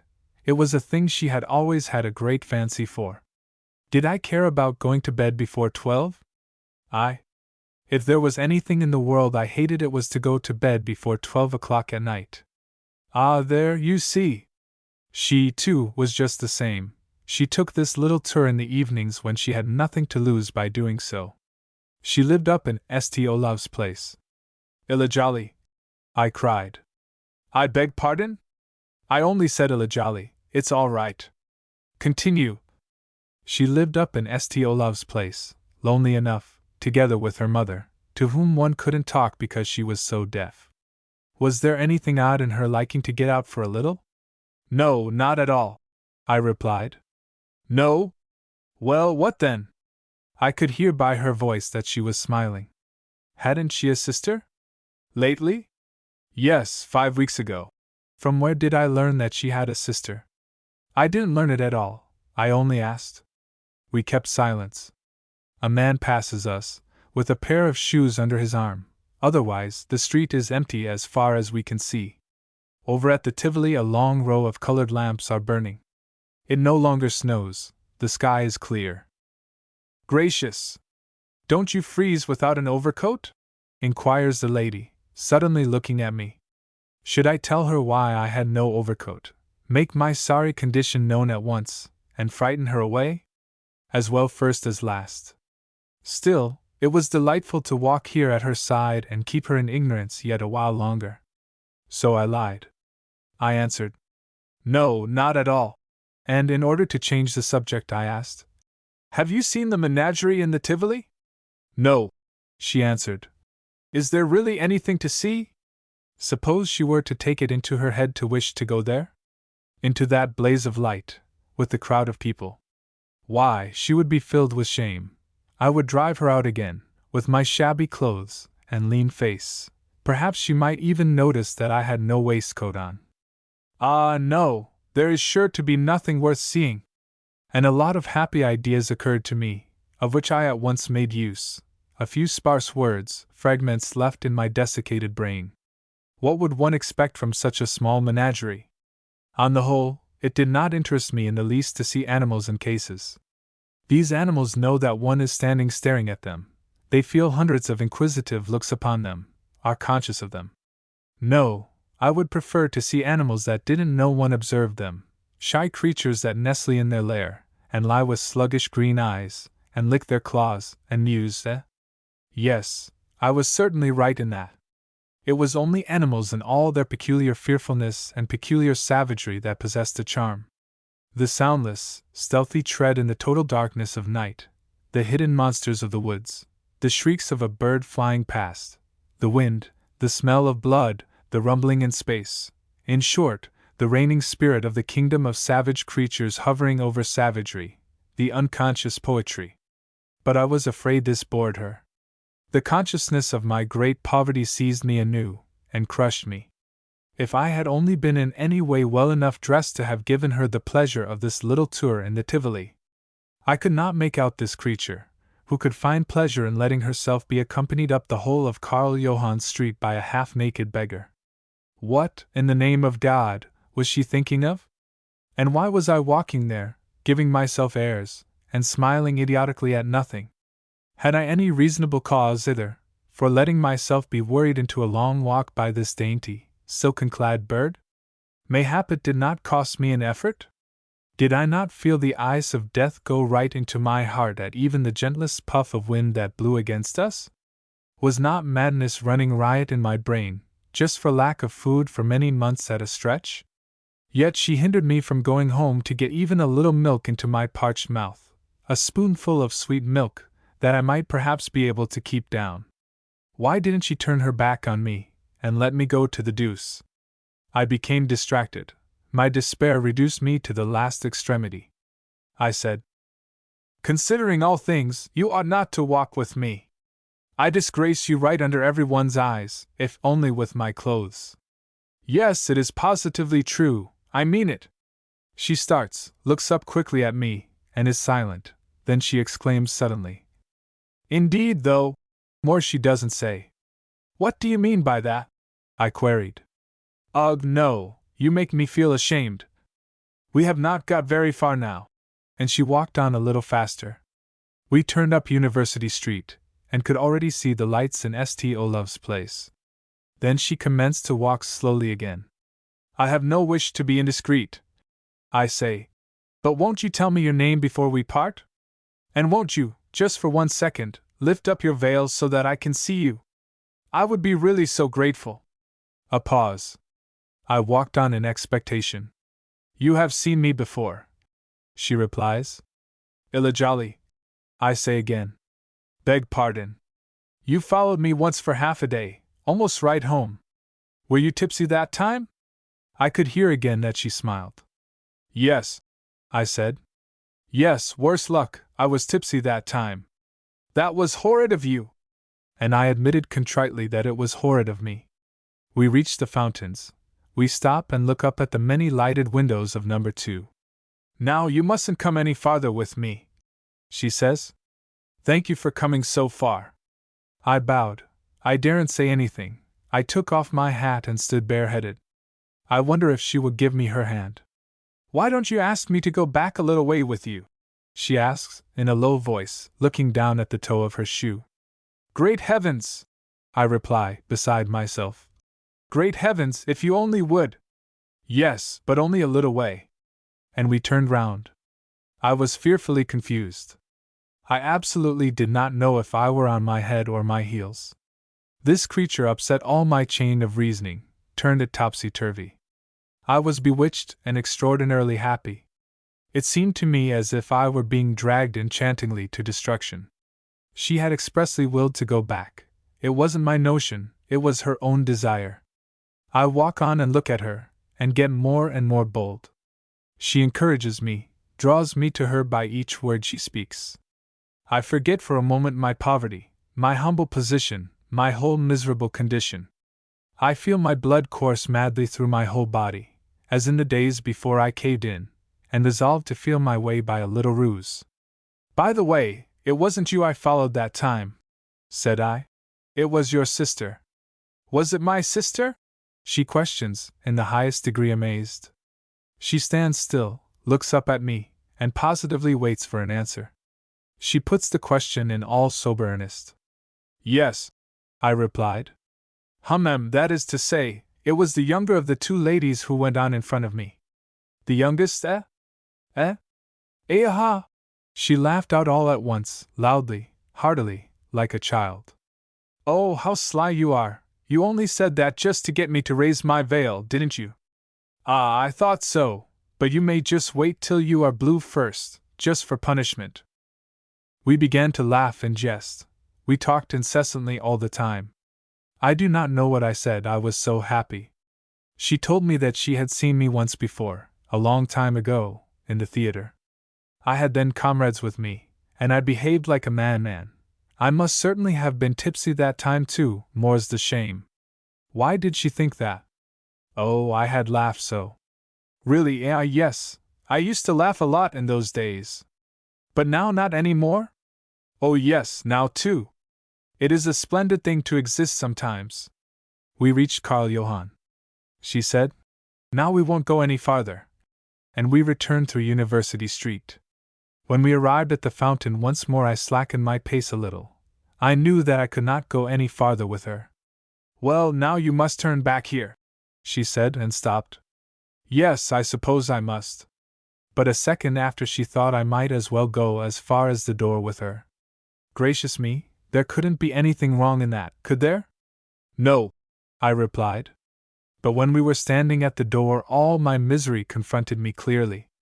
How was one to keep up one's courage when one was so broken down? Here I stood before a young lady, dirty, ragged, torn, disfigured by hunger, unwashed, and only half clad. It was enough to make one sink into the earth. I shrank into myself, bent my head involuntarily, and said, May I not meet you any more then? I had no hope of being permitted to see her again. I almost wished for a sharp no, that would pull me together a bit and render me callous. Yes, she whispered softly, almost inaudibly. When? I don't know. A pause. Won't you be so kind as to lift your veil, only just for a minute? I asked. So that I can see whom I have been talking to. Just for one moment, for indeed I must see whom I have been talking to. Another pause. You can meet me outside here on Tuesday evening, she said. Will you? Yes, dear lady, if I have permission to. At 8 o'clock. Very well. I stroked down her cloak with my hand, merely to have an excuse for touching her. It was a delight to me to be so near her. And you mustn't think all too badly of me, she added. She was smiling again. No. Suddenly she made a resolute movement and drew her veil up over her forehead. We stood and gazed at one another for a second. Illa jolly! I cried. She stretched herself up, flung her arms round my neck and kissed me right on the mouth only once, swiftly, bewilderingly swiftly, right on the mouth. I could feel how her bosom heaved. She was breathing violently. She wrenched herself suddenly out of my clasp, called a good night, breathlessly, whispering, and turned and ran up the stairs without a word more. The hall door shut. It snowed still more the next day, a heavy snow mingled with rain, great wet flakes that fell to earth and were turned to mud. The air was raw and icy. I woke somewhat late, with my head in a strange state of confusion, my heart intoxicated from the foregone evening by the agitation of that delightful meeting. In my rapture, I had lain a while awake and fancied Elijali at my side. I spread out my arms and embraced myself and kissed the air. At length I dragged myself out of bed and procured a fresh cup of milk, and straight on top of that a plate of beef. I was no longer hungry, but my nerves were in a highly strung condition. I went off to the clothes shop in the bazaar. It occurred to me that I might pick up a second-hand waistcoat cheaply, something to put on under my coat. It didn't matter what. I went up the steps to the bazaar and took hold of one and began to examine it. While I was thus engaged, an acquaintance came by. He nodded and called up to me. I let the waistcoat hang and went down to him. He was a designer, and was on the way to his office. "Come with me and have a glass of beer," he said. "But hurry up, I haven't much time. What lady was that you were walking with yesterday evening?" "By Jove!" he exclaimed. "Yes, it was all settled yesterday evening." This nonplussed him completely. He believed me implicitly. I lied in the most accomplished manner to get rid of him. We ordered the beer, drank it, and left. "Well, goodbye." "Oh, listen," he said suddenly. "I owe you a few shillings. It is a shame, too, that I haven't paid you long ago, but now you shall have them during the next few days." "Yes, thanks," I replied, but I knew that he would never pay me back the few shillings. The beer, I am sorry to say, went almost immediately to my head. The thought of the previous evening's adventure overwhelmed me, made me delirious. Supposing she were not to meet me on Tuesday? Supposing she were to begin to think things over, to get suspicious? Get suspicious of what? My thoughts gave a jerk and dwelt upon the money. I grew afraid, deadly afraid of myself. The theft rushed in upon me in all its details. I saw the little shop, the counter, my lean hands as I seized the money, and I pictured to myself the line of action the police would adopt when they would come to arrest me. Irons on my hands and feet. No, only on my hands, perhaps only on one hand. The dock, the clerk taking down the evidence, the scratch of his pen. Perhaps he might take a new one for the occasion. His look, his threatening look. There, her tangent, to the cell, the eternally dark. Humph! I clenched my hands tightly to try and summon courage, walked faster and faster, and came to the marketplace. There I sat down. Now, no child's play. How in the wide world could any one prove that I had stolen? Besides, the huckster's boy dare not give an alarm, even if it should occur to him some day how it had all happened. He valued his situation far too dearly for that. No noise, no scenes, may I beg? But all the same, this money weighed in my pocket sinfully, and gave me no peace. I began to question myself, and I became clearly convinced that I had been happier before, during the period in which I had suffered in all honor. And Elijali? Had I, too, not polluted her with the touch of my sinful hands? Lord, O Lord my God, Elijali! I felt as drunk as a bat, jumped up suddenly, and went straight over to the cake woman who was sitting near the chemist's under the sign of the elephant. I might even yet lift myself above dishonor. It was far from being too late. I would show the whole world that I was capable of doing so. On the way over I got the money in readiness, held every farthing of it in my hand, bent down over the old woman's table as if I wanted something, clapped the money without further ado into her hands. I spoke not a word, turned on my heel, and went my way. What a wonderful savor there was in feeling oneself an honest man once more. My empty pockets troubled me no longer. It was simply a delightful feeling to me to be cleaned out. When I weighed the whole matter thoroughly, this money had in reality cost me much secret anguish. I had really thought about it with dread and shuddering time upon time. I was no hardened soul. My honorable nature rebelled against such a low action. God be praised, I had raised myself in my own estimation again. "Do as I have done," I said to myself, looking across the thronged marketplace. "Only just do as I have done." I had gladdened a poor old cake vendor to such good purpose that she was perfectly dumbfounded. Tonight her children wouldn't go hungry to bed. I buoyed myself up with these reflections, and considered that I had behaved in a most exemplary manner. God be praised! The money was out of my hands now. Tipsy and nervous, I wandered down the street, and swelled with satisfaction. The joy of being able to meet Illa jolly cleanly and honorably, and of feeling I could look her in the face, ran away with me. I was not conscious of any pain. My head was clear and buoyant. It was as if it were a head of mere light that rested and gleamed on my shoulders. I felt inclined to play the wildest pranks, to do something astounding, to set the whole town in a ferment. All up through Grenson I conducted myself like a madman. There was a buzzing in my ears, and intoxication ran riot in my brains. The whim seized me to go and tell my age to a commissionaire, who, by the way, had not addressed a word to me, to take hold of his hands, and gaze impressively in his face, and leave him again without any explanation. I distinguished every nuance in the voice and laughter of the passers-by, observed some little birds that hopped before me in the street, took to studying the expression of the paving stones, and discovered all sorts of tokens and signs in them. Thus occupied, I arrive at length at Parliament Place. I stand all at once stock still, and look at the drosks. The drivers are wandering about, chatting and laughing. The horses hang their heads and cower in the bitter weather. "Go ahead!" I say, giving myself a dig with my elbow. I went hurriedly over to the first vehicle, and got in. "Olivoldsveien, number 37," I called out, and we rolled off. On the way the driver looked round, stooped and peeped several times into the trap, where I sat, sheltered underneath the hood. Had he, too, grown suspicious? There was no doubt of it. My miserable attire had attracted his attention. "I want to meet a man," I called to him, in order to be beforehand with him, and I explained gravely that I must really meet this man. We stop outside 37, and I jump out, spring up the stairs right to the third story, seize a bell, and pull it. It gives 6 or 7 fearful peals inside. A maid comes out and opens the door. I notice that she has round, gold drops in her ears, and black stuff buttons on her grey bodice.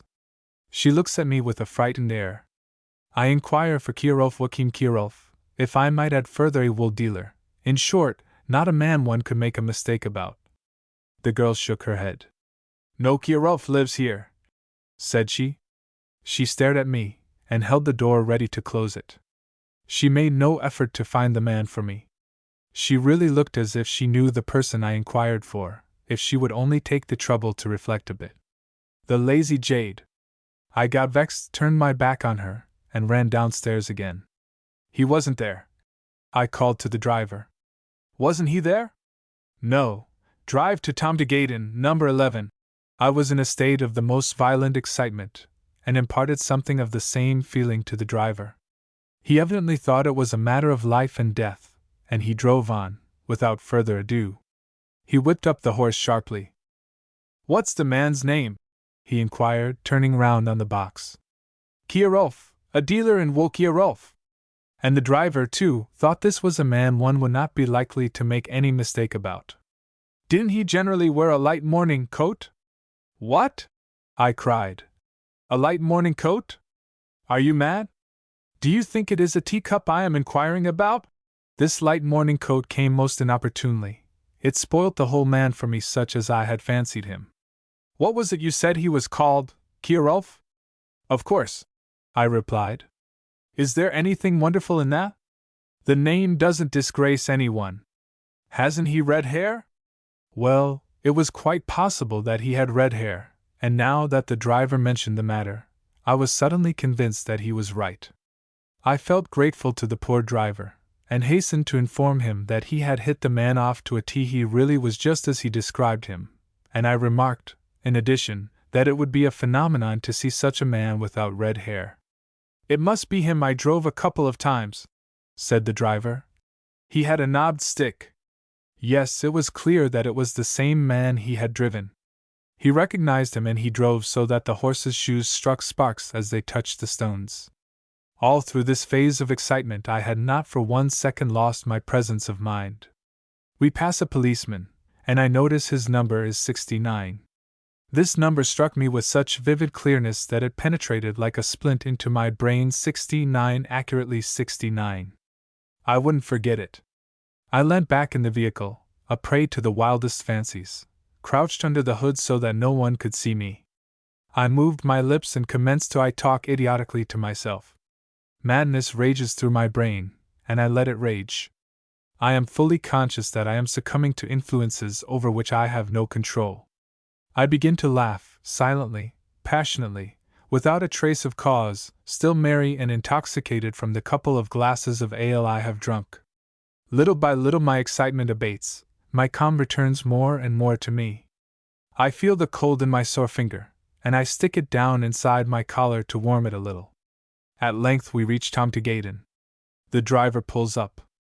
I alight, without any haste, absently, listlessly, with my head heavy. I go through a gateway and come into a yard across which I pass. I come to a door which I open and pass through. I find myself in a lobby, a sort of anteroom, with 2 windows.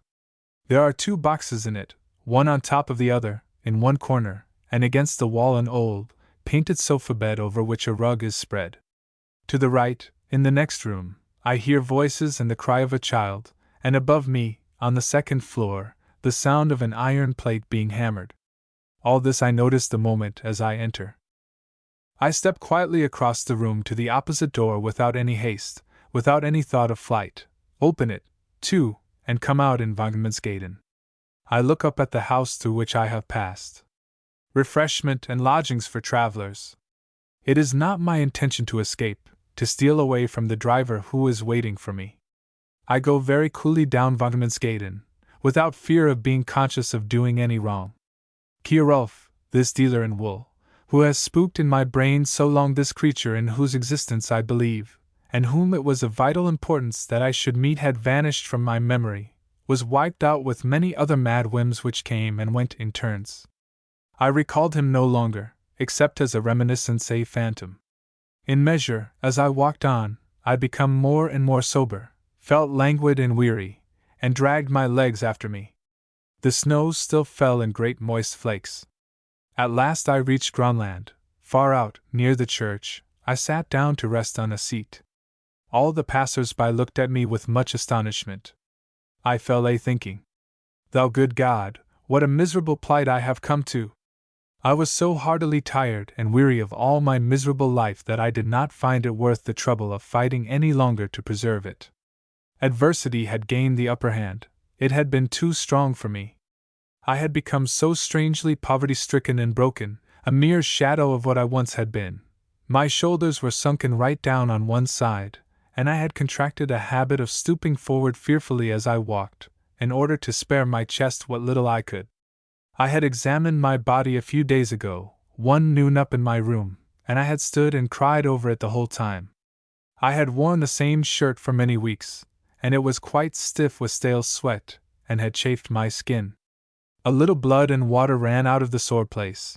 It did not hurt much, but it was very tiresome to have this tender place in the middle of my stomach. I had no remedy for it, and it wouldn't heal of its own accord. I washed it, dried it carefully, and put on the same shirt. There was no help for it. I sit there on the bench and ponder over all this, and am sad enough. I loathe myself. My very hands seem distasteful to me. The loose, almost coarse, expression of the backs of them pains me, disgusts me. I feel myself rudely affected by the sight of my lean fingers. I hate the whole of my gaunt, shrunken body, and shrink from bearing it, from feeling it envelop me. Lord, if the whole thing would come to an end now, I would heartily, gladly die. Completely worsted, soiled, defiled, and debased in my own estimation, I rose mechanically and commenced to turn my steps homewards. On the way I passed a door, upon which the following was to be read on a plate. Winding sheets to be had at Miss Anderson's, door to the right. Old memories, I muttered, as my thoughts flew back to my former room in Hammersborg. The little rocking chair, the newspapers near the door, the lighthouse director's announcement, and Fabian Olsen, the baker's new baked bread. Ah yes, times were better with me then than now. One night I had written a tale for 10 shillings, now I couldn't write anything. My head grew light as soon as ever I attempted it. Yes, I would put an end to it now, and I went on and on. As I got nearer and nearer to the provision shop, I had the half-conscious feeling of approaching a danger, but I determined to stick to my purpose. I would give myself up. I ran quickly up the steps. At the door I met a little girl who was carrying a cup in her hands, and I slipped past her and opened the door. The shop boy and I stand face to face alone for the second time. "Well," he exclaims, "fearfully bad weather now, isn't it?" What did this going round the bush signify? Why didn't he seize me at once? I got furious, and cried, "Oh, I haven't come to prate about the weather." This violent preliminary takes him aback. His little huckster brain fails him. It has never even occurred to him that I have cheated him of 5 shillings. "Don't you know, then, that I have swindled you?" I query impatiently, and I breathe quickly with the excitement. I tremble and am ready to use force if he doesn't come to the point. But the poor man has no misgivings. Well, bless my soul, what stupid creatures one has to mix with in this world. I abuse him, explain to him every detail as to how it had all happened, show him where the fact was accomplished, where the money had lain, how I had gathered it up in my hand and closed my fingers over it, and he takes it all in and does nothing. He shifts uneasily from one foot to the other, listens for footsteps in the next room, makes signs to hush me, to try and make me speak lower, and says at last, "It was a mean enough thing of you to do." "No, hold on," I explained in my desire to contradict him to aggravate him. "It wasn't quite so mean as he imagined it to be, in his huckster head. Naturally, I didn't keep the money, that could never have entered my head. I, for my part, scorned to derive any benefit from it that was opposed to my thoroughly honest nature." "What did you do with it, then?" "I gave it away to a poor old woman, every farthing of it." He must understand that that was the sort of person I was. I didn't forget the poor so. He stands and thinks over this a while, becomes manifestly very dubious as to how far I am an honest man or not. At last he says, "Oughtn't you rather to have brought it back again?" "Now listen here," I reply. "I didn't want to get you into trouble in any way, but that is the thanks one gets for being generous. Here I stand and explain the whole thing to you, and you simply, instead of being ashamed as a dog, make no effort to settle the dispute with me. Therefore I wash my hands of you, and as for the rest, I say, the devil take you, good day." I left, slamming the door behind me.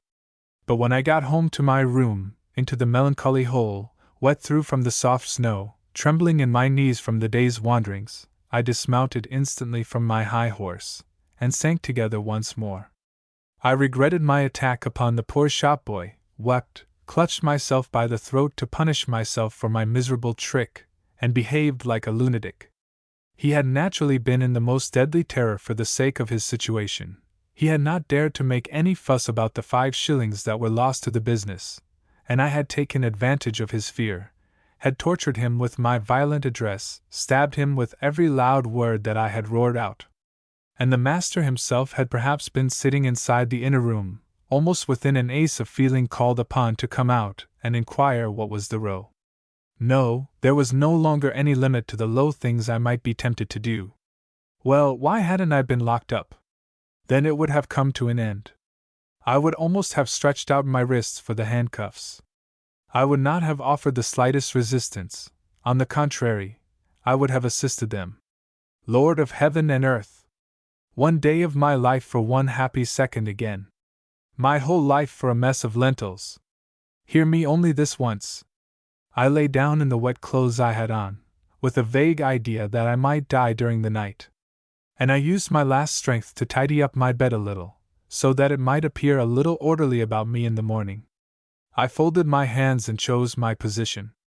All at once I remember Elijali. To think that I could have forgotten her the entire evening through. And light forces its way ever so faintly into my spirit again, a little ray of sunshine that makes me so blessedly warm, and gradually more sun comes, a rare, silken, balmy light that caresses me with soothing loveliness. And the sun grows stronger and stronger, burns sharply in my temples, seethes fiercely and glowingly in my emaciated brain. And at last, a maddening pyre of rays flames up before my eyes, a heaven and earth in conflagration, men and beasts of fire, mountains of fire, devils of fire, an abyss, a wilderness, a hurricane, a universe in brazen ignition, a smoking, smoldering day of doom. And I saw and heard no more.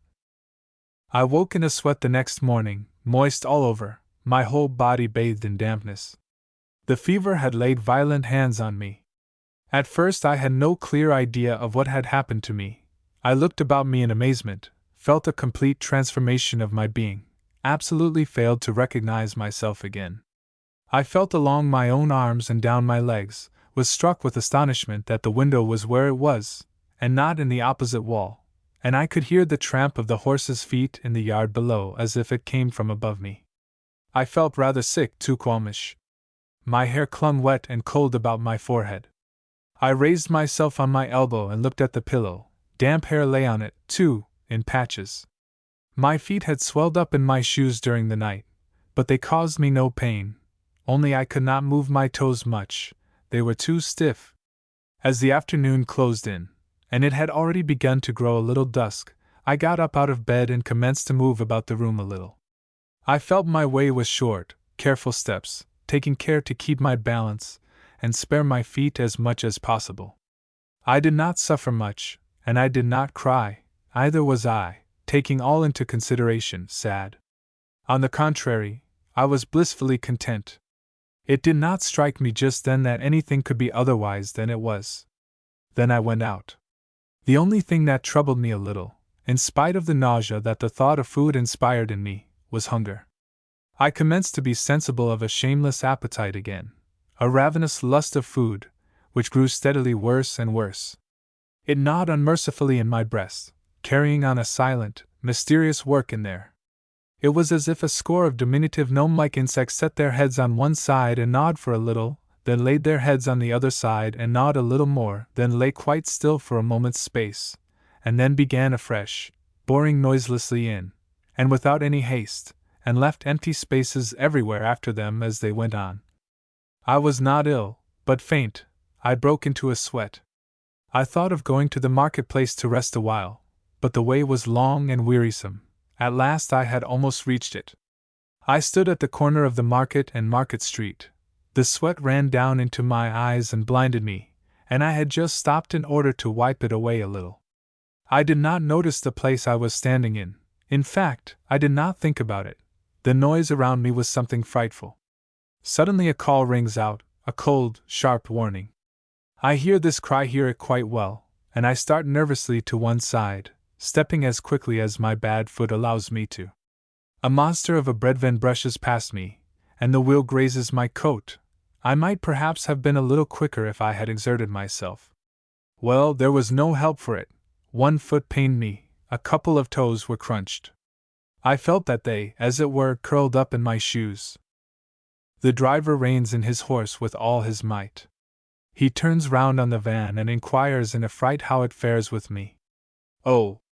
It might have been worse, far worse. It was perhaps not so dangerous. I didn't think any bones were broken. Oh, pray!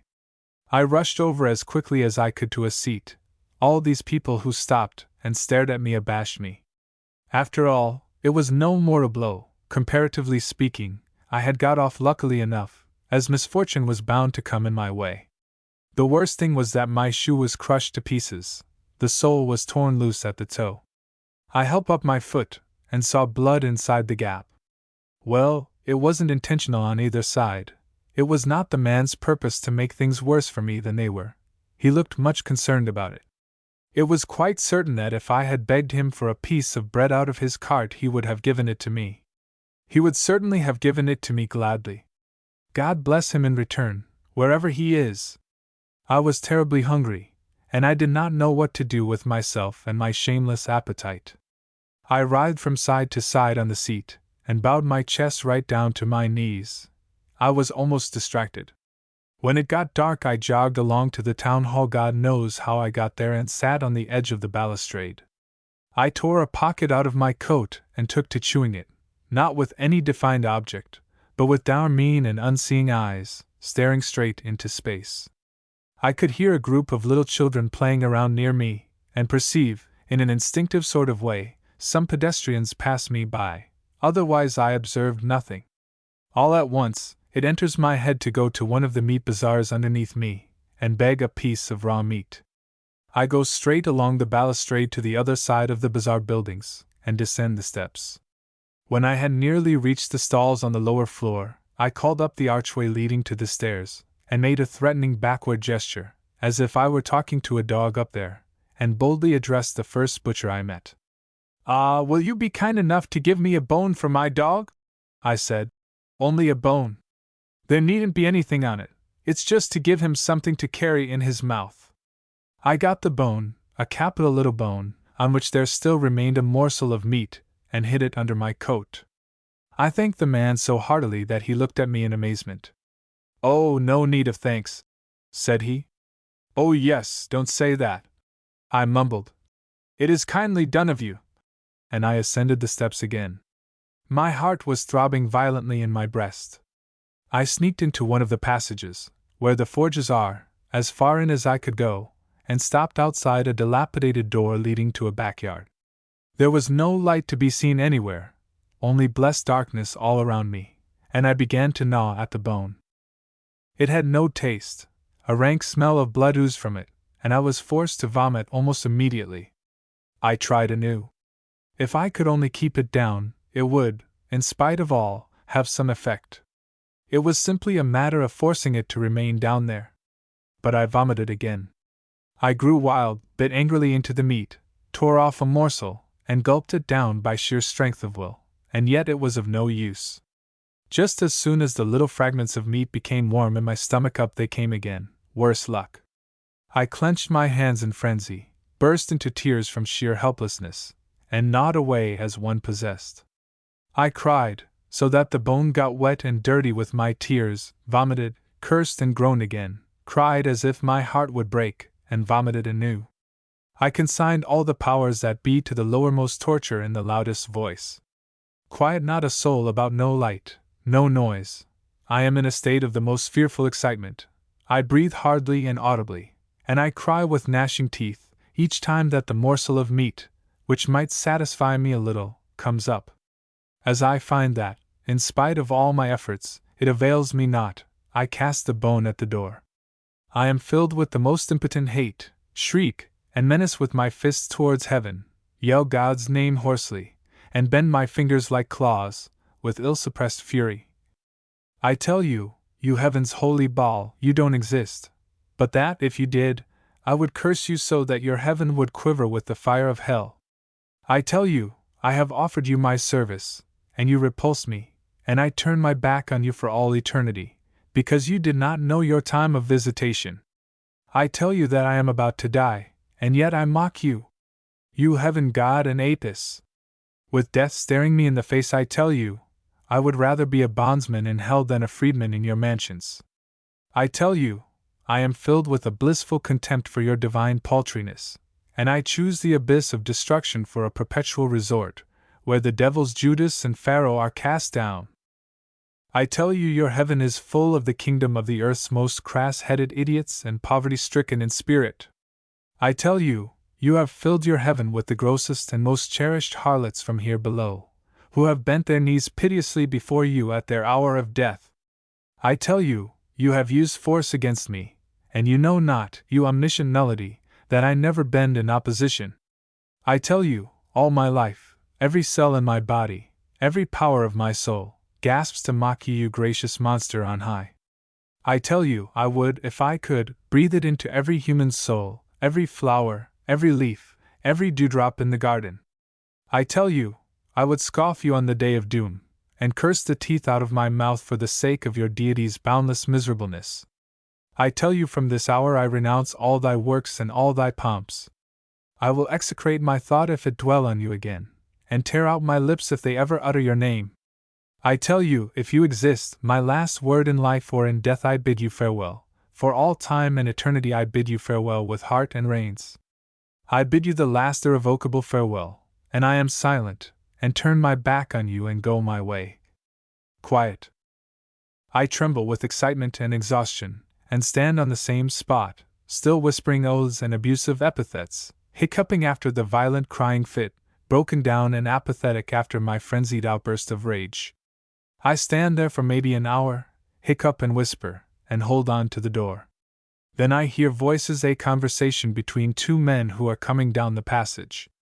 I slink away from the door, drag myself along the walls of the houses, and come out again into the light streets. As I jog along Young's Hill, my brain begins to work in a most peculiar direction.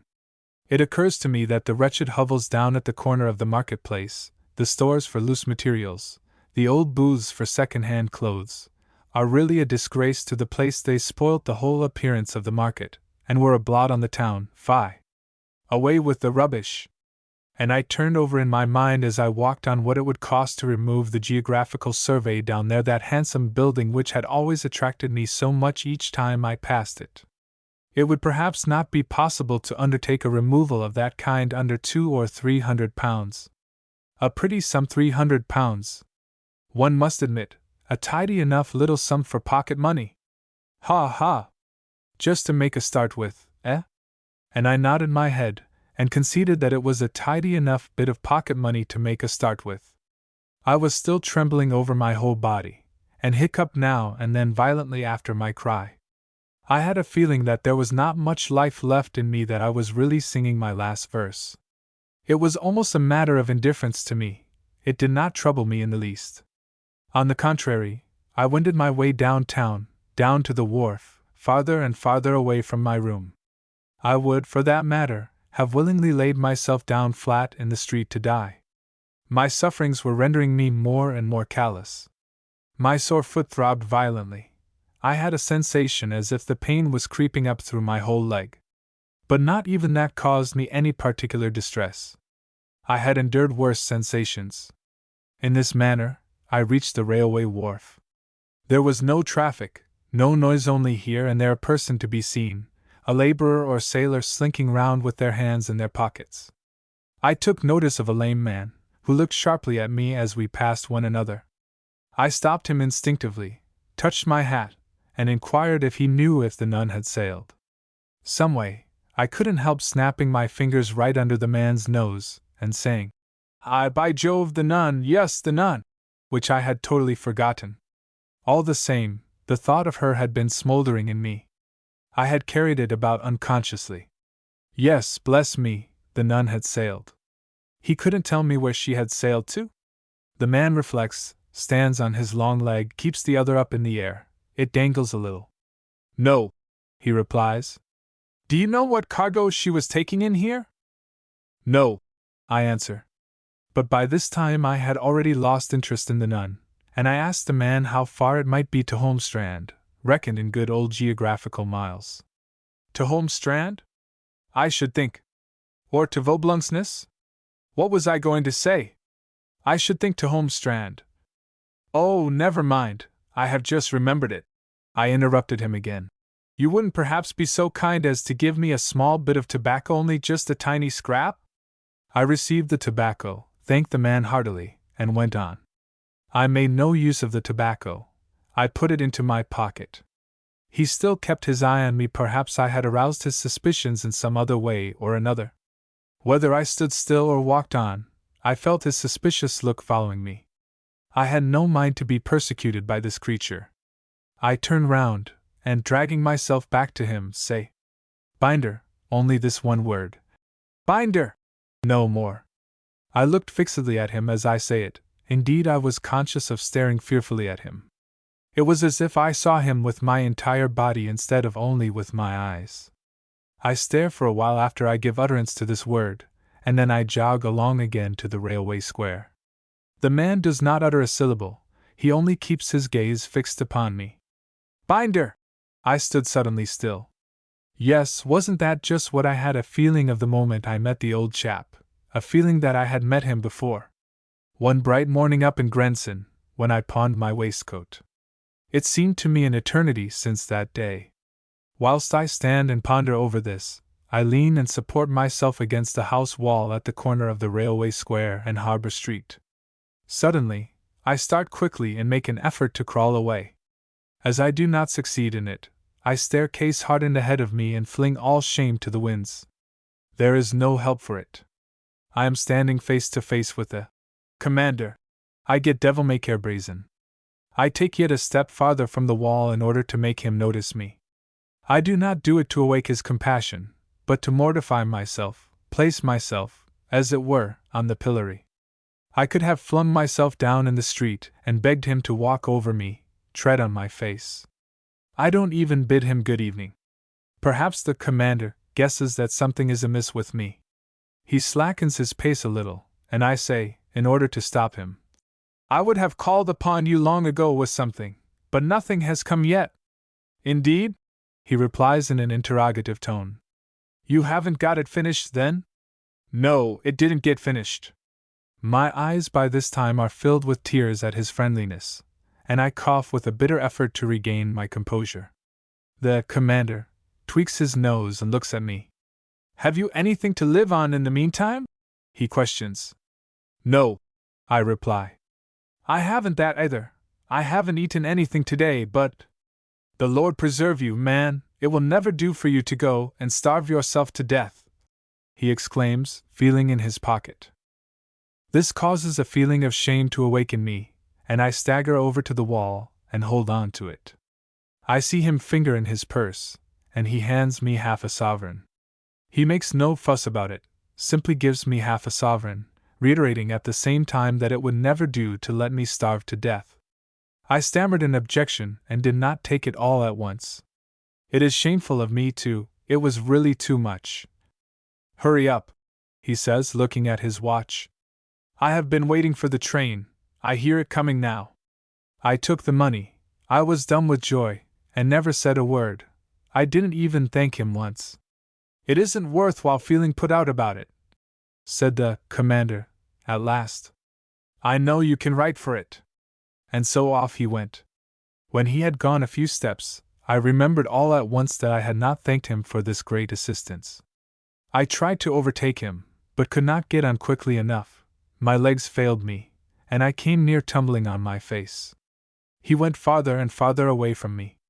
I gave up the attempt, thought of calling after him, but dared not, and when after all I did muster up courage enough and called once or twice, he was already at too great a distance, and my voice had become too weak. I was left standing on the pavement, gazing after him.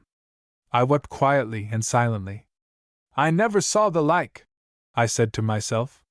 "He gave me half a sovereign." I walked back and placed myself where he had stood, imitated all his movements, held the half-sovereign up to my moistened eyes, inspected it on both sides, and began to swear at the top of my voice, that there was no manner of doubt that what I held in my hand was half a sovereign.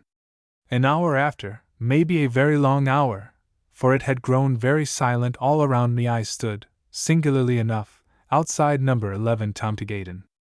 After I had stood and collected my wits for a moment, and wondered thereat, I went through the door for the second time, right into the entertainment and lodgings for travelers. Here I asked for shelter and was immediately supplied with a bed. Tuesday. Sunshine and quiet, a strangely bright day. The snow had disappeared. There was life and joy, and glad faces, smiles, and laughter everywhere. The fountains threw up sprays of water in jets, golden tinted from the sunlight, azure from the sky. At noon I left my lodgings in Tomtegaden, where I still lived and found fairly comfortable, and set out for town. I was in the merriest humor, and lazied about the whole afternoon through the most frequented streets, and looked at the people. Even before 7 o'clock I took a turn up St. Olav's Place, and took a furtive look up at the window of number 2. In an hour I would see her. I went about the whole time in a state of tremulous, delicious dread. What would happen? What should I say when she came down the stairs? Good evening? Or only smile? I concluded to let it rest with the smile. Of course I would bow profoundly to her.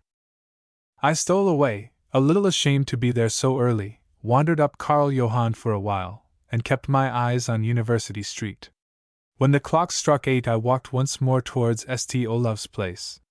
On the way it struck me that perhaps I might arrive a few minutes too late, and I quickened my pace as much as I could.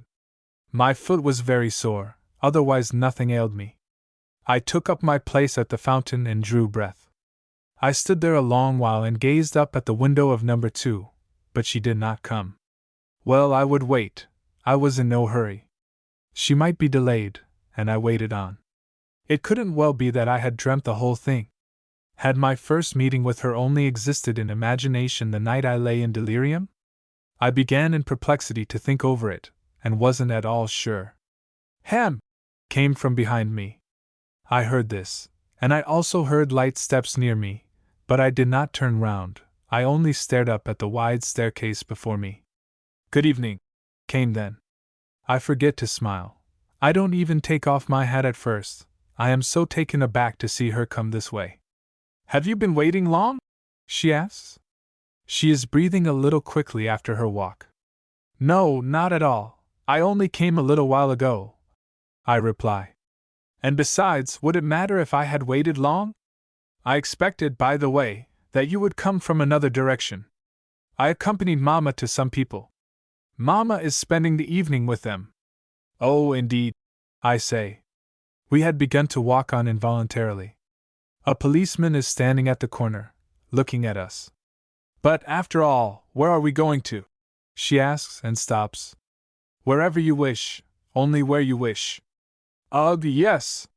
But it's such a bore to have to decide oneself. A pause. Then I say, merely for the sake of saying something. I see it's dark up in your windows. Yes, it is, she replies gaily. The servant has an evening off, too, so I am all alone at home. We both stand and look up at the windows of number 2 as if either of us had seen them before. Can't we go up to your place, then? I say. I shall sit down at the door the whole time if you like. But then I trembled with emotion, and regretted greatly that I had perhaps been too forward. Supposing she were to get angry, and leave me? Suppose I were never to see her again? Ah, that miserable attire of mine! I waited despairingly for her reply. You shall certainly not sit down by the door, she says. She says it right down tenderly, and says accurately these words. You shall certainly not sit down by the door. We went up. Out on the lobby, where it was dark, she took hold of my hand, and led me on. There was no necessity for my being so quiet, she said. I could very well talk. We entered. Whilst she lit the candle, it was not a lamp she lit, but a candle. Whilst she lit the candle, she said, with a little laugh. What will you never do again? I will never, ugh, no, good gracious, I will never kiss you again. Won't you? I said, and we both laughed. I stretched out my arms to her, and she glided away, slipped round to the other side of the table. We stood a while and gazed at one another. The candle stood right between us. Try and catch me, she said, and with much laughter I tried to seize hold of her. Whilst she sprang about, she loosened her veil, and took off her hat. Her sparkling eyes hung on mine, and watched my movements. I made a fresh sortie, and tripped on the carpet and fell, my sore foot refusing to bear me up any longer. I rose in extreme confusion. Lord, how red you did get, she said. Well, it was awfully awkward of you. Yes, it was, I agreed, and we began the chase afresh. It seems to me you limp. Yes, perhaps I do just a little, only just a little, for that matter. Last time you had a sore finger, now you have got a sore foot. It is awful the number of afflictions you have. Ah, yes. I was run over slightly, a few days ago. Run over? Tipsy again? Why, good heavens! What a life you lead, young man! And she threatened me with her forefinger, and tried to appear grave. Well, let us sit down then. No, not down there by the door, you are far too reserved. Come here, you there, and I hear so, that's it. Ugh, it's such a bore with reticent people. One has to say and do everything oneself, one gets no help to do anything. Now, for example, you might just as well put your arm over the back of my chair. You could easily have thought of that much out of your own head, couldn't you? But if I say anything like that, you open your eyes as wide as if you couldn't believe what was being said. Yes, it is really true, I have noticed it several times. You are doing it now, too, but you needn't try to persuade me that you are always so modest. It is only when you don't dare to be otherwise than quiet. You were daring enough the day you were tipsy, when you followed me straight home and worried me with your witticisms. You are losing your book, madam. You are quite certainly losing your book, madam. Ha, ha, ha! It was really shameless of you. I sat dejectedly and looked at her. My heart beat violently, my blood raced quickly through my veins. There was a singular sense of enjoyment in it. "Why don't you say something? What a darling you are!" I cried. "I am simply sitting here getting thoroughly fascinated by you here this very moment, thoroughly fascinated. There is no help for it. You are the most extraordinary creature that, sometimes your eyes gleam so, that I never saw their match. They look like flowers, eh? No, well, no, perhaps not like flowers either, but I am so desperately in love with you, and it is so preposterous, for, great Scott! There is naturally not an atom of a chance for me. What is your name? Now you really must tell me what you are called." "No, what is your name? Gracious, I was nearly forgetting that again. I thought about it all yesterday, that I meant to ask you, yes, that is to say, not all yesterday, but... Do you know what I named you? I named you Illijali. How do you like that? It has a gliding sound. Illijali? Yes. Is that a foreign language? Humph, no, it isn't that either. Well, it isn't ugly." After a long discussion, we told one another our names. She seated herself close to my side on the sofa, and shoved the chair away with her foot, and we began to chatter afresh. "You are shaved this evening, too," she said. "Look on the whole a little better than the last time, that is to say, only just a scrap better. Don't imagine, no, the last time you were really shabby, and you had a dirty rag round your finger into the bargain, and in that state you absolutely wanted me to go to some place, and take wine with you, thanks, not me. So it was, after all, because of my miserable appearance that you would not go with me?" I said. "No," she replied and looked down. "No, God knows it wasn't. I didn't even think about it." "Listen," said I. "You are evidently sitting here laboring under the delusion that I can dress and live exactly as I choose, aren't you? And that is just what I can't do. I am very, very poor." She looked at me. "Are you?" she queried. "Yes, worse luck I am." After an interval. "Well, gracious, so am I too," she said, with a cheerful movement of her head.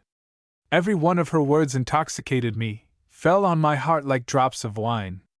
She enchanted me with the trick she had of putting her head a little on one side, and listening when I said anything, and I could feel her breath brush my face. "Do you know," I said, "that, but now you mustn't get angry, when I went to bed last night I settled this arm for you, so, as if you lay on it, and then I went to sleep." "Did you? That was lovely." A pause. "But of course it could only be from a distance that you would venture to do such a thing, for otherwise... Don't you believe I could do it otherwise?" "No, I don't believe it." "Ah, from me you may expect everything," I said, and I put my arm around her waist. "Can I?" was all she said. It annoyed me, almost wounded me, that she should look upon me as being so utterly inoffensive. I braced myself up, steeled my heart, and seized her hand, but she withdrew it softly, and moved a little away from me. That just put an end to my courage again. I felt ashamed, and looked out through the window. I was, in spite of all, in far too wretched a condition. I must, above all, not try to imagine myself any one in particular. It would have been another matter if I had met her during the time that I still look like a respectable human being in my old, well-off days when I had sufficient to make an appearance, and I felt fearfully downcast. "There now, one can see," she said. "Now one can just see, one can snub you with just the tiniest frown, make you look sheepish by just moving a little away from you."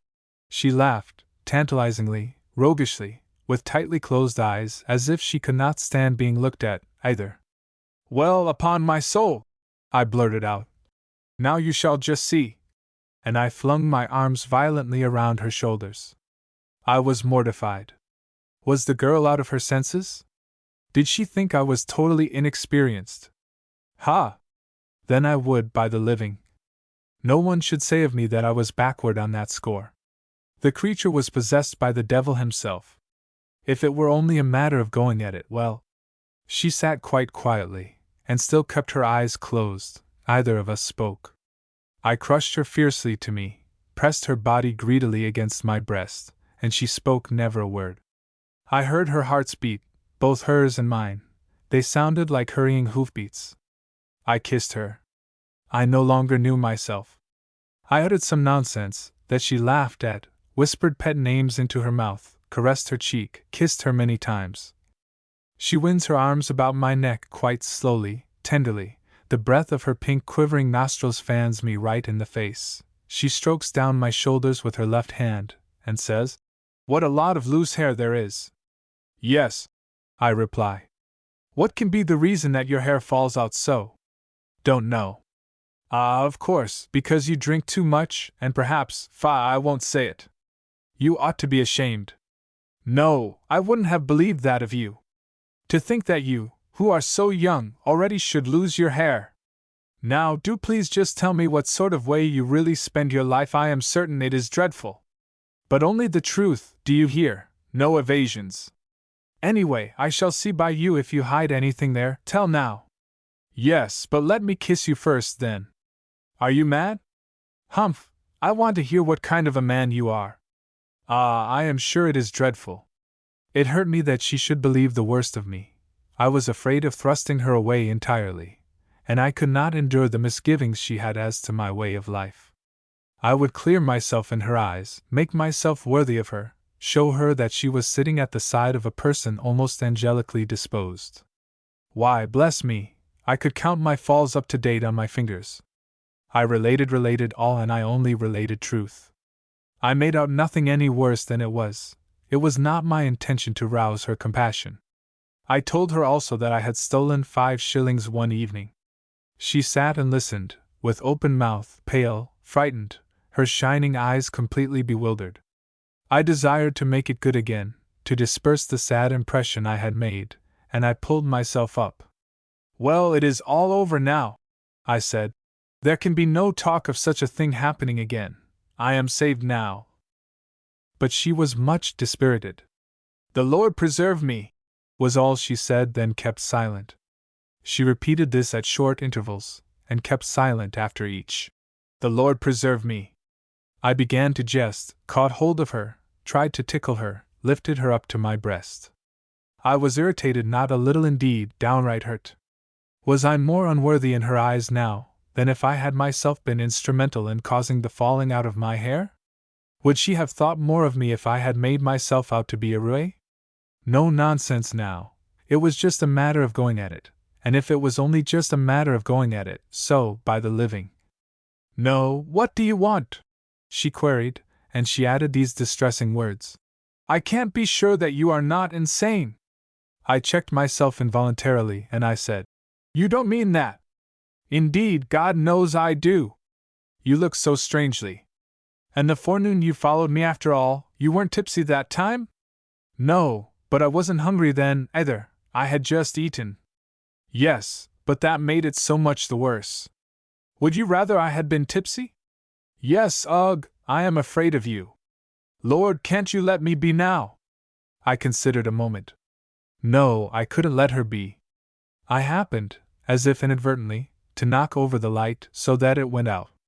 She made a despairing struggle, gave vent at last to a little whimper. "No, not that. If you like, you may rather kiss me, oh dear, kind." I stopped instantly. Her words sounded so terrified, so helpless, I was struck to the heart. She meant to offer me a compensation by giving me leave to kiss her. How charming, how charmingly naive. I could have fallen down and knelt before her. "But, dear pretty one," I said, completely bewildered, "I don't understand. I really can't conceive what sort of a game this is." She rose, lit the candle again with trembling hands. I leant back on the sofa and did nothing. What would happen now? I was in reality very ill at ease. She cast a look over at the clock on the wall, and started. "Ugh, the girl will soon come now," she said. This was the first thing she said. I took the hint, and rose. She took up her jacket as if to put it on, bethought herself, and let it lie, and went over to the fireplace. "So that it should not appear as if she had shown me the door," I said. "Was your father in the army?" And at the same time I prepared to leave. "Yes, he was an officer." "How did you know?" "I didn't know, it just came into my head." "That was odd." Ah, yes, there were some places I came to where I got a kind of presentiment. Ha ha, a part of my insanity, eh? She looked quickly up, but didn't answer. I felt I worried her with my presence, and determined to make short work of it. I went towards the door. Would she not kiss me any more now? Not even give me her hand? I stood and waited. Are you going now, then?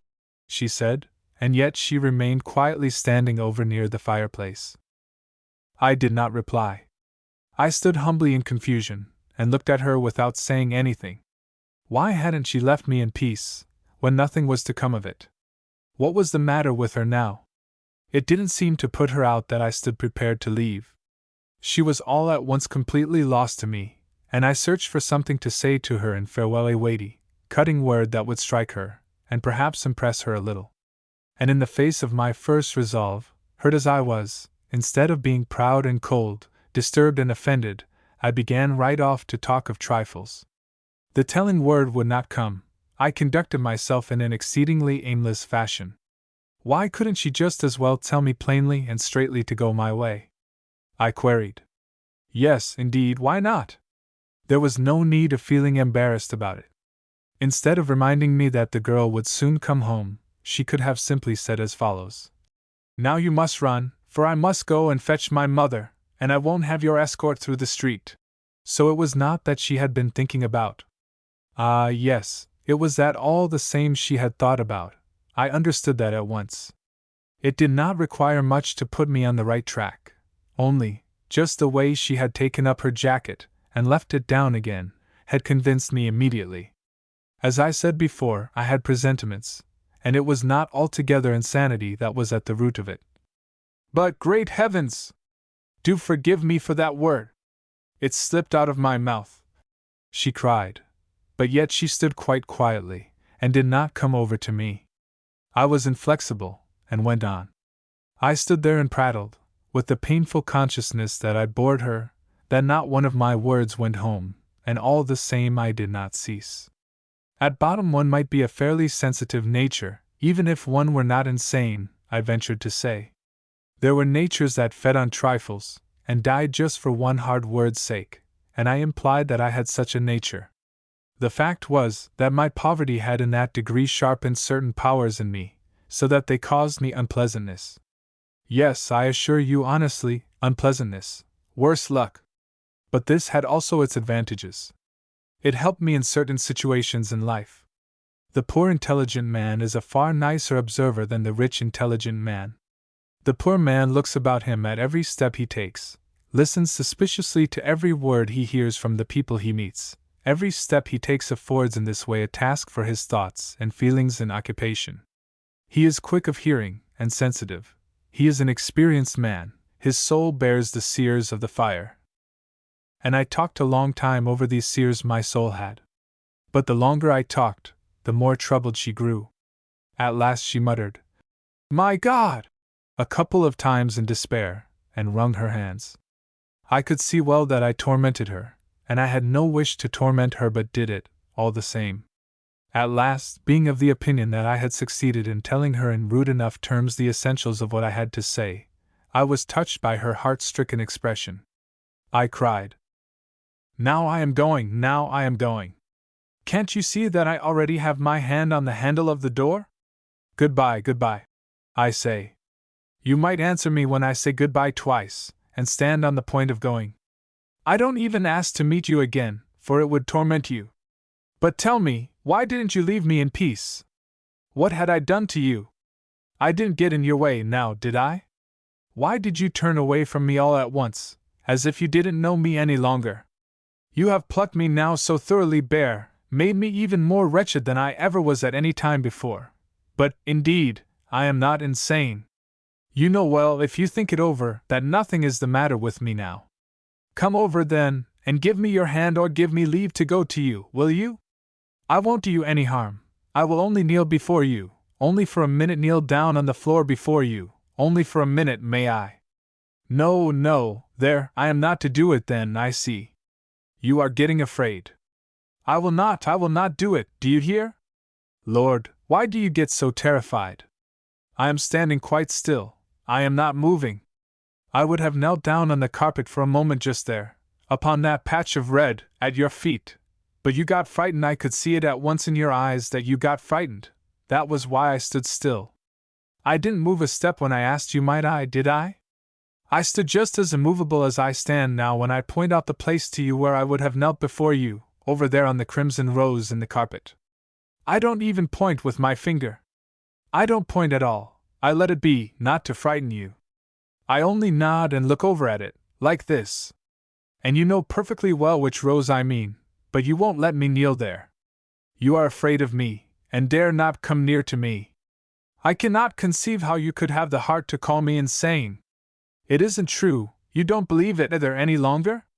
It was once in the summer, a long time ago. I was mad. I worked too hard, and forgot to go to dine at the right hour, when I had too much to think about. That happened day after day.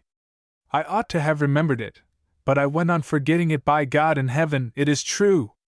God keep me from ever coming alive from this spot if I lie. There, you can see, you do me an injustice. It was not out of need I did it. I can get credit, much credit, at Ingebret's or Graveson's. I often, too, had a good deal of money in my pocket, and did not buy food all the same, because I forgot it. Do you hear? You don't say anything, you don't answer, you don't stir a bit from the fire, you just stand and wait for me to go. She came hurriedly over to me, and stretched out her hand. I looked at her, full of mistrust. Did she do it with any true heartiness, or did she only do it to get rid of me? She wound her arms round my neck, she had tears in her eyes. I only stood and looked at her. She offered her mouth. I couldn't believe in her. It was quite certain she was making a sacrifice as a means of putting an end to all this. She said something. It sounded to me like, "I am fond of you, in spite of all." She said it very lowly and indistinctly. Maybe I did not hear aright. She may not have said just those words, but she cast herself impetuously against my breast, clasped both her arms about my neck for a little while, stretched even up a bit on her toes to get a good hold, and stood so for perhaps a whole minute. I was afraid that she was forcing herself to show me this tenderness, and I only said, "What a darling you are now!" More I didn't say. I crushed her in my arms, stepped back, rushed to the door, and went out backwards. She remained in there behind me. Part 4. Winter had set in, a raw, wet winter, almost without snow. A foggy, dark, and everlasting night, without a single blast of fresh wind the whole week through. The gas was lighted almost all the day in the streets, and yet people jostled one another in the fog. Every sound, the clang of the church bells, the jingling of the harness of the drosk horses, the people's voices, the beat of the hoofs, everything, sounded choked and jangling through the close air that penetrated and muffled everything. Week followed week, and the weather was, and remained, still the same. And I stayed steadily down in Vaterland. I grew more and more closely bound to this inn, this lodging house for travelers, where I had found shelter, in spite of my starving condition. My money was exhausted long since, and yet I continued to come and go in this place as if I had a right to it, and was at home there. The landlady had, as yet, said nothing, but it worried me all the same that I could not pay her. In this way 3 weeks went by. I had already, many days ago, taken to writing again, but I could not succeed in putting anything together that satisfied me. I had not longer any luck, although I was very painstaking, and strove early and late. No matter what I attempted, it was useless. Good fortune had flown, and I exerted myself in vain. It was in a room on the second floor, the best guest room, that I sat and made these attempts. I had been undisturbed up there since the first evening when I had money and was able to settle for what I got. All the time I was buoyed up by the hope of at last succeeding in getting together an article on some subject or another, so that I could pay for my room, and for whatever else I owed. That was the reason I worked on so persistently. I had, in particular, commenced a piece from which I expected great things, an allegory about a fire, a profound thought upon which I intended to expend all my energy, and bring it to the commander, in payment. The commander should see that he had helped a talent this time. I had no doubt but that he would eventually see that. It only was a matter of waiting till the spirit moved me, And why shouldn't the spirit move me? Why should it not come over me even now, at a very early date? There was no longer anything the matter with me. My landlady gave me a little food every day, some bread and butter, mornings and evenings, and my nervousness had almost flown. I no longer used cloths round my hands when I wrote, and I could stare down into the street from my window on the second floor without getting giddy. I was much better in every way, and it was becoming a matter of astonishment to me that I had not already finished my allegory. I couldn't understand why it was. But a day came when I was at last to get a clear idea of how weak I had really become, with what incapacity my dull brain acted. Namely, on this day my landlady came up to me with a reckoning which she asked me to look over. There must be something wrong in this reckoning, she said. It didn't agree with her own book, but she had not been able to find out the mistake. I set to work to add up. My landlady sat right opposite and looked at me. I added up these score of figures first once down, and found the total right, then once up again, and arrived at the same result. I looked at the woman sitting opposite me, waiting on my words. I noticed at the same time that she was pregnant. It did not escape my attention, and yet I did not stare in any way scrutinizingly at her. "The total is right," said I. "No, go over each figure now," she answered. "I am sure it can't be so much. I am positive of it." And I commenced to check each line: 2 loaves at 2 1/2d, 1 lamp chimney 3d, soap 4d, butter 5d. It did not require any particularly shrewd head to run up these rows of figures, this little huckster account in which nothing very complex occurred. I tried honestly to find the error that the woman spoke about, but couldn't succeed. After I had muddled about with these figures for some minutes, I felt that, unfortunately, everything commenced to dance about in my head. I could no longer distinguish debit or credit. I mixed the whole thing up. Finally, I came to a dead stop at the following entry: 3. 5/16ths of a pound of cheese at 9d. My brain failed me completely. I stared stupidly down at the cheese, and got no farther. "It is really too confoundedly crabbed writing," I exclaimed in despair. "Why, God bless me, here is 5/16ths of a pound of cheese entered. Ha, ha! Did any one ever hear the like? Yes, look here, you can see for yourself." "Yes," she said. "It is often put down like that. It is a kind of Dutch cheese." "Yes, that is all right. 5/16 is in this case 5 ounces. Yes, yes, I understand that well enough," I interrupted, although in truth I understood nothing more whatever. I tried once more to get this little account right, that I could have taught up in a second some months ago. I sweated fearfully, and thought over these enigmatical figures with all my might, and I blinked my eyes reflectingly, as if I was studying this matter sharply, but I had to give it up. These 5 ounces of cheese finished me completely. It was as if something snapped within my forehead. But yet, to give the impression that I still worked out my calculation, I moved my lips and muttered a number aloud, all the while sliding farther and farther down the reckoning as if I were steadily coming to a result. She sat and waited. At last I said, "Well, now I have gone through it from first to last, and there is no mistake, as far as I can see." "Isn't there?" replied the woman. "Isn't there really?" But I saw well that she did not believe me, and she seemed all at once to throw a dash of contempt into her words, a slightly careless tone that I had never heard from her before. She remarked that perhaps I was not accustomed to reckon in sixteenths. She mentioned also that she must only apply to someone who had a knowledge of sixteenths, to get the account properly revised. She said all this, not in any hurtful way to make me feel ashamed, but thoughtfully and seriously.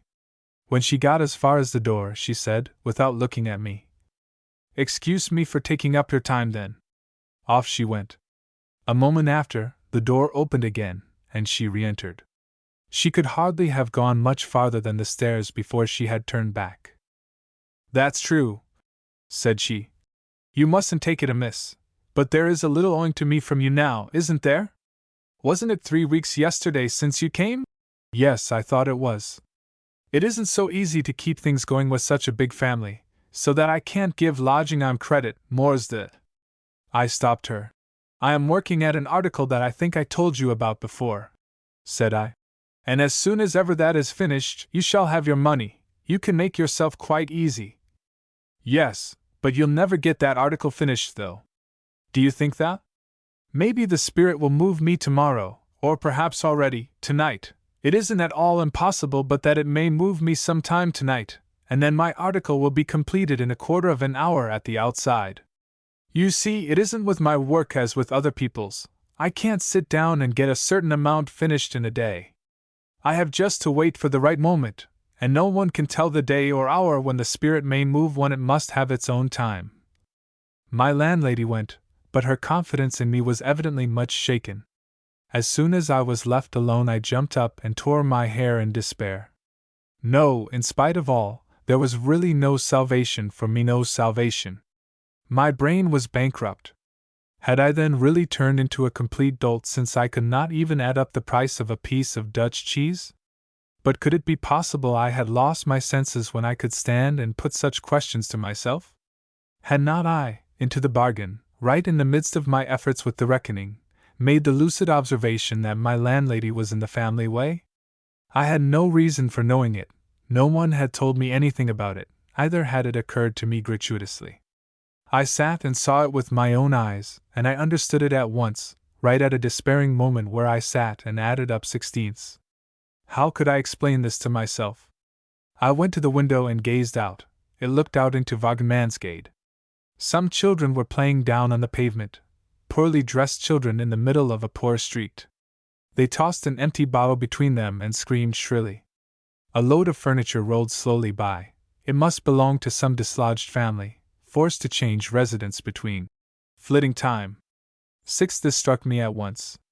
Bedclothes and furniture were heaped on the float, moth-eaten beds and chests of drawers, red-painted chairs with 3 legs, mats, old iron, and tinware. A little girl, a mere child, a downright ugly youngster, with a running cold in her nose, sat up on top of the load, and held fast with her poor little blue hands in order not to tumble off.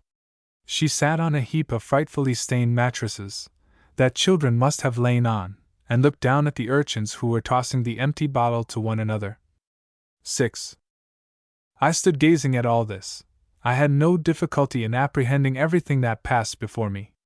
Whilst I stood there at the window and observed this, I could hear my landlady's servant singing in the kitchen right alongside of my room. I knew the air she was singing, and I listened to hear if she would sing false, and I said to myself that an idiot could not have done all this. I was, God be praised, all right in my senses as any man. Suddenly, I saw 2 of the children down in the street fire up and begin to abuse one another. 2 little boys. I recognized one of them. He was my landlady's son. I opened the window to hear what they are saying to one another, and immediately a flock of children crowded together under my window, and looked wistfully up. What did they expect? That something would be thrown down. Withered flowers, bones, cigar ends, or one thing or another that they could amuse themselves with. They looked up with their frost-pinched faces and unspeakably wistful eyes. In the meantime, the 2 small foes continued to revile one another. Words like great buzzing noxious insects swarm out of their childish mouths, frightful nicknames, thieves' slang, sailors' oaths, that they perhaps had learnt down on the wharf, and they are both so engaged that they do not notice my landlady, who rushes out to see what is going on. Yes, explains her son. He catched me by the throat. I couldn't breast for ever so long. And turning upon the little man who is the cause of the quarrel, and who is standing grinning maliciously at him, he gets perfectly furious, and yells, "Go to hell, Chaldean ass that you are! To think such vermin as you should catch folk by the throat! I will, may the Lord!" And the mother, this pregnant woman, who dominates the whole street with her sighs, answers the 10-year-old child, as she seizes him by the arm and tries to drag him in. "SHSH, hold your jaw! I'd just like to hear the way you swear, too, as if you had been in a brothel for years. Now and with you. No, I won't. Yes, you will. No, I won't." I stand up in the window and see that the mother's temper is rising. This disagreeable scene excites me frightfully. I can't endure it any longer. I call down to the boy to come up to me for a minute. I call twice, just to distract them to change the scene. The last time I call very loudly, and the mother turns round flurriedly, and looks up at me. She regains her self-possession at once, looks insolently at me, nay, downright maliciously, and enters the house with a chiding remark to her offspring. She talks loudly, so that I may hear it, and says to him, "Fie, you ought to be ashamed of yourself to let people see how naughty you are." Of all this that I stood there and observed not one thing, not even one little accessory detail, was lost on me. My attention was acutely keen. I absorbed carefully every little thing as I stood and thought out my own thought, about each thing according as it occurred. So it was impossible that there could be anything the matter with my brain. How could there, in this case, be anything the matter with it? "Listen, do you know what?" said I all at once to myself, "that you have been worrying yourself long enough about your brain, giving yourself no end of worry in this matter? Now, there must be an end to this tomfoolery. Is it a sign of insanity to notice and apprehend everything as accurately as you do? You make me almost laugh at you," I reply. To my mind it is not without its humorous side, if I am any judge of such a case. Why, it happens to every man that he once in a way sticks fast, and that, too, just with the simplest question. It is of no significance, it is often a pure accident. As I have remarked before, I am on the point of having a good laugh at your expense. As far as that huckster account is concerned, that paltry 5/16 of beggarman's cheese, I can happily dub it so. Ha ha! A cheese with cloves and pepper in it, upon my word, a cheese in which, to put the matter plainly, one could breed maggots. As far as that ridiculous cheese is concerned, it might happen to the cleverest fellow in the world to be puzzled over it. Why, the smell of the cheese was enough to finish a man, and I made the greatest fun of this and all other Dutch cheeses. "No, set me to reckon up something really eatable," said I. "Set me, if you like, at 5/16 of good dairy butter. That is another matter." I laughed feverishly at my own whim, and found it peculiarly diverting. There was positively no longer anything the matter with me. I was in good form, was, so to say, still in the best of form. I had a level head, nothing was wanting there, God be praised and thanked. My mirth rose in measure as I paced the floor and communed with myself. I laughed aloud, and felt amazingly glad. Besides, it really seemed, too, as if I only needed this little happy hour, this moment of airy rapture, without a care on any side, to get my head into working order once more. I seated myself at the table, and set to work at my allegory. It progressed swimmingly, better than it had done for a long time, not very fast, 'tis true, but it seemed to me that what I did was altogether first rate. I worked, too, for the space of an hour without getting tired. I am sitting working at a most crucial point in this allegory of a conflagration in a bookshop. It appears to me so momentous a point, that all the rest I have written counted as nothing in comparison. I was, namely, just about to weave in a downright profound way, this thought. It was not books that were burning, it was brains, human brains, and I intended to make a perfect Bartholomew's Night of these burning brains. Suddenly my door was flung open with a jerk, and in much haste, my landlady came sailing in. She came straight over to the middle of the room, she did not even pause on the threshold. I gave a little hoarse cry. It was just as if I had received a blow. "What?" said she. "I thought you said something. We have got a traveler, and we must have this room for him. You will have to sleep downstairs with us tonight. Yes, you can have a bed to yourself there too." And before she got my answer, she began, without further ceremony, to bundle my papers together on the table, and put the whole of them into a state of dire confusion. My happy mood was blown to the winds. I stood up at once, in anger and despair. I let her tidy the table, and said nothing, never uttered a syllable. She thrust all the papers into my hand. There was nothing else for me to do. I was forced to leave the room. And so this precious moment was spoilt also. I met the new traveler already on the stairs, a young man with great blue anchors tattooed on the backs of his hands. A quaid porter followed him, bearing a sea-chest on his shoulders. He was evidently a sailor, a casual traveler for the night. He would therefore not occupy my room for any lengthened period. Perhaps, too, I might be lucky tomorrow when the man had left, and have one of my moments again. I only needed an inspiration for 5 minutes, and my essay on the conflagration would be completed. Well, I should have to submit to fate. I had not been inside the family rooms before, this one common room in which they all lived, both day and night, the husband, wife, wife's father, and 4 children. The servant lived in the kitchen, where she also slept at night. I approached the door with much repugnance, and knocked. No one answered, yet I heard voices inside. The husband did not speak as I stepped in, did not acknowledge my nod even, merely glanced at me carelessly, as if I were no concern of his. Besides, he was sitting playing cards with a person I had seen down on the quays, with the by-name of Pane no Glass. An infant lay and prattled to itself over in the bed, and an old man, the landlady's father, sat doubled together on a settle-bed, and bent his head down over his hands as if his chest or stomach pained him. His hair was almost white, and he looked in his crouching position like a poke-necked reptile that sat cocking its ears at something. "I come, worse luck, to beg for house-room down here tonight," I said to the man. "Did my wife say so?" he inquired. "Yes, a new lodger came to my room." To this the man made no reply, but proceeded to finger the cards. There this man sat, day after day, and played cards with anybody who happened to come in, played for nothing, only just to kill time, and have something in hand. He never did anything else, only moved just as much as his lazy limbs felt inclined, whilst his wife bustled up and downstairs, was occupied on all sides, and took care to draw customers to the house.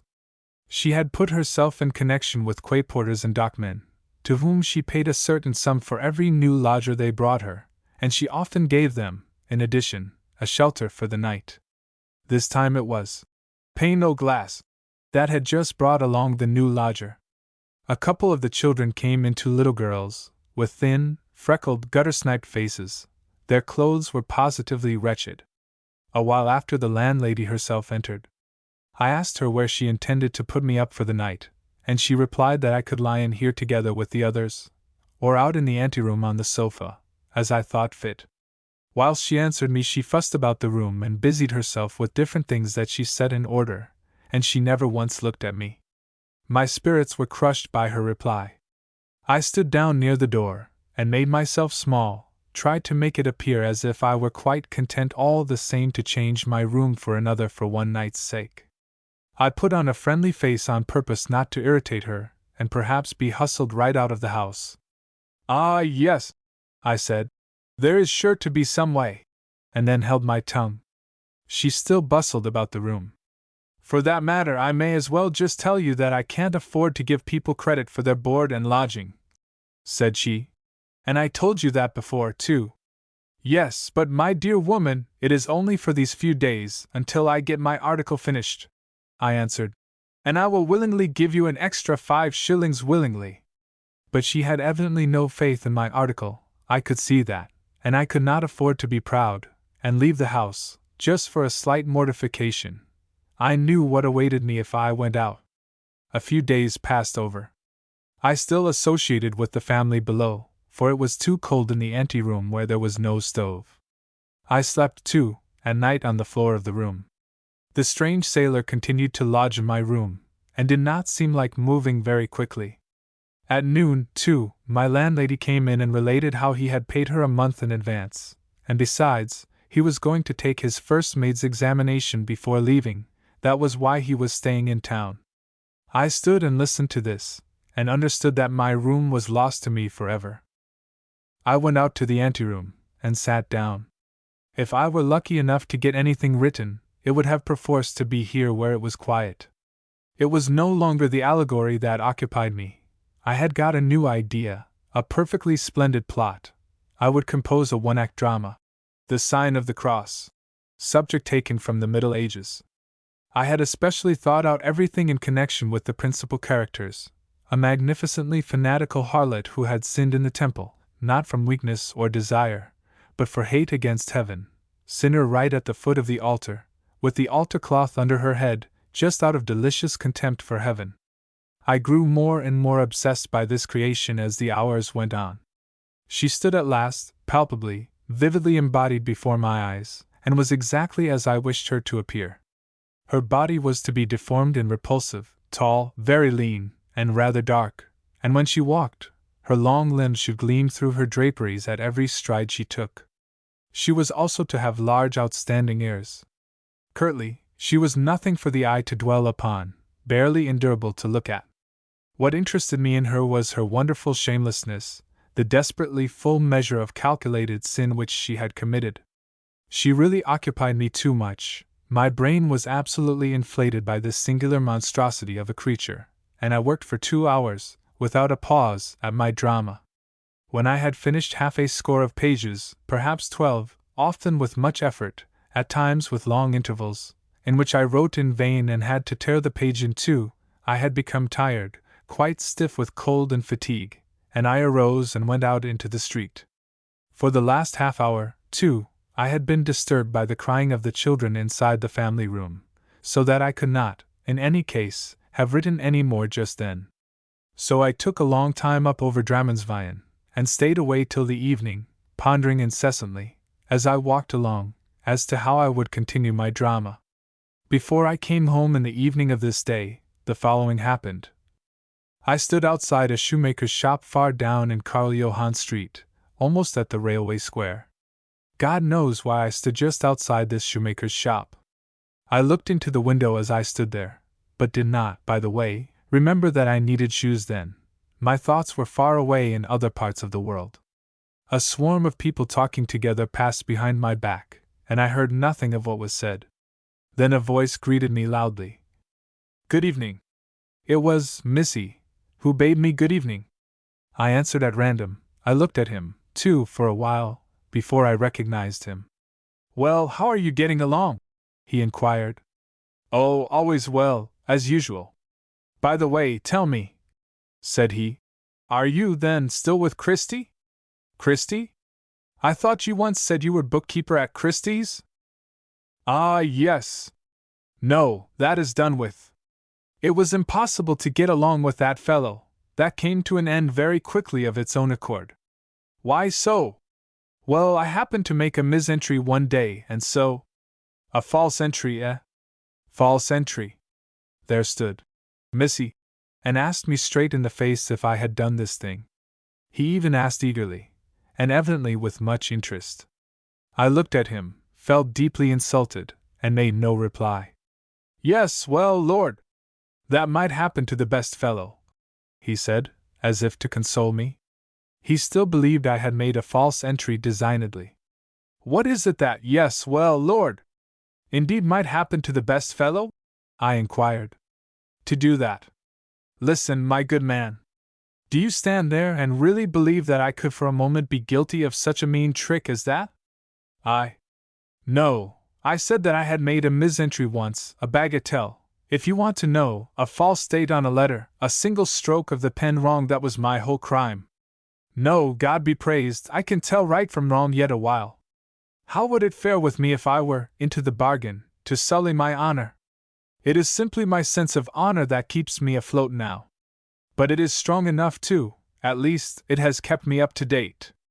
I threw back my head, turned away from Missy, and looked down the street. My eyes rested on a red dress that came towards us, on a woman at a man's side. If I had not had this conversation with Missy, I would not have been hurt by his coarse suspicion, and I would not have given this toss of my head, as I turned away in offense, and so perhaps this red dress would have passed me without my having noticed it. And at bottom, what did it concern me? What was it to me if it were the dress of the Hon, Miss Nagel, the lady-in-waiting? Missy stood and talked, and tried to make good his mistake again. I did not listen to him at all. I stood the whole time and stared at the red dress that was coming nearer up the street, and a stir thrilled through my breast, a gliding delicate dart. I whispered in thought without moving my lips. "Illa jolly! Who was it was with her?" asked Missy. "The Duke, didn't you see? The so-called Duke. Did you know the lady?" "Yes, in a sort of way." "Didn't you know her?" "No," I replied. "It appears to me you saluted profoundly enough." "Did I? Ha ha! Perhaps you didn't," said Missy. "Well, that is odd. Why, it was only at you she looked, too, the whole time. When did you get to know her? I asked. He did not really know her. It dated from an evening in autumn. It was late. They were three jovial souls together. They came out late from the Grand, and met this being going along alone past Cammermeyer's, and they addressed her. At first she answered rebuffingly, but one of the jovial spirits, a man who neither feared fire nor water, asked her right to her face if he might not have the civilized enjoyment of accompanying her home. He would, by the Lord, not hurt a hair on her head, as the saying goes, only go with her to her door, reassure himself that she reached home in safety, otherwise he could not rest all night. He talked incessantly as they went along, hit upon one thing or another, dubbed himself Waldemar Turdag, and represented himself as a photographer. At last she was obliged to laugh at this merry soul who refused to be rebuffed by her coldness, and it finally ended by his going with her. Indeed, did it? And what came of it? I inquired, and I held my breath for his reply. Came of it? Oh, stop there. There is the lady in question. We both kept silent a moment, both, Missy and I. Well, I'm hanged, was that the Duke? So that's what he looks like, he added reflectively. Well, if she is in contact with that fellow, well then, I wouldn't like to answer for her. I still kept silent. Yes, of course, the Duke would make the pace with her. Well, what odds? How did it concern me? I bade her good day with all her wiles, a good day I bade her, and I tried to console myself by thinking the worst thoughts about her, took a downright pleasure in dragging her through the mire. It only annoyed me to think that I had doffed my hat to the pair, if I really had done so. Why should I raise my hat to such people? I did not care for her any longer, certainly not. She was no longer in the very slightest degree lovely to me, she had fallen off. Ah, the devil knows how soiled I found her. It might easily have been the case that it was only me she looked at. I was not in the least astounded at that. It might be regret that began to stir in her. But that was no reason for me to go and lower myself and salute, like a fool, especially when she had become so seriously besmirched of late. The Duke was welcome to her. I wish him joy. The day might come when I would just take into my head to pass her haughtily by without glancing once towards her. Aye, it might happen that I would venture to do this, even if she were to gaze straight into my eyes, and have a blood-red gown on into the bargain. It might very easily happen. Ha ha! That would be a triumph. If I knew myself aright, I was quite capable of completing my drama during the course of the night, and before 8 days had flown, I would have brought this young woman to her knees with all her charms. Ha ha! With all her charms. Goodbye, I muttered shortly, but Missy held me back. He queried, But what do you do all day now? Do? I write, naturally. What else should I do? Is it not that I live by? For the moment, I am working at a great drama, The Sign of the Cross, theme taken from the Middle Ages. By Jove! Exclaimed Missy, seriously. Well, if you succeed with that, why? I have no great anxiety on that score, I replied. In 8 days' time or so, I think you and all the folks will have heard a little more of me. With that I left him. When I got home I applied at once to my landlady, and requested a lamp. It was of the utmost importance to me to get this lamp. I would not go to bed tonight. My drama was raging in my brain, and I hoped so surely to be able to write a good portion of it before morning. I put forward my request very humbly to her, as I had noticed that she made a dissatisfied face on my re-entering the sitting-room. I said that I had almost completed a remarkable drama, only a couple of scenes were wanting, and I hinted that it might be produced in some theatre or another, in no time. If she would only just render me this great service now. But Madame had no lamp. She considered a bit, but could not call to mind that she had a lamp in any place. If I liked to wait until 12 o'clock, I might perhaps get the kitchen lamp. Why didn't I buy myself a candle? I held my tongue. I hadn't a farthing to buy a candle, and knew that right well. Of course I was foiled again. The servant girl sat inside with us, simply sat in the sitting room, and was not in the kitchen at all, so that the lamp up there was not even lit. And I stood and thought over this, but said no more. Suddenly the girl remarked to me, "I thought I saw you come out of the palace a while ago. Were you at a dinner party?" And she laughed loudly at this jest. I sat down, took out my papers, and attempted to write something here. In the meantime, I held the paper on my knees, and gazed persistently at the floor to avoid being distracted by anything. But it helped not a whit. Nothing helped me. I got no farther. The landlady's 2 little girls came in and made a row with the cat, a queer, sick cat that had scarcely a hair on it. They blew into its eyes until water sprang out of them and trickled down its nose. The landlord and a couple of others sat at a table and played Saint Etienne. The wife alone was busy as ever, and sat and sewed at some garment. She saw well that I could not write anything in the midst of all this disturbance, but she troubled herself no more about me. She even smiled when the servant girl asked me if I had been out to dine. The whole household had become hostile towards me.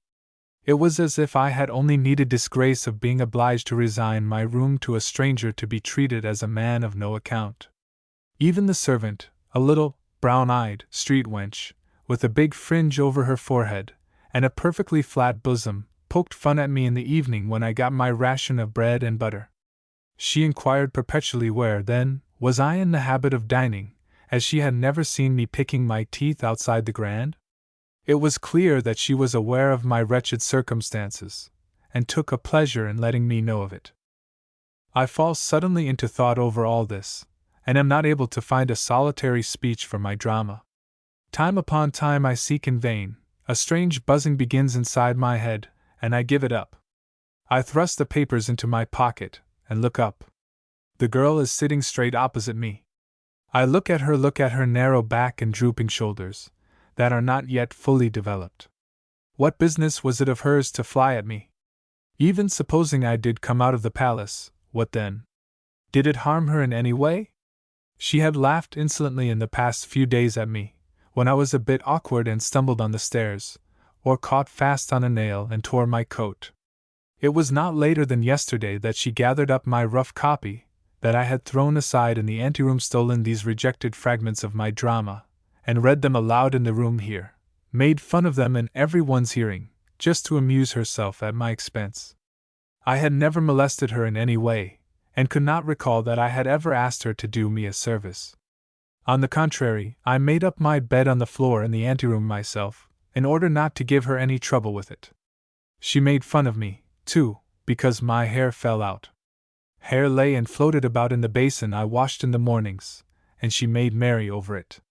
Then my shoes, too, had grown rather shabby of late, particularly the one that had been run over by the bread van, and she found subject for jesting in them. "God bless you and your shoes!" said she, looking at them. "They are as wide as a dog's house." And she was right, they were trodden out. But then I couldn't procure myself any others just at present.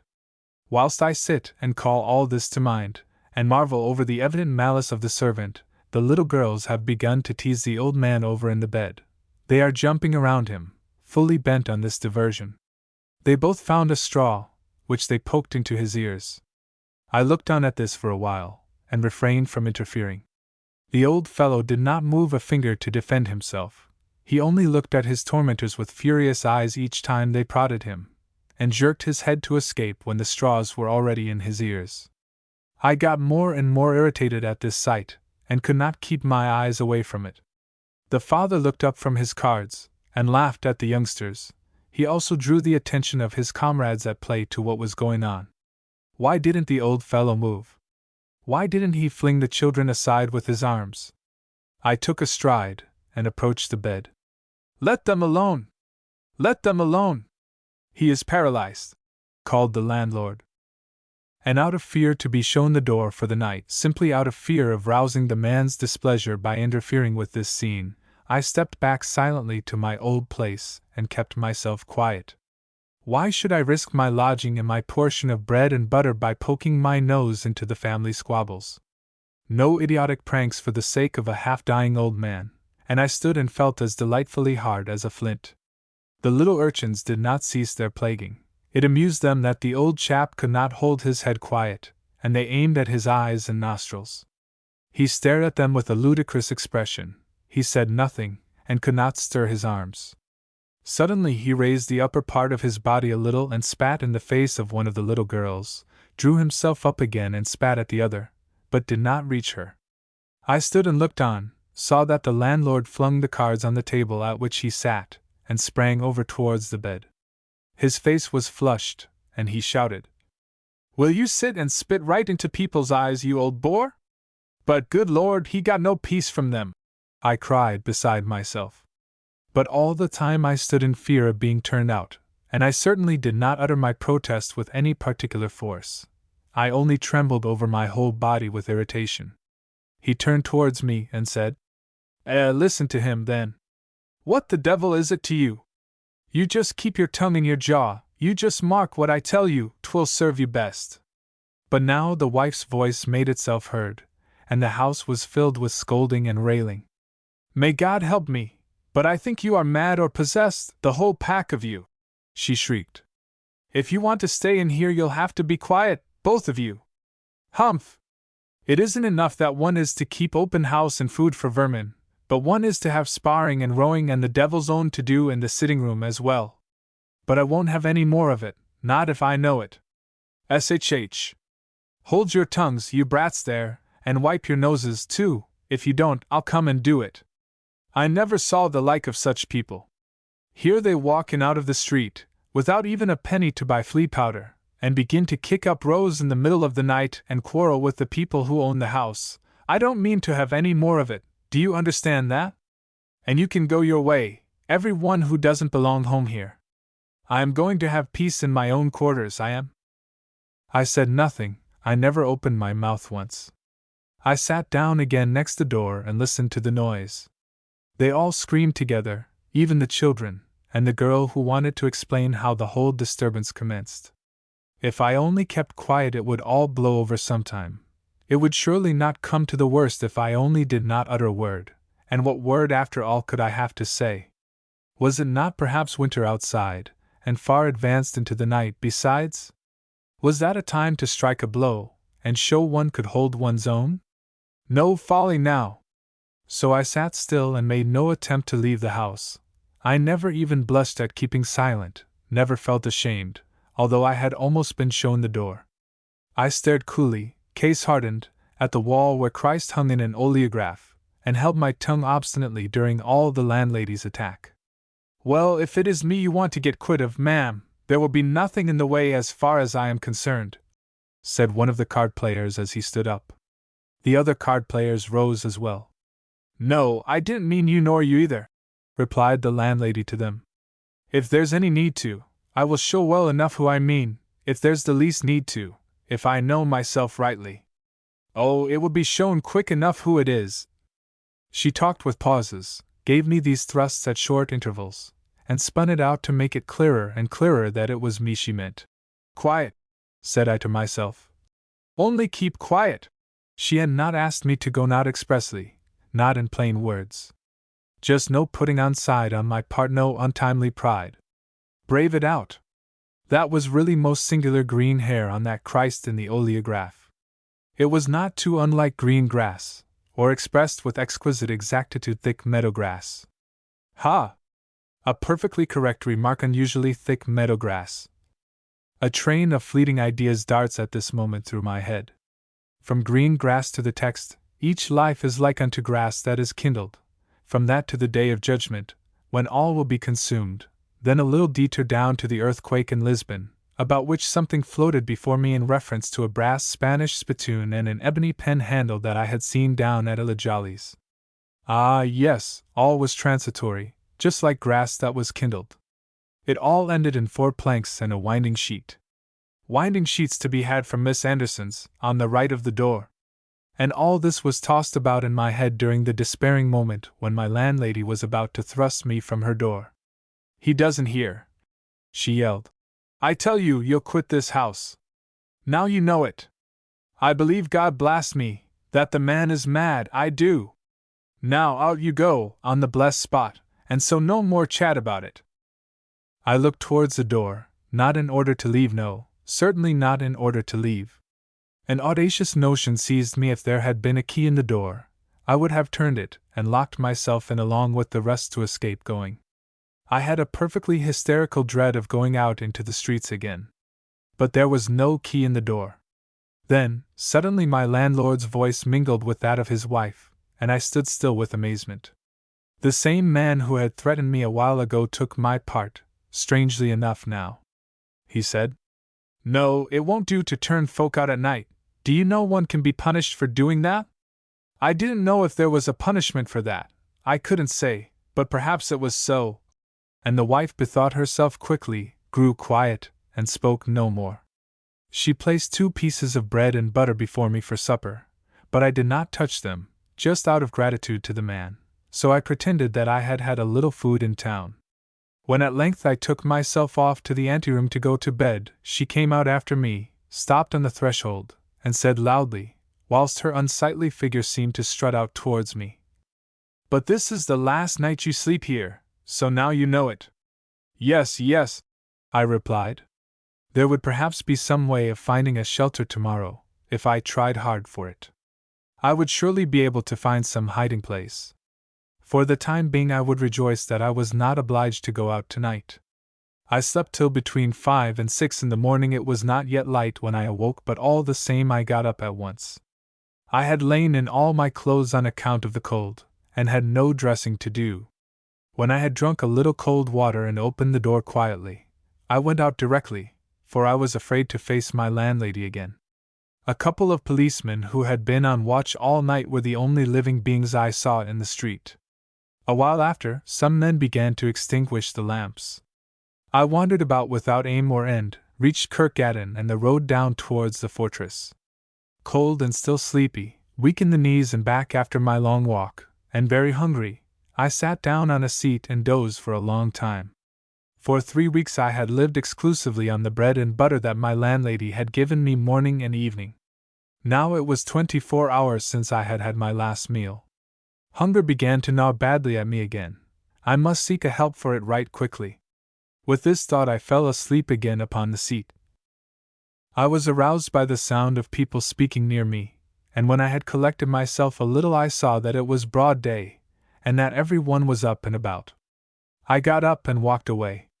The sun burst over the heights, the sky was pale and tender, and in my delight over the lovely morning, after the many dark gloomy weeks, I forgot all cares, and it seemed to me as if I had fared worse on other occasions. I clapped myself on the chest and sang a little snatch for myself. My voice sounded so wretched, downright exhausted it sounded, and I moved myself to tears with it. This magnificent day, the white heavens swimming in light, had far too mighty an effect upon me, and I burst into loud weeping. "What is the matter with you?" inquired a man. I did not answer, but hurried away, hiding my face from all men. I reached the bridge. A large bark with the Russian flag lay and discharged coal. I read her name, Kopogoro, on her side. It distracted me for a time to watch what took place on board this foreign ship. She must be almost discharged. She lay with 9 foot visible on her side, in spite of all the ballast she had already taken in, and there was a hollow boom through the whole ship whenever the coal heavers stamped on the deck with their heavy boots.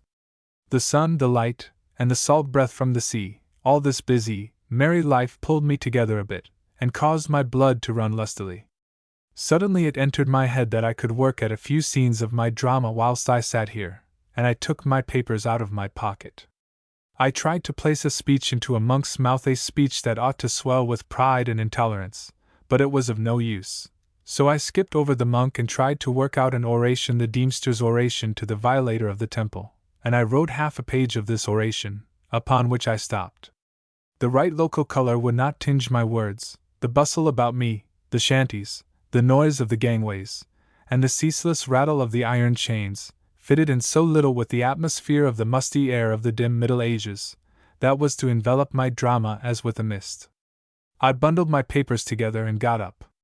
All the same, I got into a happy vein, a grand vein, and I felt convinced that I could effect something if all went well. If I only had a place to go to. I thought over it, stopped right there in the street and pondered, but I could not bring to mind a single quiet spot in the town where I could seat myself for an hour. There was no other way open. I would have to go back to the lodging house in Vaterland. I shrank at the thought of it, and I told myself all the while that it would not do. I went ahead all the same, and approached nearer and nearer to the forbidden spot. Of course it was wretched. I admitted to myself that it was degrading, downright degrading, but there was no help for it. I was not in the least proud. I dared make the assertion roundly, that I was one of the least arrogant beings up to date. I went ahead. I pulled up at the door and waited over once more. Yes, no matter what the result was, I would have to dare it. After all said and done, what a bagatelle to make such a fuss about. For the first, it was only a matter of a couple of hours. For the second, the Lord forbid that I should ever seek refuge in such a house again. I entered the yard. Even whilst I was crossing the uneven stones I was irresolute, and almost turned round at the very door. I clenched my teeth. No pride. At the worst I could excuse myself by saying I had come to say goodbye, to make a proper adieu, and come to a clear understanding about my debt to the house. I took forth my papers once more, and determined to thrust all irrelevant impressions aside. I had left off right in the middle of a sentence in the Inquisitor's address. Thus dictate God and the law to me, thus dictates also the counsel of my wise men, thus dictate I and my own conscience. I looked out of the window to think over what his conscience should dictate to him. A little row reached me from the room inside. Well, it was no affair of mine anyway. It was entirely and totally indifferent to me what noise arose. Why the devil should I sit thinking about it? Keep quiet now. Thus dictate I and my own conscience. But everything conspired against me. Outside in the street, something was taking place that disturbed me. A little lad sat and amused himself in the sun on the opposite side of the pavement. He was happy and in fear of no danger, just sat and knotted together a lot of paper streamers, and injuring no one. Suddenly he jumps up and begins to curse. He goes backwards to the middle of the street and catches sight of a man, a grown-up man, with a red beard, who is leaning out of an open window in the second story, and who spat down on his head. The little chap cried with rage, and swore impatiently up at the window, and the man laughed in his face. Perhaps 5 minutes passed in this way. I turned aside to avoid seeing the little lad's tears. Thus dictate I and my own conscience. I found it impossible to get any farther. At last everything began to get confused. It seemed to me that even that which I had already written was unfit to use, that the whole idea was contemptible rubbish. How could one possibly talk of conscience in the Middle Ages? Conscience was first invented by dancing master Shakespeare. Consequently, my whole address was wrong. Was there, then, nothing of value in these pages? I ran through them anew, and solved my doubt at once. I discovered grand pieces, downright lengthy pieces of remarkable merit, and once again the intoxicating desire to set to work again darted through my breast, the desire to finish my drama. I got up and went to the door, without paying any attention to my landlord's furious signs to go out quietly. I walked out of the room firmly, and with my mind made up. I went upstairs to the second floor, and entered my former room. The man was not there, and what was to hinder me from sitting here for a moment? I would not touch one of his things. I wouldn't even once use his table. I would just seat myself on a chair near the door, and be happy. I spread the papers hurriedly out on my knees. Things went splendidly for a few minutes. Retort upon retort stood ready in my head, and I wrote uninterruptedly. I filled one page after the other, dashed ahead over stock and stone, chuckled softly in ecstasy over my happy vein, and was scarcely conscious of myself. The only sound I heard in this moment was my own merry chuckle. A singularly happy idea had just struck me about a church bell that was to peal out at a certain point in my drama. All was going ahead with overwhelming rapidity. Then I heard a step on the stairs. I tremble, and am almost beside myself, sit ready to bolt, timorous, watchful, full of fear at everything, and excited by hunger. I listen nervously, just hold the pencil still in my hand, and listen. I cannot write a word more. The door opens and the pair from below enter. Even before I had time to make an excuse for what I had done, the landlady calls out, as if struck of a heap with amazement. Well, God bless and save us, If he isn't sitting here again. Excuse me, I said, and I would have added more, but got no farther. The landlady flung open the door, as far as it would go, and shrieked, "If you don't go out, now, may God blast me, but I'll fetch the police!" I got up. "I only wanted to say goodbye to you," I murmured, "and I had to wait for you. I didn't touch anything, I only just sat here on the chair." Yes, there was no harm in that," said the man. "What the devil does it matter? Let the man alone, he—" By this time I had reached the end of the stairs.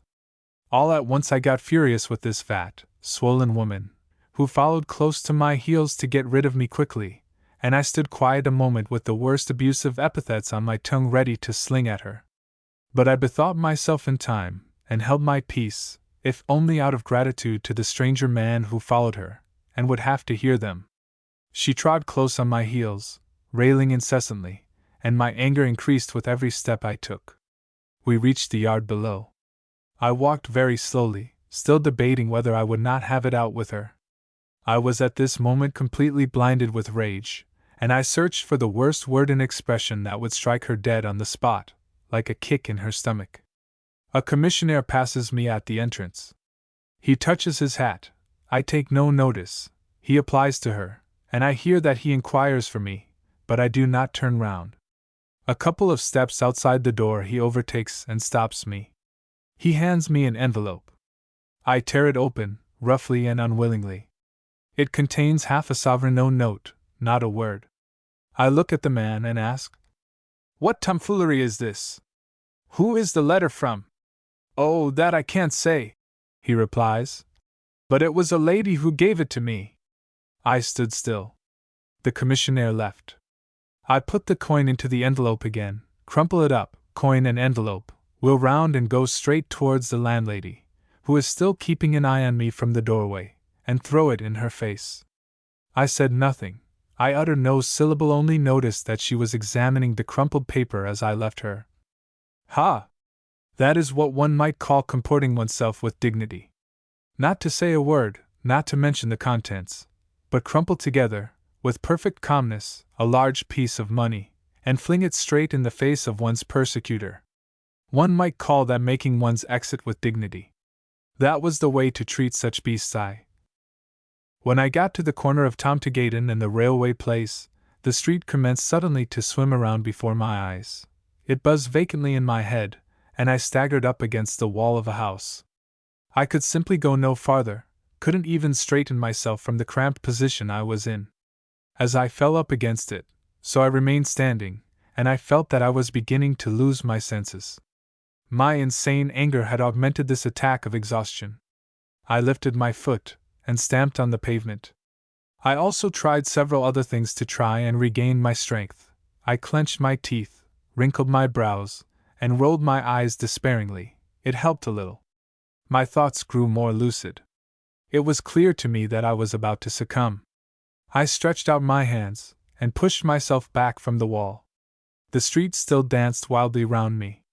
I began to hiccup with rage, and I wrestled from my very inmost soul with my misery, made a right gallant effort not to sink down. It was not my intention to collapse. No, I would die standing.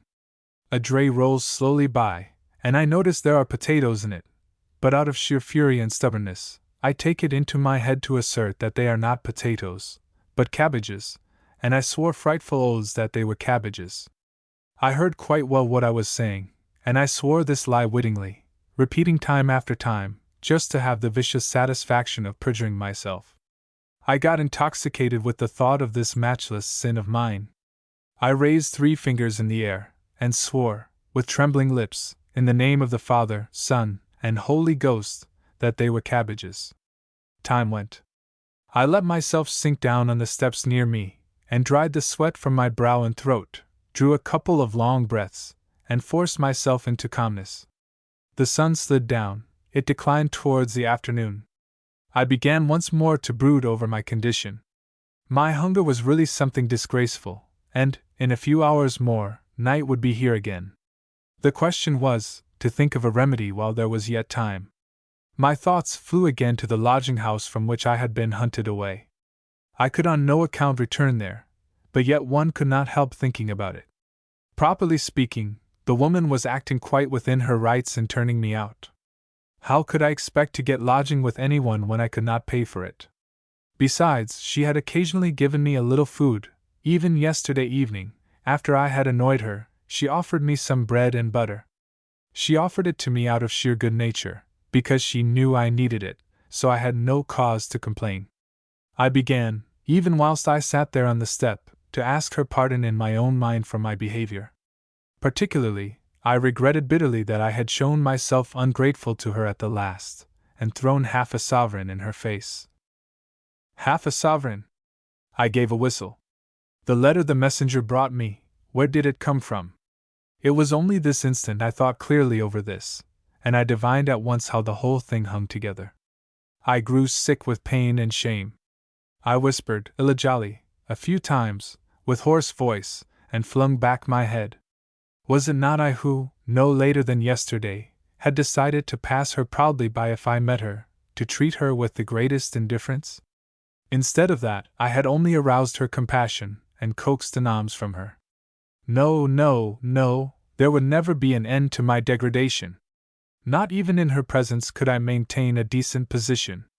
I sank, simply sank, on all sides every way I turned, sank to my knees, sank to my waist, dived under in ignominy, never to rise again, never. This was the climax. To accept half a sovereign in alms without being able to fling it back to the secret donor, scramble for halfpence whenever the chance offered, and keep them, use them for lodging money, in spite of one's intense inner aversion. Could I not regain the half-sovereign in some way or another? To go back to the landlady and try to get it from her would be of no use. There must be some way, if I were only to exert myself right well, and consider it over. It was not, in this case, great God, sufficient to consider in just an ordinary way. I must consider so that it penetrated my whole sentient being, consider and find some way to procure this half-sovereign. And I set to consider the answer to this problem. It might be about 4 o'clock. In a few hours' time I could perhaps meet the manager of the theatre, if only I had my drama completed. I take out my misses there where I am sitting, and resolve, with might and main, to finish the last few scenes. I think until I sweat, and reread from the beginning, but make no progress. No bosh! I say no obstinacy, now! And I write away at my drama, write down everything that strikes me, just to get finished quickly and be able to go away. I tried to persuade myself that a new supreme moment had seized me. I lied right royally to myself, deceived myself knowingly, and wrote on, as if I had no need to seek for words. That is capital! That is really a find! Whispered I, interpolatingly, only just write it down. Halt! They sound questionable. They contrast rather strongly with the speeches in the first scenes. Not a trace of the Middle Ages shone through the monk's words. I break my pencil between my teeth, jump to my feet, tear my manuscript in two, tear each page in two, fling my hat down in the street and trample upon it. I am lost! I whisper to myself. Ladies and gentlemen, I am lost! I utter no more than these few words as long as I stand there, and tramp upon my hat. A policeman is standing a few steps away, watching me. He is standing in the middle of the street, and he only pays attention to me. As I lift my head, our eyes meet. Maybe he has been standing there for a long time watching me. I pick up my hat, put it on, and go over to him. "Do you know what time it is?" I ask. He pauses a bit as he hauls out his watch, and never takes his eyes off me the whole time. "About 4," he replies. "Accurately," I say. "About 4, perfectly accurate. You know your business, and I'll bear you in mind." Thereupon I left him. He looked utterly amazed at me, stood and looked at me, with gaping mouth, still holding his watch in his hand. When I got in front of the Royal Hotel I turned and looked back. He was still standing in the same position, following me with his eyes. Ha ha! That is the way to treat brutes. With the most refined effrontery. That impresses the brutes, puts the fear of God into them. I was peculiarly satisfied with myself, and began to sing a little strain. Every nerve was tense with excitement. Without feeling any more pain, without even being conscious of discomfort of any kind, I walked, light as a feather, across the whole market, turned round at the stalls, and came to a halt, sat down on a bench near Our Saviour's Church. Might it not just as well be a matter of indifference whether I returned the half-sovereign or not? When once I received it, it was mine, and there was evidently no want where it came from. Besides, I was obliged to take it when it was sent expressly to me. There could be no object in letting the messenger keep it. It wouldn't do, either, to send it back a whole half-sovereign that had been sent to me. So there was positively no help for it. I tried to watch the bustle about me in the market, and distract myself with indifferent things, but I did not succeed. The half-sovereign still busied my thoughts. At last I clenched my fists and got angry. It would hurt her if I were to send it back. Why, then, should I do so? Always ready to consider myself too good for everything, to toss my head and say, "No, thanks." I saw now what it led to. I was out in the street again. Even when I had the opportunity, I couldn't keep my good warm lodging. No, I must needs be proud, jump up at the first word, and show I wasn't the man to stand trifling, chuck half-sovereigns right and left, and go my way. I took myself sharply to task for having left my lodging and brought myself into the most distressful circumstances. As for the rest, I consigned the whole affair to the keeping of the yellowest of devils. I hadn't begged for the half-sovereign, and I had barely had it in my hand, but gave it away at once, paid it away to utterly strange people whom I would never see again. That was the sort of man I was. I always paid out to the last doit whatever I owed. If I knew Illa jolly aright, either did she regret that she had sent me the money, therefore why did I sit there working myself into a rage? To put it plainly, the least she could do was to send me half a sovereign now and then. The poor girl was indeed in love with Miha. Perhaps even fatally in love with me, and I sat and puffed myself up with this notion. There was no doubt that she was in love with me, the poor girl. It struck 5 o'clock. Again I sank under the weight of my prolonged nervous excitement. The hollow whirring in my head made itself felt anew. I stared straight ahead, kept my eyes fixed, and gazed at the chemist under the sign of the elephant. Hunger was waging a fierce battle in me at this moment, and I was suffering greatly. Whilst I sit thus and look out into space, a figure becomes little by little clear to my fixed stare. At last I can distinguish it perfectly plainly, and I recognize it. It is that of the cake vendor who sits habitually near the chemist's under the sign of the elephant. I give a start, sit half upright on the seat, and begin to consider. Yes, it was quite correct, the same woman before the same table on the same spot. I whistle a few times and snap my fingers, rise from my seat, and make for the chemist's. No nonsense at all. What the devil was it to me if it was the wages of sin, or well-earned Norwegian huckster pieces of silver from Kongsberg? I wasn't going to be abused. One might die of too much pride. I go on to the corner, take stock of the woman, and come to a standstill before her. I smile, nod as to an acquaintance, and shape my words as if it were a foregone conclusion that I would return sometime. "Good day," say I. "Perhaps you don't recognize me again." "No," she replied slowly, and looks at me. I smile still more, as if this were only an excellent joke of hers, this pretending not to know me again, and say, "Don't you recollect that I gave you a lot of silver once?" I did not say anything on the occasion in question. As far as I can call to mind, I did not. It is not my way to do so. When one has honest folk to deal with, it is unnecessary to make an agreement, so to say, draw up a contract for every trifle. Ha ha! Yes, it was I who gave you the money. No, then, now, was it you? Yes, I remember you, now that I come to think over it. I wanted to prevent her from thanking me for the money, so I say, therefore, hastily, whilst I cast my eye over the table in search of something to eat. Yes, I've come now to get the cakes. She did not seem to take this in. The cakes, I reiterate. I've come now to get them at any rate, the first installment. I don't need all of them today. You've come to get them? Yes, of course I've come to get them, I reply, and I laugh boisterously, as if it ought to have been self-evident to her from the outset that I came for that purpose. I take, too, a cake up from the table, a sort of white roll that I commence to eat.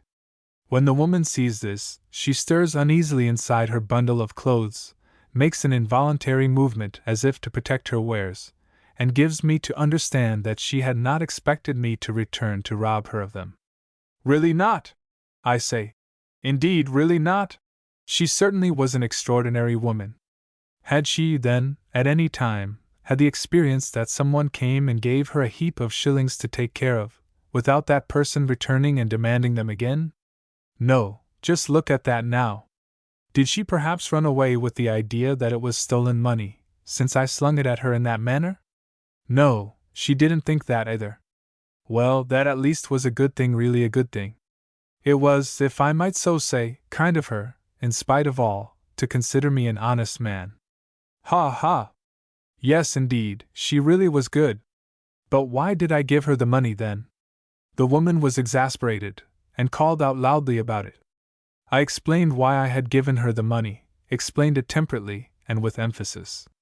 It was my custom to act in this manner, because I had such a belief in everyone's goodness. Always when anyone offered me an agreement, a receipt, I only shook my head and said, "No, thank you." God knows I did. But still the woman failed to comprehend it. I had recourse to other expedients, spoke sharply, and bade a truce to all nonsense. Had it never happened to her before that any one had paid her in advance in this manner? I inquired. I meant, of course, people who could afford it, for example, any of the consuls. Never? Well, I could not be expected to suffer because it happened to be a strange mode of procedure to her. It was a common practice abroad. She had perhaps never been outside the boundaries of her own country? No? Just look at that now. In that case, she could of course have no opinion on the subject, and I took several more cakes from the table. She grumbled angrily, refused obstinately to give up any more of her stores from off the table, even snatched a piece of cake out of my hand and put it back into its place. I got enraged, banged the table, and threatened to call the police. I wished to be lenient with her, I said. Were I to take all that was lawfully mine, I would clear her whole stand, because it was a big sum of money that I had given to her. But I had no intention of taking so much. I wanted in reality only half the value of the money, and I would, into the bargain, never come back to trouble her again. Might God preserve me from it, seeing that that was the sort of creature she was. At length she shoved some cakes towards me, 4 or 5, at an exorbitant price, the highest possible price she could think of, and bade me take them and be gone. I wrangled still with her, persisted that she had at least cheated me to the extent of a shilling, besides robbing me with her exorbitant prices. Do you know there is a penalty for such rascally trickery? Said I. God help you, you might get penal servitude for life, you old fool! She flung another cake to me, and, with almost gnashing teeth, begged me to go. And I left her. Ha! A match for this dishonest cake vendor was not to be found. The whole time, whilst I walked to and fro in the marketplace and ate my cakes, I talked loudly about this creature and her shamelessness, repeated to myself what we both had said to one another, and it seemed to me that I had come out of this affair with flying colors, leaving her nowhere. I ate my cakes in face of everybody and talked this over to myself. The cakes disappeared one by one. They seemed to go no way. No matter how I ate, I was still greedily hungry. Lord, to think they were of no help! I was so ravenous that I was even about to devour the last little cake that I had decided to spare, right from the beginning, to put it aside, in fact, for the little chap down in Wagenmansgade, the little lad who played with the paper streamers. I thought of him continually, couldn't forget his face as he jumped and swore. He had turned round towards the window when the man spat down on him, and he had just looked up to see if I was laughing at him. God knows if I should meet him now, even if I went down that way.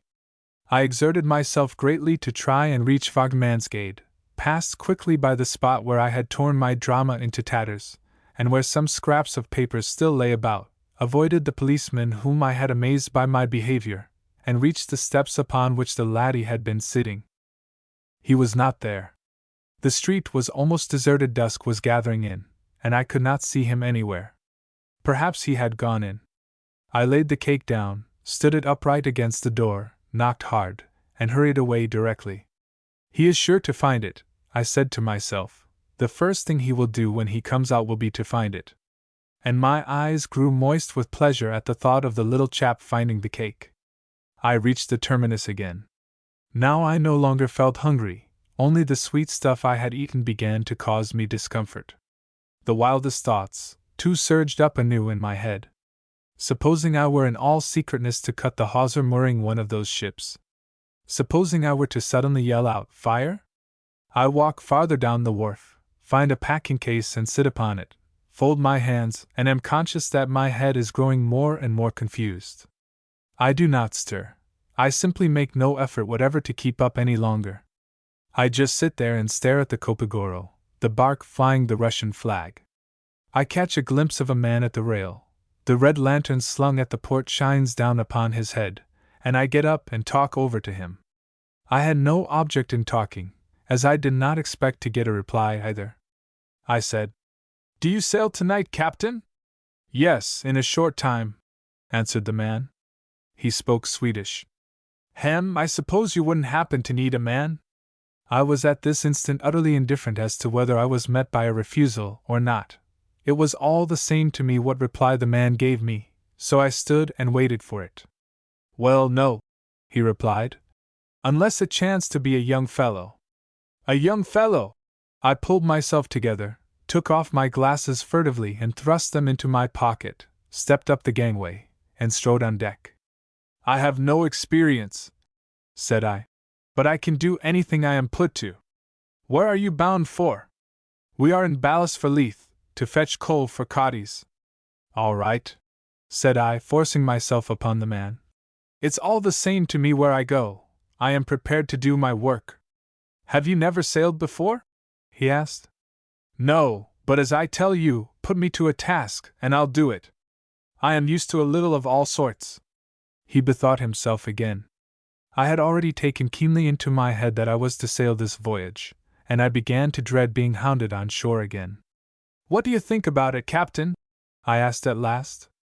"I can really do anything that turns up." "What am I saying? I would be a poor sort of chap if I couldn't do a little more than just what I was put to. I can take 2 watches at a stretch if it comes to that. It would only do me good, and I could hold out all the same." "All right, have a try at it. If it doesn't work, well, we can part in England." "Of course," I reply in my delight, and I repeated over again that we could part in England if it didn't work. And he set me to work. Out in the fjord I dragged myself up once, wet with fever and exhaustion, and gazed landwards, and bade farewell for the present to the town, to Christiania, where the windows gleamed so brightly in all the homes. The end.